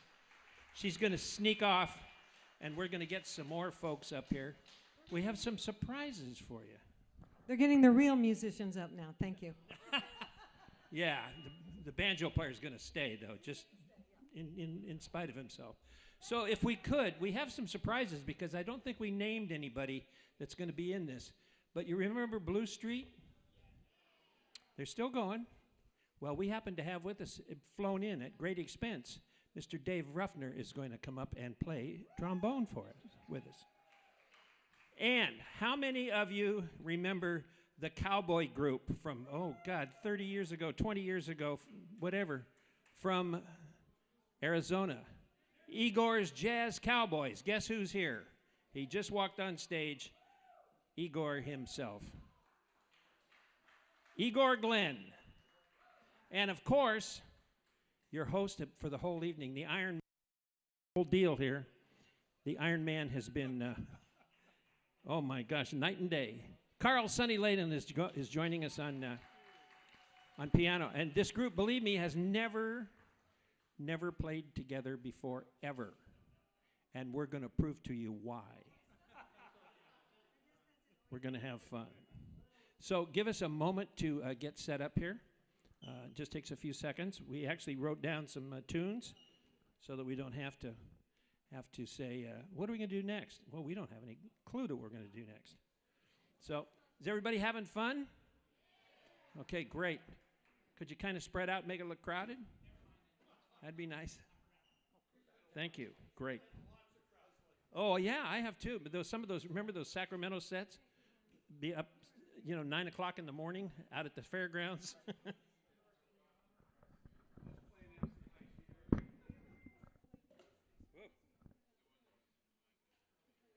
All right. So, anybody have any requests? Write them down on the back of a $100 bill. Send them up here. Even if we don't know them, we'll learn right in front of you. Okay. Okay, you guys ready? Almost. Okay.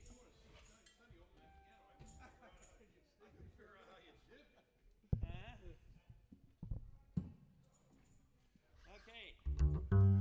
Yeah, let's start out with that one. You want to play a little banjo? I'll just play the first 2 bars, 4 bars, whatever it is. It's the last 8 bars, last 2 bars.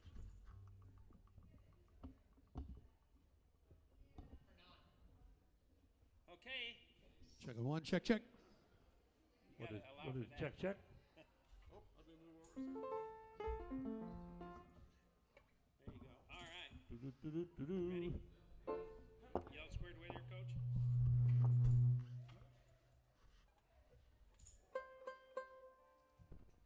Okay. Key that.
What did you check?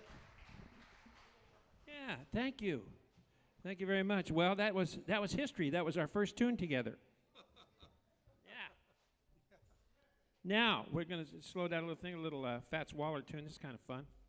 A little thing entitled Ain't Misbehavin', which is our, believe me, this group right here, that's our code. Oh, yeah. As if there was a chance. Yeah. Okay, what key you like that in? E flat. E flat. Let's do it. You want me to sing it or not? Sure. Okay. Yeah. How about the last, first date, last date? Okay. Yeah. Okay. Want me to count it off? Sure. Here we go. 1, 2, 1, 2, 3.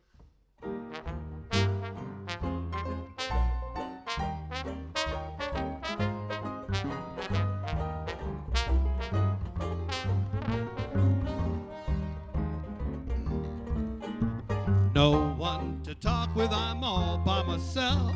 No one to walk with, I'd be happy on a shelf. Ain't misbehaving, saving my love for you, and you, and you, and you. No need for searching for the one I love. No need for flirting, you're the one I'm dreaming of. Ain't misbehaving, saving my love for you. Like Jack Horner, I'm in the corner and I don't go nowhere, but what do I care? Your kisses are worth waiting for. Oh, now believe me, I don't stay out late, nowhere to go. I'm home about 8, me and my radio. Ain't misbehaving, saving my love for you.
Dave Ruffner.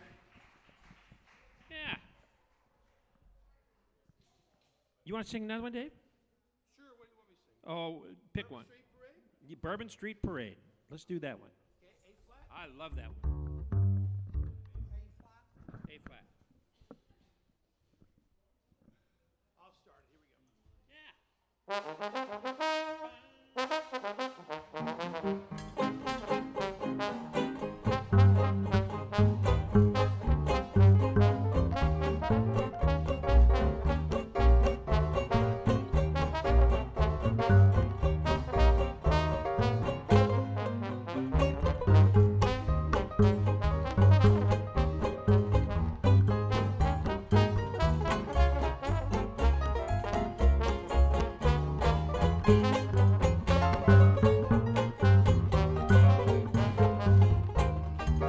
Oh, let's fly down. We can ride down to New Orleans. Oh, that city, so darn pretty. Historic scenes. I'll take you. I'm gonna parade you down there on Bourbon Street. Now we're hitting all the hot spots, hanging with your big shots down in New Orleans.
We can ride down to New Orleans. Oh, that city, she's so pretty. Historic scenes. I'll take you, I'm gonna parade you right over there on Bourbon Street. We're hitting all the hot spots, hanging with the big shots down in New Orleans.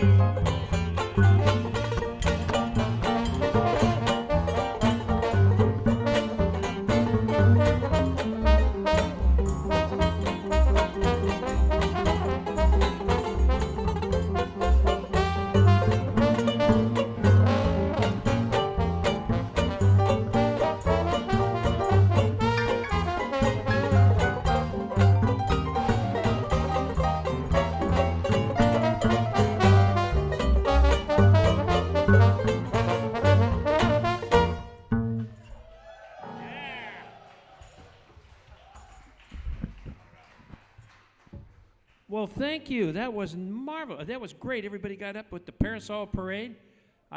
How come the dog didn't have an umbrella? The dog was my favorite. The dog is not a union member, I guess. That was great. Remember, no animals were harmed in the playing of the scene. That's right. Well, we don't know. Hey, Igor, do you... Igor, do you have a little something maybe you'd like to lay upon us? Well, Igor traveled all the way, came all the way from Arizona. Dave came all the way from New Orleans, or Nolans. New Cuyama. Somebody, how's your coyote doing? A new coyote. I don't know if you've been following Carl's coyote stories, but out where he lives, he had a friendly coyote. Yeah. I get pretty close to them, get within about 10 feet of them with a camera. It's great. Pretty interesting stuff. Yeah, I'll tell you what, how about we hear from Igor? And all right, let's go down to New Orleans. New Orleans, Another all New right. Orleans tune. This tells about a place down there called the House of the Rising Sun. We can't tell you what kind of house it was, but Dave and I know that it's a halfway house. No, it's a wonderful Japanese restaurant down there. Yeah. It's a halfway house, Dave. That's for girls who didn't want to go all the way.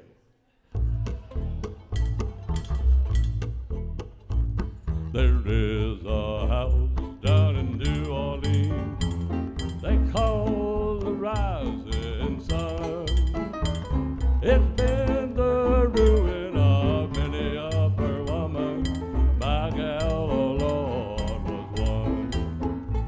If she had listened to what the mama said, she'd have been at home today.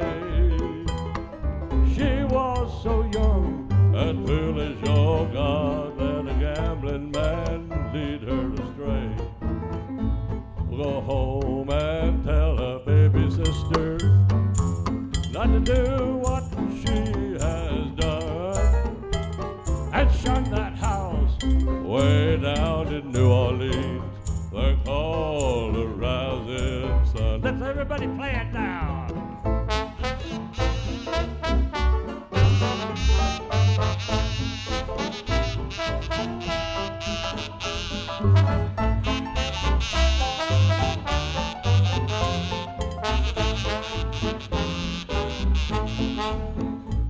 My mama, she was a tailor, and she sewed my old blue jeans.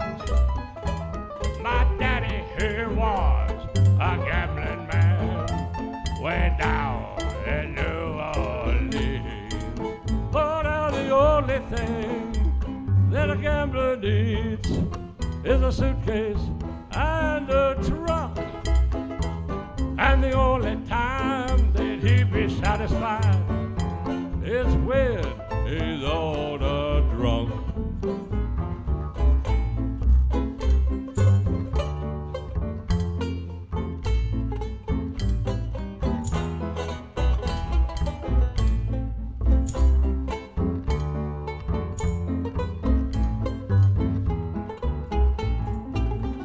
I got one foot and on the platform, and the other foot is on the train.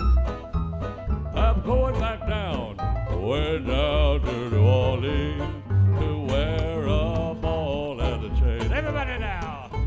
There is a house down in New Orleans they call the Rising Sun. Lord, it's been the ruin of many a poor woman, my gal, oh Lord, oh Lord was one.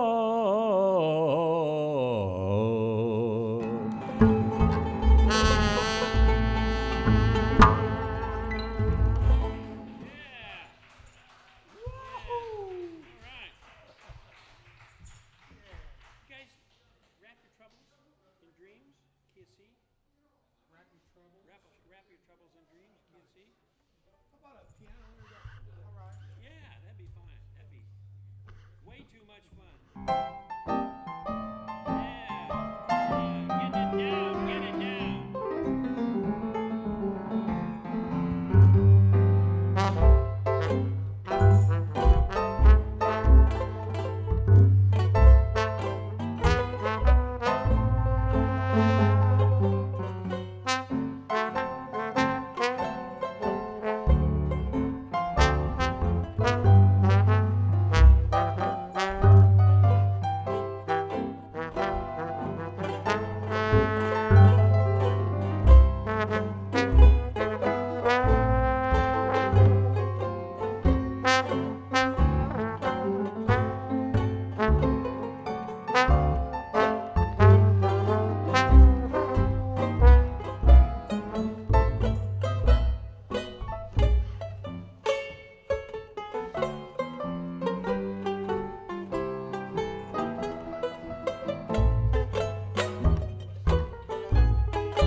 when skies are cloudy and gray.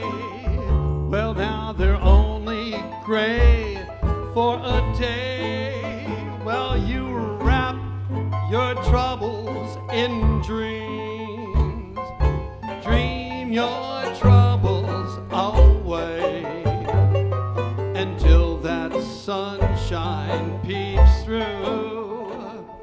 There's just one thing to do.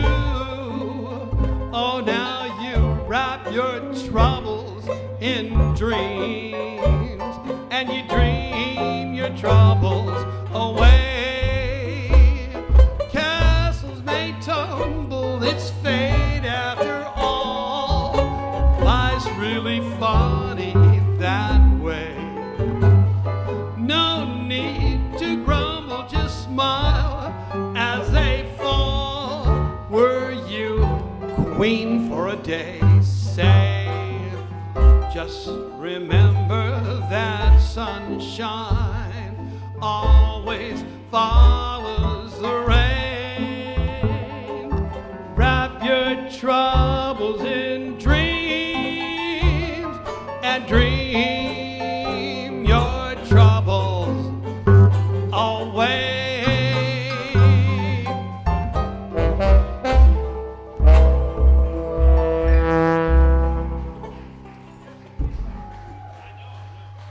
We got some feedback, low frequency feedback. I don't know whether we were okay at first. And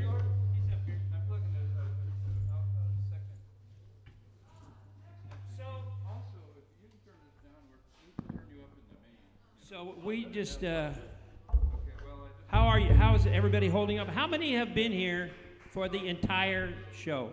All day? Oh my gosh. This is great.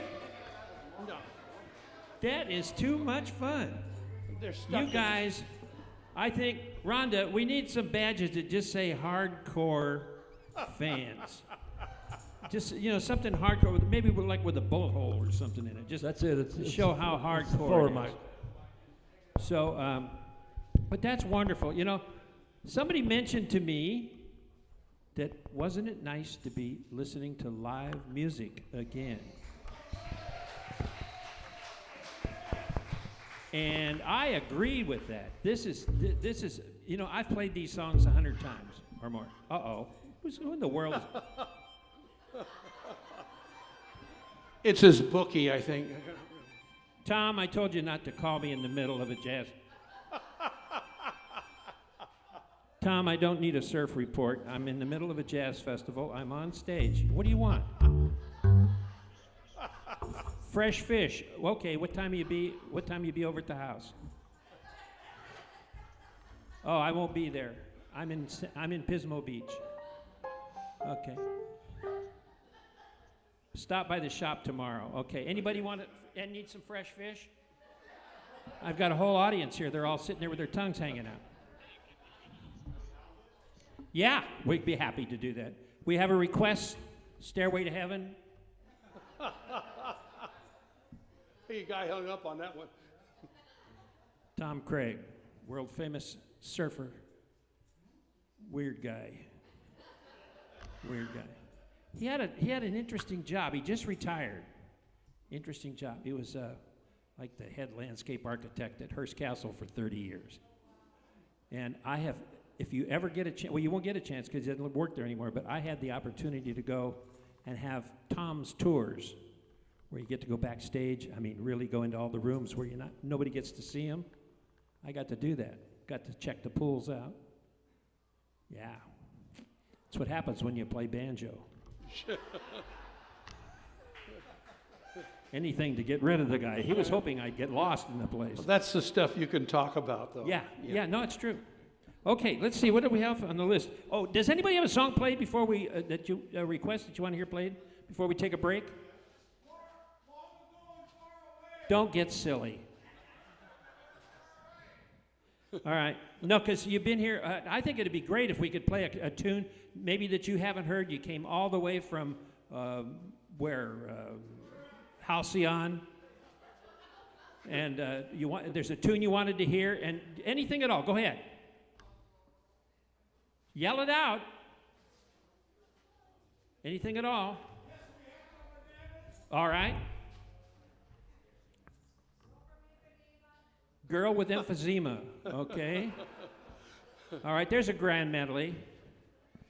You play Yes, We Have No Bananas. You play Girl with Emphysema. And I'm going to play banjo. Here we go. Yes, We Have No Bananas. Remember that one, Dave? I guess so. That's probably B flat, whatever. I'll play first chorus. Okay. You guys know that one? Yeah. I know like the first line. Okay, I'll play. Okay, here we go. Since I asked for it.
Virtually impossible to stump this orchestra.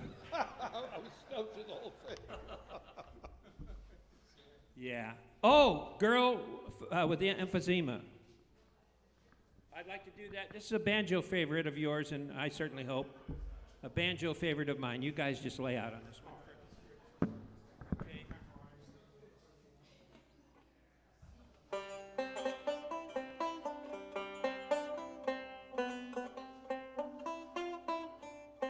Girl with emphysema.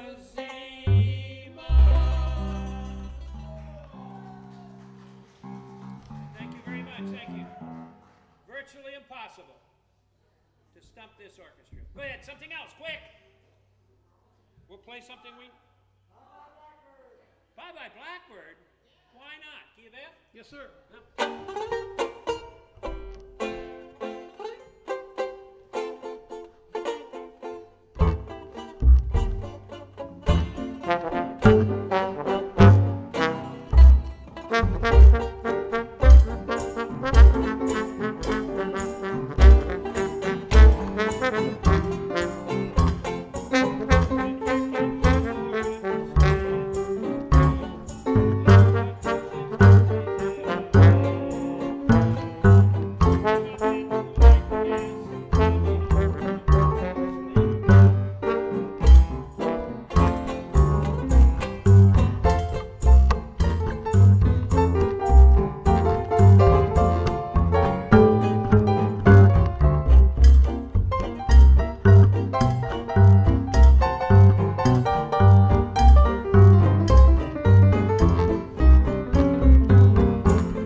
by golly. Hey, you know what? We have not. The hardest working man at the festival has been Sonny, and he's been doing it all weekend long. And now I think it's time to feature him on a piano number of his choice. We'll kind of stay out of his way. There's a chance that we know it. We'll graciously, stay out of his way because he's liable to run right over us. He has a tendency to get into his music. So how about a nice warm round of applause for Carl Sonny Leyland. Hey, thank you.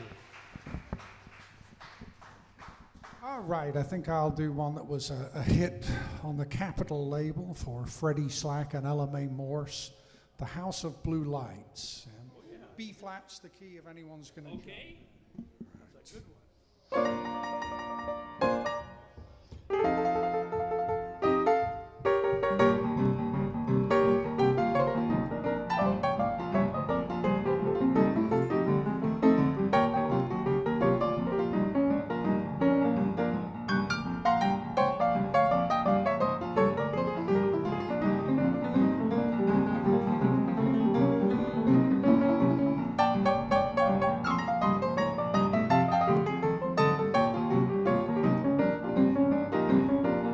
I said, lace up your boots, we're gonna groove on down to a knock-tot shack at the edge of town. They got an 8-beat combo there, just won't quit.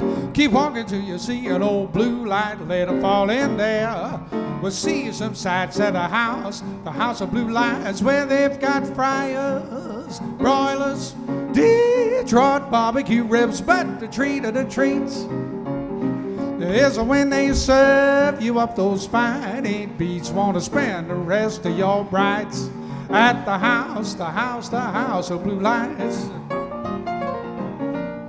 I said do do do do do do do do bye.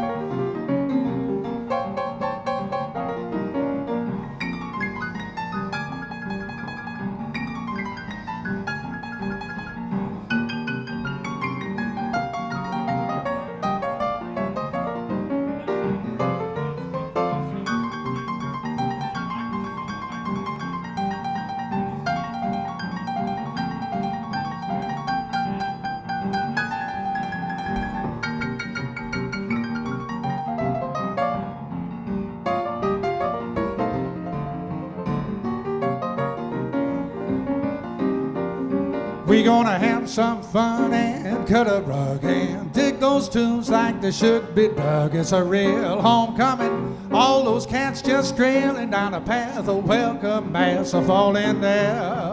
We'll see some sights at the house of blue lights, where they've got fryers, broilers, got Detroit barbecue ribs, but the treat of the treats.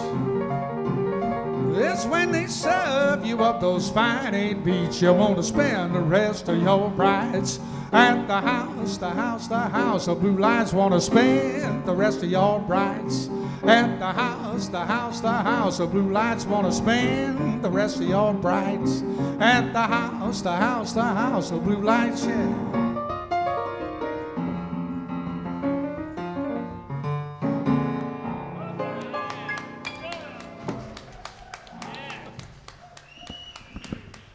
Mr. Carl Sonny Leyland. Thank you. I don't know where you get the energy to do that after the whole weekend, huh? Now save up because we're going to. Drugs. I think it would be nice if you do another one, but not right now. Take a minute. And you know what we need to do? We need to acknowledge and say thank you to our sponsors. Let's do that. This is once again by his thumb. Okay, we would like to thank from the bottom of our hearts, Barbara Findlay, Julie Cole, and Curtis and Carol Gleason. Yeah. Believe me. Thank you. I don't know if are you any of you folks here? Okay. Well, if you see any of those folks, tell them thank you for supporting jazz. I think that's marvelous. Do you mind if I mention mine? I did them all yesterday, but I feel like I ought to.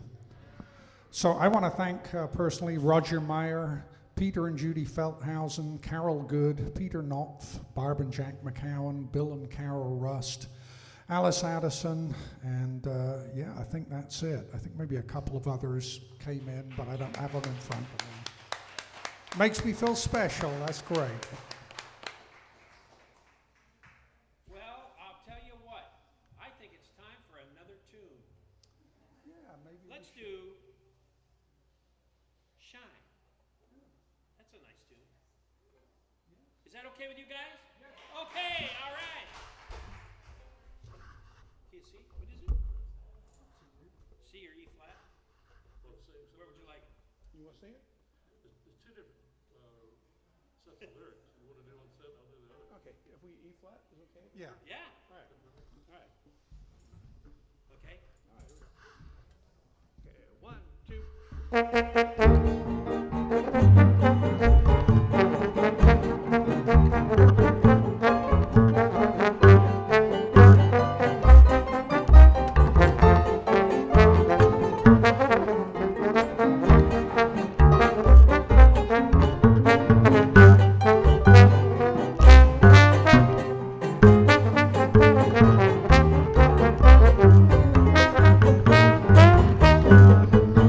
Now just because my hair is curly, and just because my teeth are pearly, and just because I always wear a smile, I get myself all decked up in the latest style. Now just because I'm glad I'm living, take trouble with a smile, I'm happy all the while. World's my umbrella, I'm illuminating fella, that's why they call me Shine.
Come on and shine the way your blues is. Come on and shine.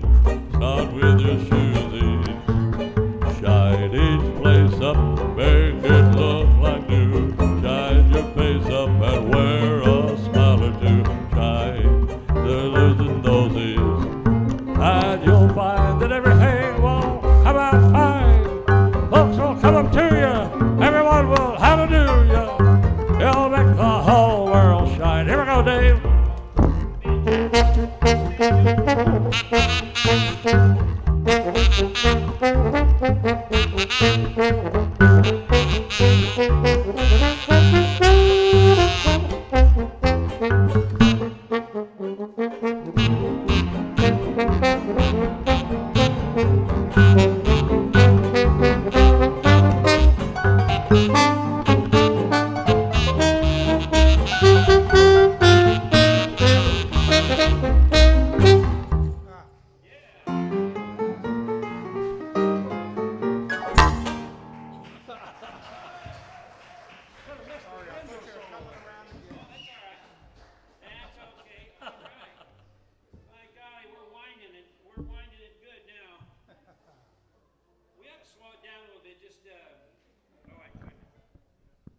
Supposed to talk into the microphone.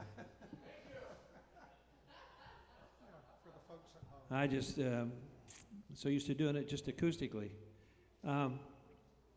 Yeah, I think let's do it kind of a slow one. I'm starting to get a little sweaty, and it's not good. If I do that, I only get one day out of the shirt. It's a tribute to bachelor laundry.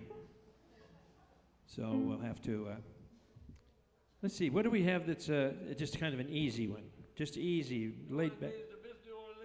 Let's do that. Do you know what it means to miss New Orleans? Did we do that one yet? Oh, good. I don't know who's keeping score. Okay. TSC. Go ahead. You go ahead. Do you know what it means to miss New Orleans? To miss it both night and day. I know I'm not wrong. That feeling's getting stronger the longer I stay away. I miss the moss-covered vine, the tall sugar pine, where the mockingbirds they used to sing. You know that I miss that lazy Mississippi, harrowing down into spring.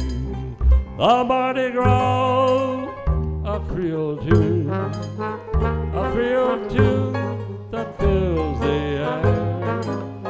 And I miss those oleanders in bloom. I'm wishing, oh, that I was there.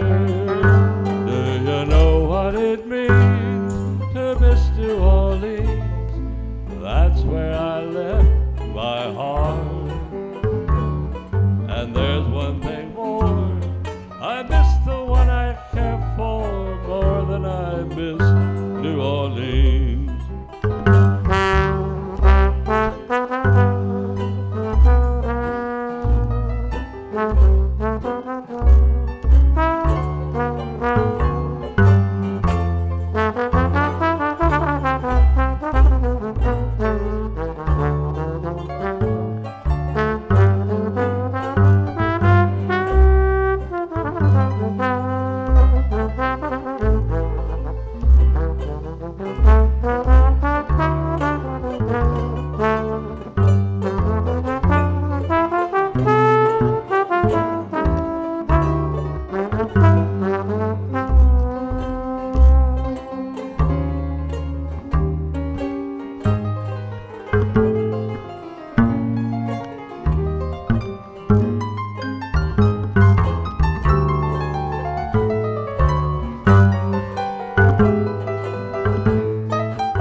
Do you know what it means to miss New Orleans? To miss it both night and day. I know I'm not wrong. That feeling's getting stronger the longer I stay away. I miss the moss-covered vine, the tall sugar pine, where the mockingbirds they used to sing. You know that I miss that lazy Mississippi, hurrying on down into spring. The Mardi Gras, a Creole tune, that fills the air. And I miss those oleanders in bloom. I'm wishing that I was there. Do you know what it means to miss New Orleans? That's where I left my heart.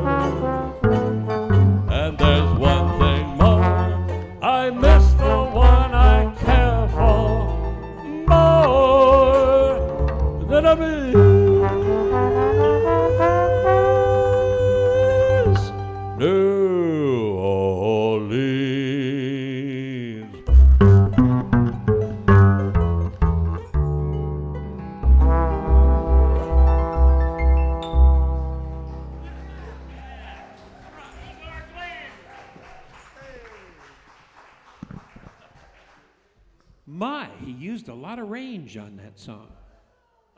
He was up and down and around and around. I'm home on the range. Home on the range. Show me a home where the buffalo roam, and I'll show you a dirty house. That's right. Oh, hold it down. Okay. Okay, anybody else got a song you want to hear played? Hurry up. Which one?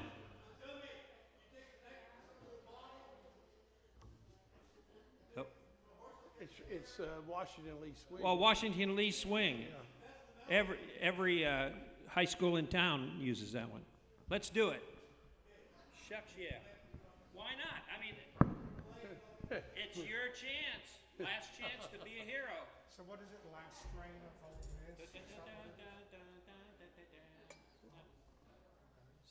B flat. Okay. B flat. B flat. Counter off, kid. Here we go. 1, 2, 1, 2.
Mountain Dew girl.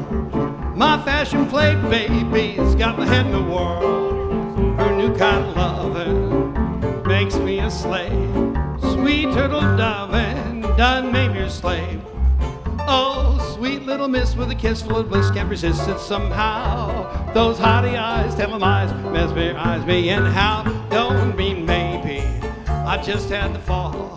Found a new baby, that's all.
Hey, I'll tell you what, we're just about out of time. We'd like to thank all of you for sticking around, being a crowd.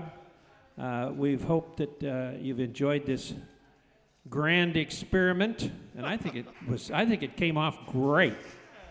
I really do. And congratulations to Rhonda and all of her committee and all the Basin Street regulars and the irregulars and the sidewaysers and all those folks. The Metamucil gang. The Metamucil gang, yeah. I never met a mucil I didn't like.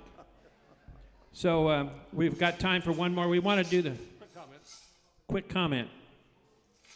In Arizona, we have a museum, a musical instrument museum called the Musical Instrument Museum. Wow. Ask me about it after the set, and I'll tell you, they have hundreds and hundreds, maybe thousands of instruments. It's a terrific place to visit, so come on out and see us. A lot of my ideas for the foot percussion that I've built come from seeing videos from all over the world for people who build homemade percussion. Yeah. And, Sonny and I were talking earlier. Tell them a little bit about skiffle music.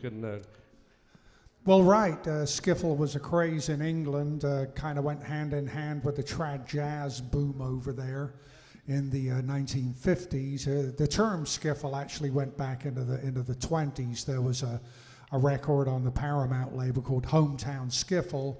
But what we're thinking of is where they use the T-chest basses and the washboards and all that kind of thing. Spasm music. So Lonnie Donegan and a good friend of mine had the Avon Cities skiffle group. That was Ray Bush. Yeah. A lot of that early music comes from my home state of Alabama, and I spent some time in New Orleans over the years. Sidewalk bands in the 20s and 30s were called jug bands, which is not nearly as exciting as it sounds. I love that band. Bring on the jug band. No, that's not Dolly Parton's band. Okay, now this is the last one. This is the what do they call this one? Grand finale. This will be the grand finale. There you go. And this is one of those ones from whence it all came. And if you want to sing along, go ahead.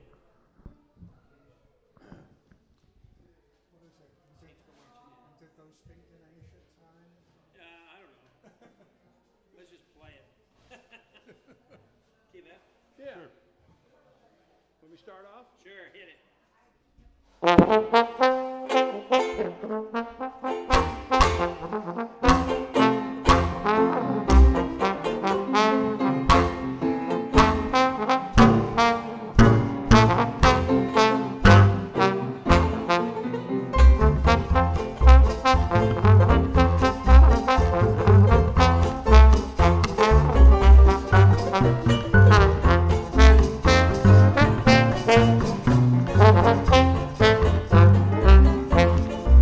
Oh, when the saints go marching in. Oh, when the saints go marching in. I want to be in that number. And the saints go marching in.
Pass the tip jar, we'll do one more song.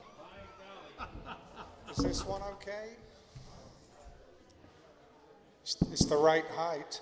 All right, one more announcement before we're out of here. We're going to have an interview with Adrian Cunningham, who is now located in Barcelona. I had a chat with him, Zoom meeting from Rhonda's house. And also we're going to have a recorded set from Adrian Cunningham and his group. He has a couple of sponsors, Fred Felch and Howard Marcus. Many thanks to them. And thanks to all of you for being here. Thanks to all of you for listening in online. And it's been wonderful. Who could imagine something like this could happen? I'm thrilled to be a part of it. Thanks to the Basin Street regulars. This is the Pismo Jubilee by the Sea. I'm Carl Sonny Leyland. Bye.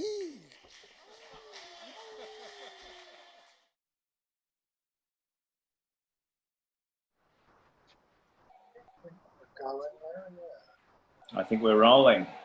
All right, yes, we are. And here's Adrian Cunningham, all the way from Barcelona, Spain. Sounds romantic and exotic and all that. I've been there, I know what it's like. But for those who haven't had the benefit, tell us about it. It's a beautiful city. It's just something really unique about Barcelona, even within Spain. And I love all of Spanish culture. But Barcelona itself, it's a beautiful city. I mean, you have beaches right here, so the lifestyle is really great. The architecture is amazing. You have all of Gaudi's beautiful building designs scattered throughout the city, which really give it a flavor. And it's just a beautiful place to be. I mean, the people really like to live life well. They spend time in the plaza, like in little little squares, little town squares, drinking coffee, having a beer. It's a beautiful social atmosphere. Even with all the pandemic happening, people still seem to live well, and the weather is amazing. Yeah, it's beautiful. Very cool. Well, I mean, with obviously with the pandemic, all of us musicians are suffering, but are you able to do any public playing at this point? A few things. Yeah, Barcelona itself is pretty strict with the lockdown. They tried opening some of the clubs for a while, then they closed again. But I've been doing some festivals outside of Barcelona in other parts of Catalonia. So last night we had a really nice gig in a place called Figueres. There's anyone that's familiar with the area would know that there's a great Dali museum there. And so we did a festival there last night, and a few other places in Costa Brava, just north of Barcelona. So there are little festivals and things happening, but not so much within the city itself. Right, I see. Yeah. Well, why are you in Barcelona? Why have you relocated there? Well, it's a long and romantic story, Sonny. This is what we want. Take a sip of your beer and settle back. Let me tell you a tale. Soap opera. So, well, look, as you probably are aware, I've been touring a lot the last handful of years, and we've been going to Europe a lot. We've been going to Spain a lot. My band, Professor Cunningham, has quite a good following within Spain itself, having won a few competitions here and things like that. So, met a girl in Barcelona a few years ago, and we've been having a somewhat distant relationship, you know, long distance thing. I would spend a lot of time here. She would come to New York. And then when the pandemic hit in March, I was in New York, and as you know, New York, well, as it happened to many places, New York shut down. We were all kind of quarantined at home, and it got to the point, obviously my girlfriend was in Barcelona. So I quickly realized, well, there's nothing for me in New York. I mean, there's no work. You know, I'm in the apartment, but New York itself, without the music, for me, it's not a particularly, you know, inspiring place to be. So she was over here, so we kind of wrangled a bit of paperwork, and I've been here since June, so I've been here about 4 months now. Wow. Yeah, I've had the summer here, which has been lovely. Lots of beach time, and you know, really, making the most of a global pandemic. What are you going to do? You're right. That's what you got to do. Well, congratulations. Right. It sounds like a great situation. It's a good compromise. I mean, you know, we're all struggling in terms of our working career. I mean, there's that part of it that's really hard for all of us. But being here in Barcelona with her, it helps take the sting out of it for sure. Nice. Well, you're from Australia, stating the obvious. You're originally from Sydney, to be specific. Yes. Correct, Sydney boy. Yes. Yeah. Well, how was that coming up there? What was the jazz scene like? Australia, Sydney itself there's a lot of great musicians. There's not a lot of opportunity for a career in jazz, which is why a lot of us tend to go overseas. But I had some wonderful mentors. I had some great, especially within the traditional world when I was a late teenager, 17, 18.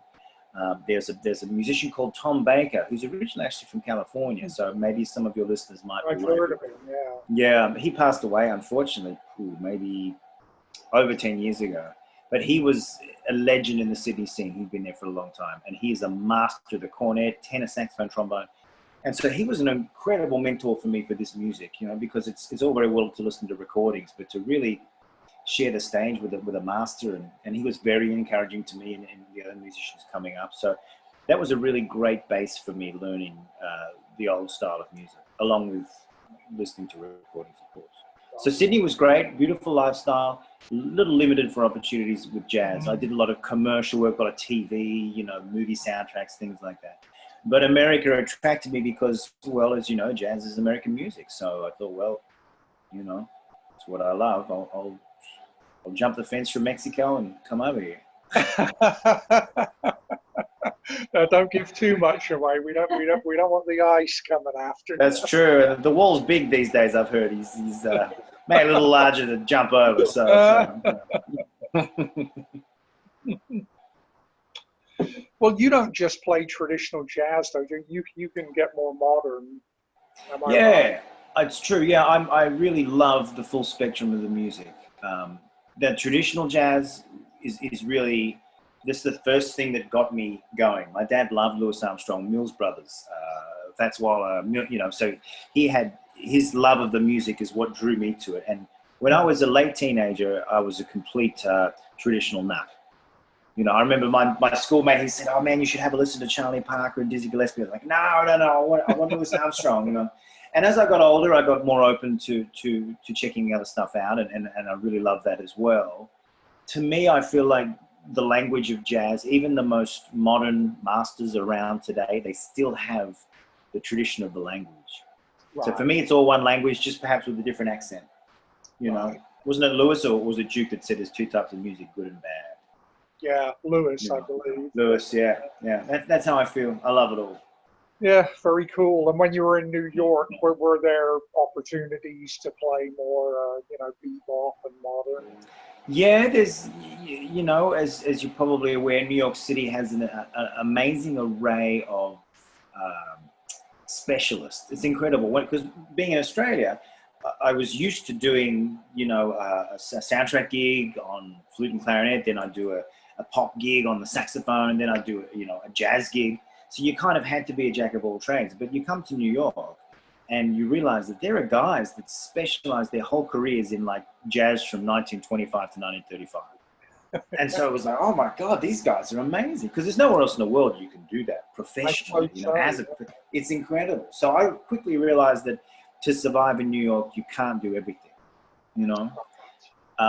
So and trad was something that attracted me because I've always loved it. As I said, it was kind of my first love. And when I came to New York in 2008, there was a resurgence of young musicians discovering this music. There was a place called Mona's in New York where a great clarinetist, Dennis Lickman, had run a jam session. So it was attracting a whole generation of young cats kind of really checking this music out, which was great. I spent some time. I was in Vince Giordano's band, the Nighthawks. Right, I played lead with them for about 2.5 years full time, and then a lot of substituting. And that was an experience for me because nobody knows the music like Vince. He was a real mentor for me for the style. And beyond that, I played in Wycliffe Gordon's band. I've been in his quintet for a number of years, and he shares a passion myself for the spectrum of the music. He loves the early stuff as much as the more modern. So we have a kinship to that. So I really, being in New York is an inspiring place because even if I can't play, really modern, crazy stuff, I can go and hear an amazing band do it and be inspired for myself. Yeah. Well, you must miss that, huh? Yeah. There's a lot of things I miss right now, mate. I tell you. Yeah, that's true. Oh, well. Yeah, but that was the one thing, I touched on it before, but when New York closed, I realized that without the music, like music was so much for me, that New York was so much about the music, that when that stopped, I was like, I have no connection with New York anymore. Right. Without the music, there's nothing for me here. And that was a real awakening for me. So yes, I miss it a lot. Got you. So, I mean, will you mainly be in Barcelona now with just the occasional trip back over here? Who bloody knows, man? I tell you, these days. When I'm thinking beyond COVID, assuming it does end. Yes. What I would like to do is to continue to have my time in America, which is what I've been doing, and still tour. Obviously, my girlfriend and I were very close, and she wants to spend more time in New York with me. The ideal thing would be have two bases, one in New York City where I can live and work, and then be in Barcelona as well, because I do love them both. Barcelona obviously offers a lifestyle and things that New York doesn't offer, and then New York offers career and inspiration that Barcelona doesn't have. So, I'll try and keep those balls in the air if I can, pandemic permitting. Yeah. And do you think you'll have much opportunity to come to California? I mean, obviously you'll come for Pismo once the barriers are down. Yeah. I would tell you, I was really looking forward to that. Me and the band were really looking forward to Pismo. We had a ball last year. It was really, and it was I think the last festival to cancel in terms of real, without being online. So in the back of my mind, it was like July, August, I'm thinking, okay, I've still got Pismo, I've still got Pismo, this is great. I'll still be in California, and then I was like, So yes, I mean, I would love to go back, and we've had some good concerts in San Francisco, and I can't wait for this to be behind us. Yeah, you and me both. Yeah. All right. What do you think, Rhonda? Where are we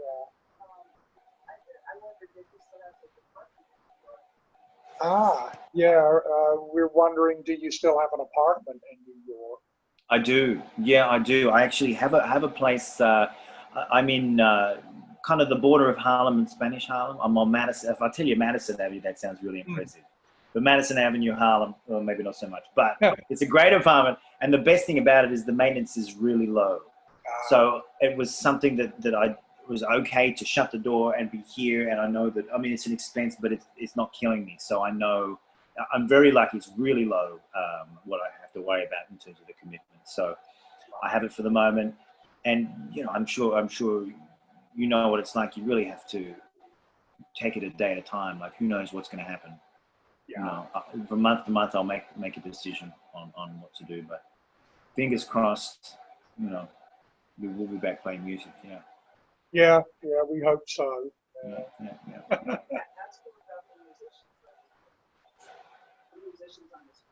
Okay, Rhonda's asking about, you have a video, and she wanted to know about the musicians who were with It's a good question.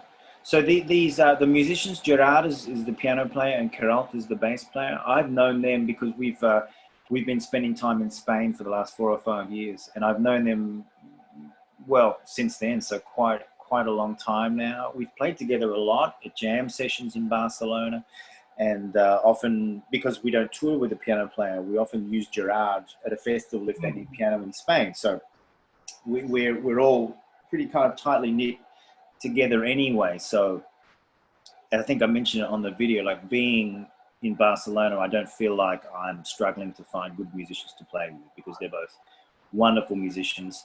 They have obviously great careers of their own. They're full-time musicians, and they play with a lot of the American musicians that come out here to play also, So, yeah, and they're wonderful people too. The Barcelonans they're really beautiful people.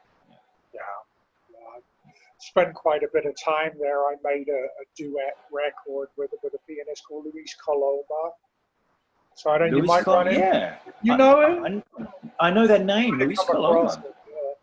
Yeah, he does well, sometimes he plays it, Milano Cocktail Bar. Yeah. I played with him there. He lives out in the country. Yeah, there's a lot of great stuff out there for sure. There is. Yeah, there is. It's a hoot. Yeah. I think Milano has opened up with music again.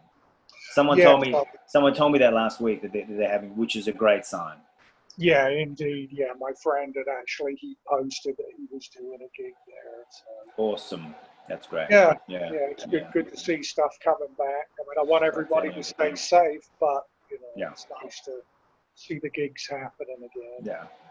It's funny, the few festivals I've done here in the last month or so, the reaction from the audience, you can just see how much they're pining for live music again. Like you speak to them and they're so grateful to have that, and it's nice because as a musician, of course, we just want to play, but then you forget the other side, that people want to hear it.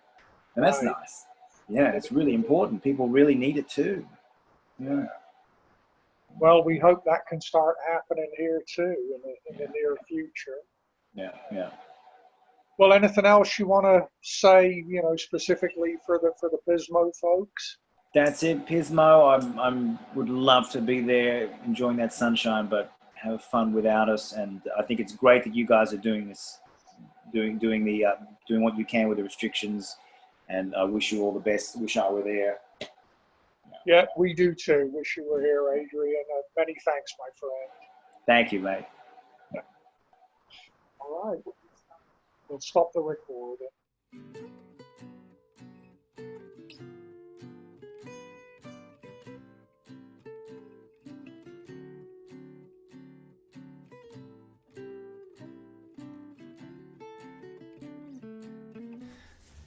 Hello Pismo, Jazz Jubilee, how you all doing there? My name is Adrian Cunningham, I'm from Professor Cunningham and his old school. I'm all the way from Spain, saying hello to you with my good friends on piano, Gerard Nieto, and on bass, Keralt Camps. We're very happy to be here for you, playing some great music. We have a great hour of music. Sit back, relax, right about now, because we can't travel. We're going to take you to New Orleans musically with the Bourbon Street Parade, Mr. Nieto.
Come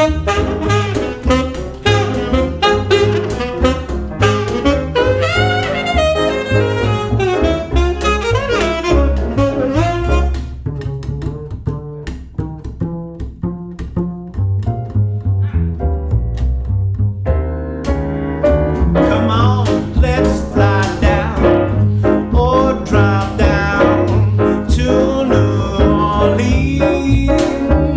That's right, that city, oh, so pretty, historic scenes.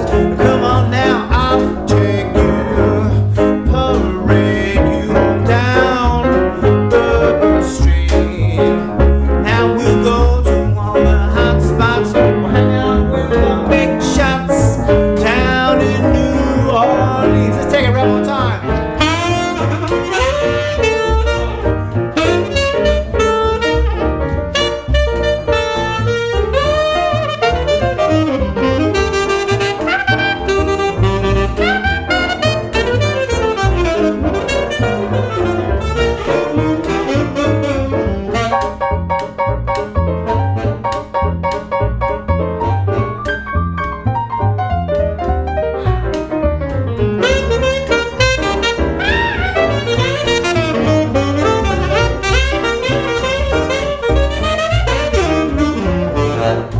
All right. Thank you very much. We can hear you all the way there in California. Thank you for that wonderful applause, folks. We'd like to continue our program with a great old song about love, new love. This is I Found a New Baby. We're going to feature Carol on this one.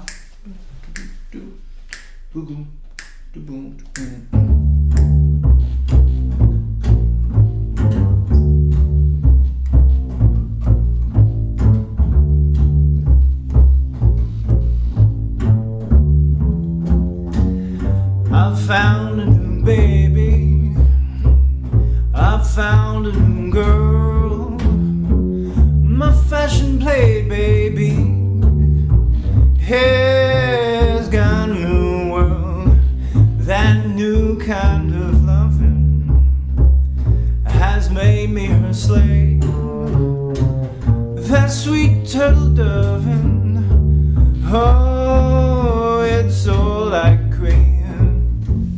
Oh, my sweet little miss with a kiss full of bliss can't resist her somehow. Tell me lies, she's wise, naughty eyes, mesmerize I found. How I don't mean maybe, I've just got to fall.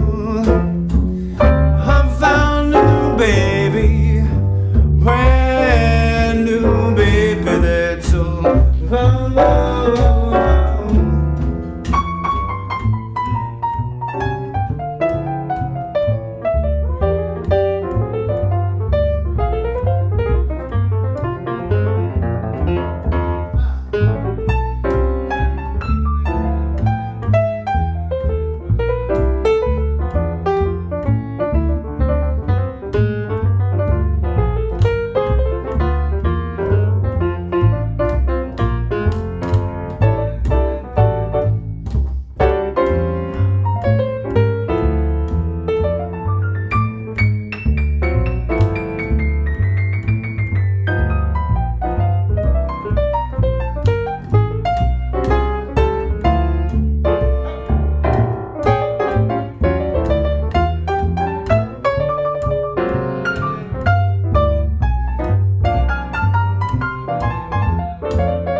Sweet little miss with a kiss full of bliss. Can't resist her somehow. Told me lies, she's wise, naughty eyes, mesmerized I vow. How I don't mean maybe, I've just got to fall. I found a new baby, brand new baby. That's all. I found a new baby. I found a new baby. I found a new baby, brand new baby. That's all. I found a new baby. I found a new baby. I found a new baby, brand new baby. That's all.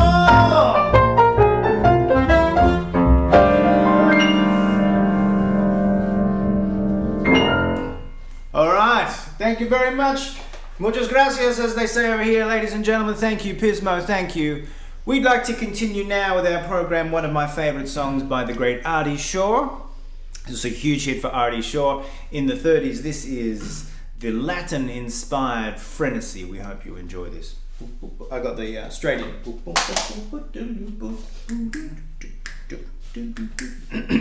1, 2.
Fancy by Artie Shaw. We hope you enjoyed that, ladies and gentlemen. Thank you very much. We'd like to do right now for you one of the great songs by one of the fathers of jazz, you might want to say. I'm talking about Mr. Scott Joplin, who wrote so many great ragtime compositions, many of which is the beginnings of this music that we're playing right now. And so he wrote a couple of really wonderful ones. One of the most well-known compositions of Scott Joplin is the Maple Leaf Rag, one of my favorites on the piano. We're going to do a little arrangement for you right now that's similar to what Sidney Bechet recorded. He did a great version of that. We'd like to do our version of Sidney Bechet's version of Scott Joplin's Maple Leaf Rag. We hope you enjoy this. So stay on B for solos. 1, 2, 2, and.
The Maple Leaf Rag, ladies and gentlemen, Maple Leaf Rag. And to catch my breath. It's funny, we haven't done a gig in a while, have we? A little out of shape. We hope you enjoyed that. Well, we're going to slow it down, more for me than anyone else, only to catch my breath. We'd like to play a beautiful song by, who wrote this one? It was the theme song from The Honeymooners. And Jackie Gleason actually composed this one, funnily enough. And it's a great melody. And this is on one of our albums, Swing It Out. And you can probably find that online because obviously you can't buy any right now. But this is a great tune, theme from The Honeymooners, Melancholy Serenade. We hope you enjoy this. So don't worry about the coda, let's just play the form of the head. Okay. So no change key. So 3, 4, 1, 2, 3, 4, 1.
Melancholy Serenade. Carol Camps on the bass, ladies and gentlemen. Carol Camps on the bass and Gerard on piano. Thank you very much. We'd like to continue with one of my favorites. This is a good old little love story for you. This is Yes Sir, That's My Baby. My favorite version is by Nat King Cole. Check out that if you haven't, the Nat King Cole Trio doing this one. This is a good old swinger. We hope you enjoy that. If you're dancing, please enjoy. We hope you're dancing. I don't know if you're allowed to. Can you dance in California? Is there legal restrictions? Maybe if you dance with a mask, who knows? What a crazy world we're in, folks. Anyway, I digress. Yes, sir, that's my baby. A little introduction, maestro.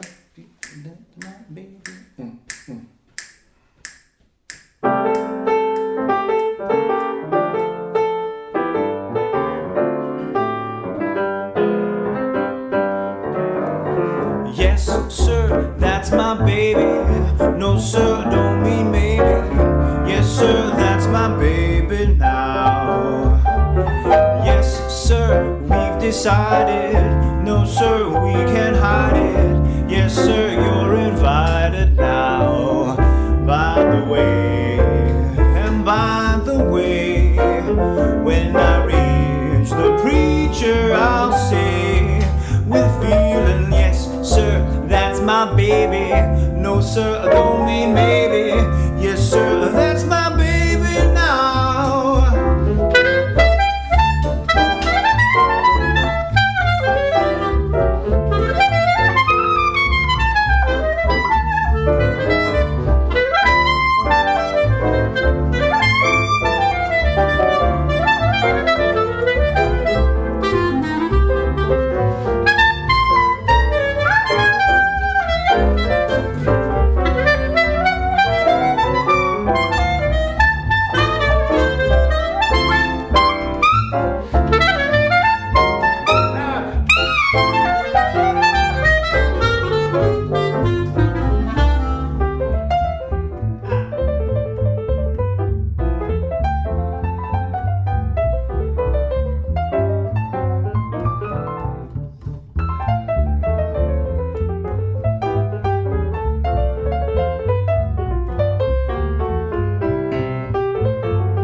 When I reach the preacher, I'll say with feeling, yes, sir, that's my baby. No, sir, don't mean maybe.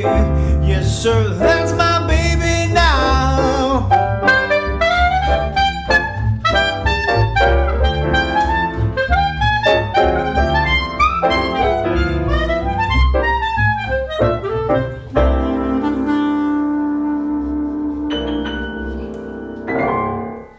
Yes, indeed. Thank you very much, folks. Thank you. Well, in our program right now, we'd like to do a song by one of my heroes on the clarinet, not only on the clarinet, but in jazz music, one of the fathers of this music, along with Louis Armstrong, one of the inventors, might want to say, of New Orleans jazz, certainly one of the first virtuosos, along with Louis Armstrong. And not only that, he composed so many great songs, beautiful compositions, and this song is no exception. And I'm talking about Mr. Sidney Bechet, both the clarinet and the saxophone, soprano saxophone virtuoso. We would like to play one of my favorite songs of his. This is Petite Fleur, and enjoy. So stay on the A until I cue it. 1, 2.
All right, we want to thank Rhonda, the Basin Street Regulars, and Jeff for everything they've done this year to bring us our Sunday sessions and now the festival, and it has gone off beautifully, and we can't thank you enough. And these gifts are a token of our thanks to you and you guys. Here's more.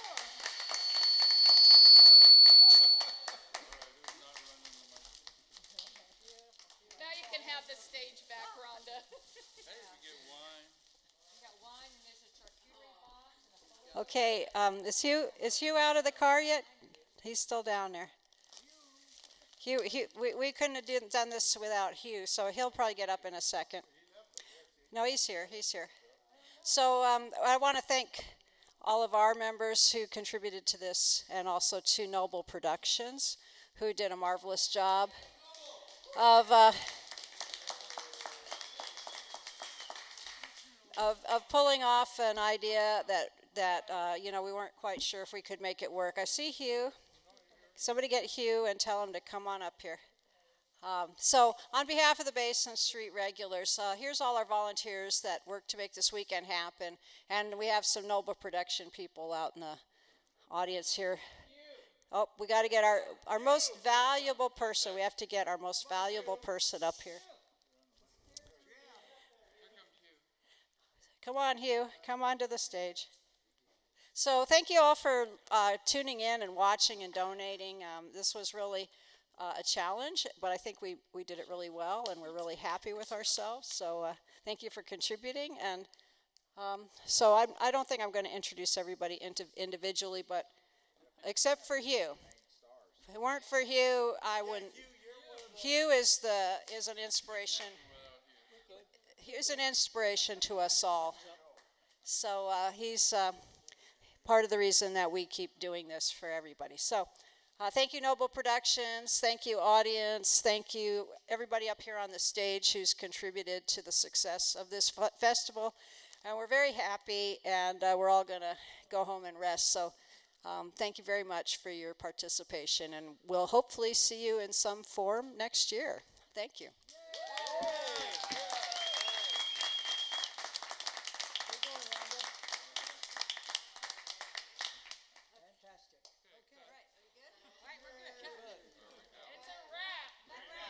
We should hear one more hurrah for Rhonda. Put it in the can. I think we should sing for Hughes, a jolly good fellow.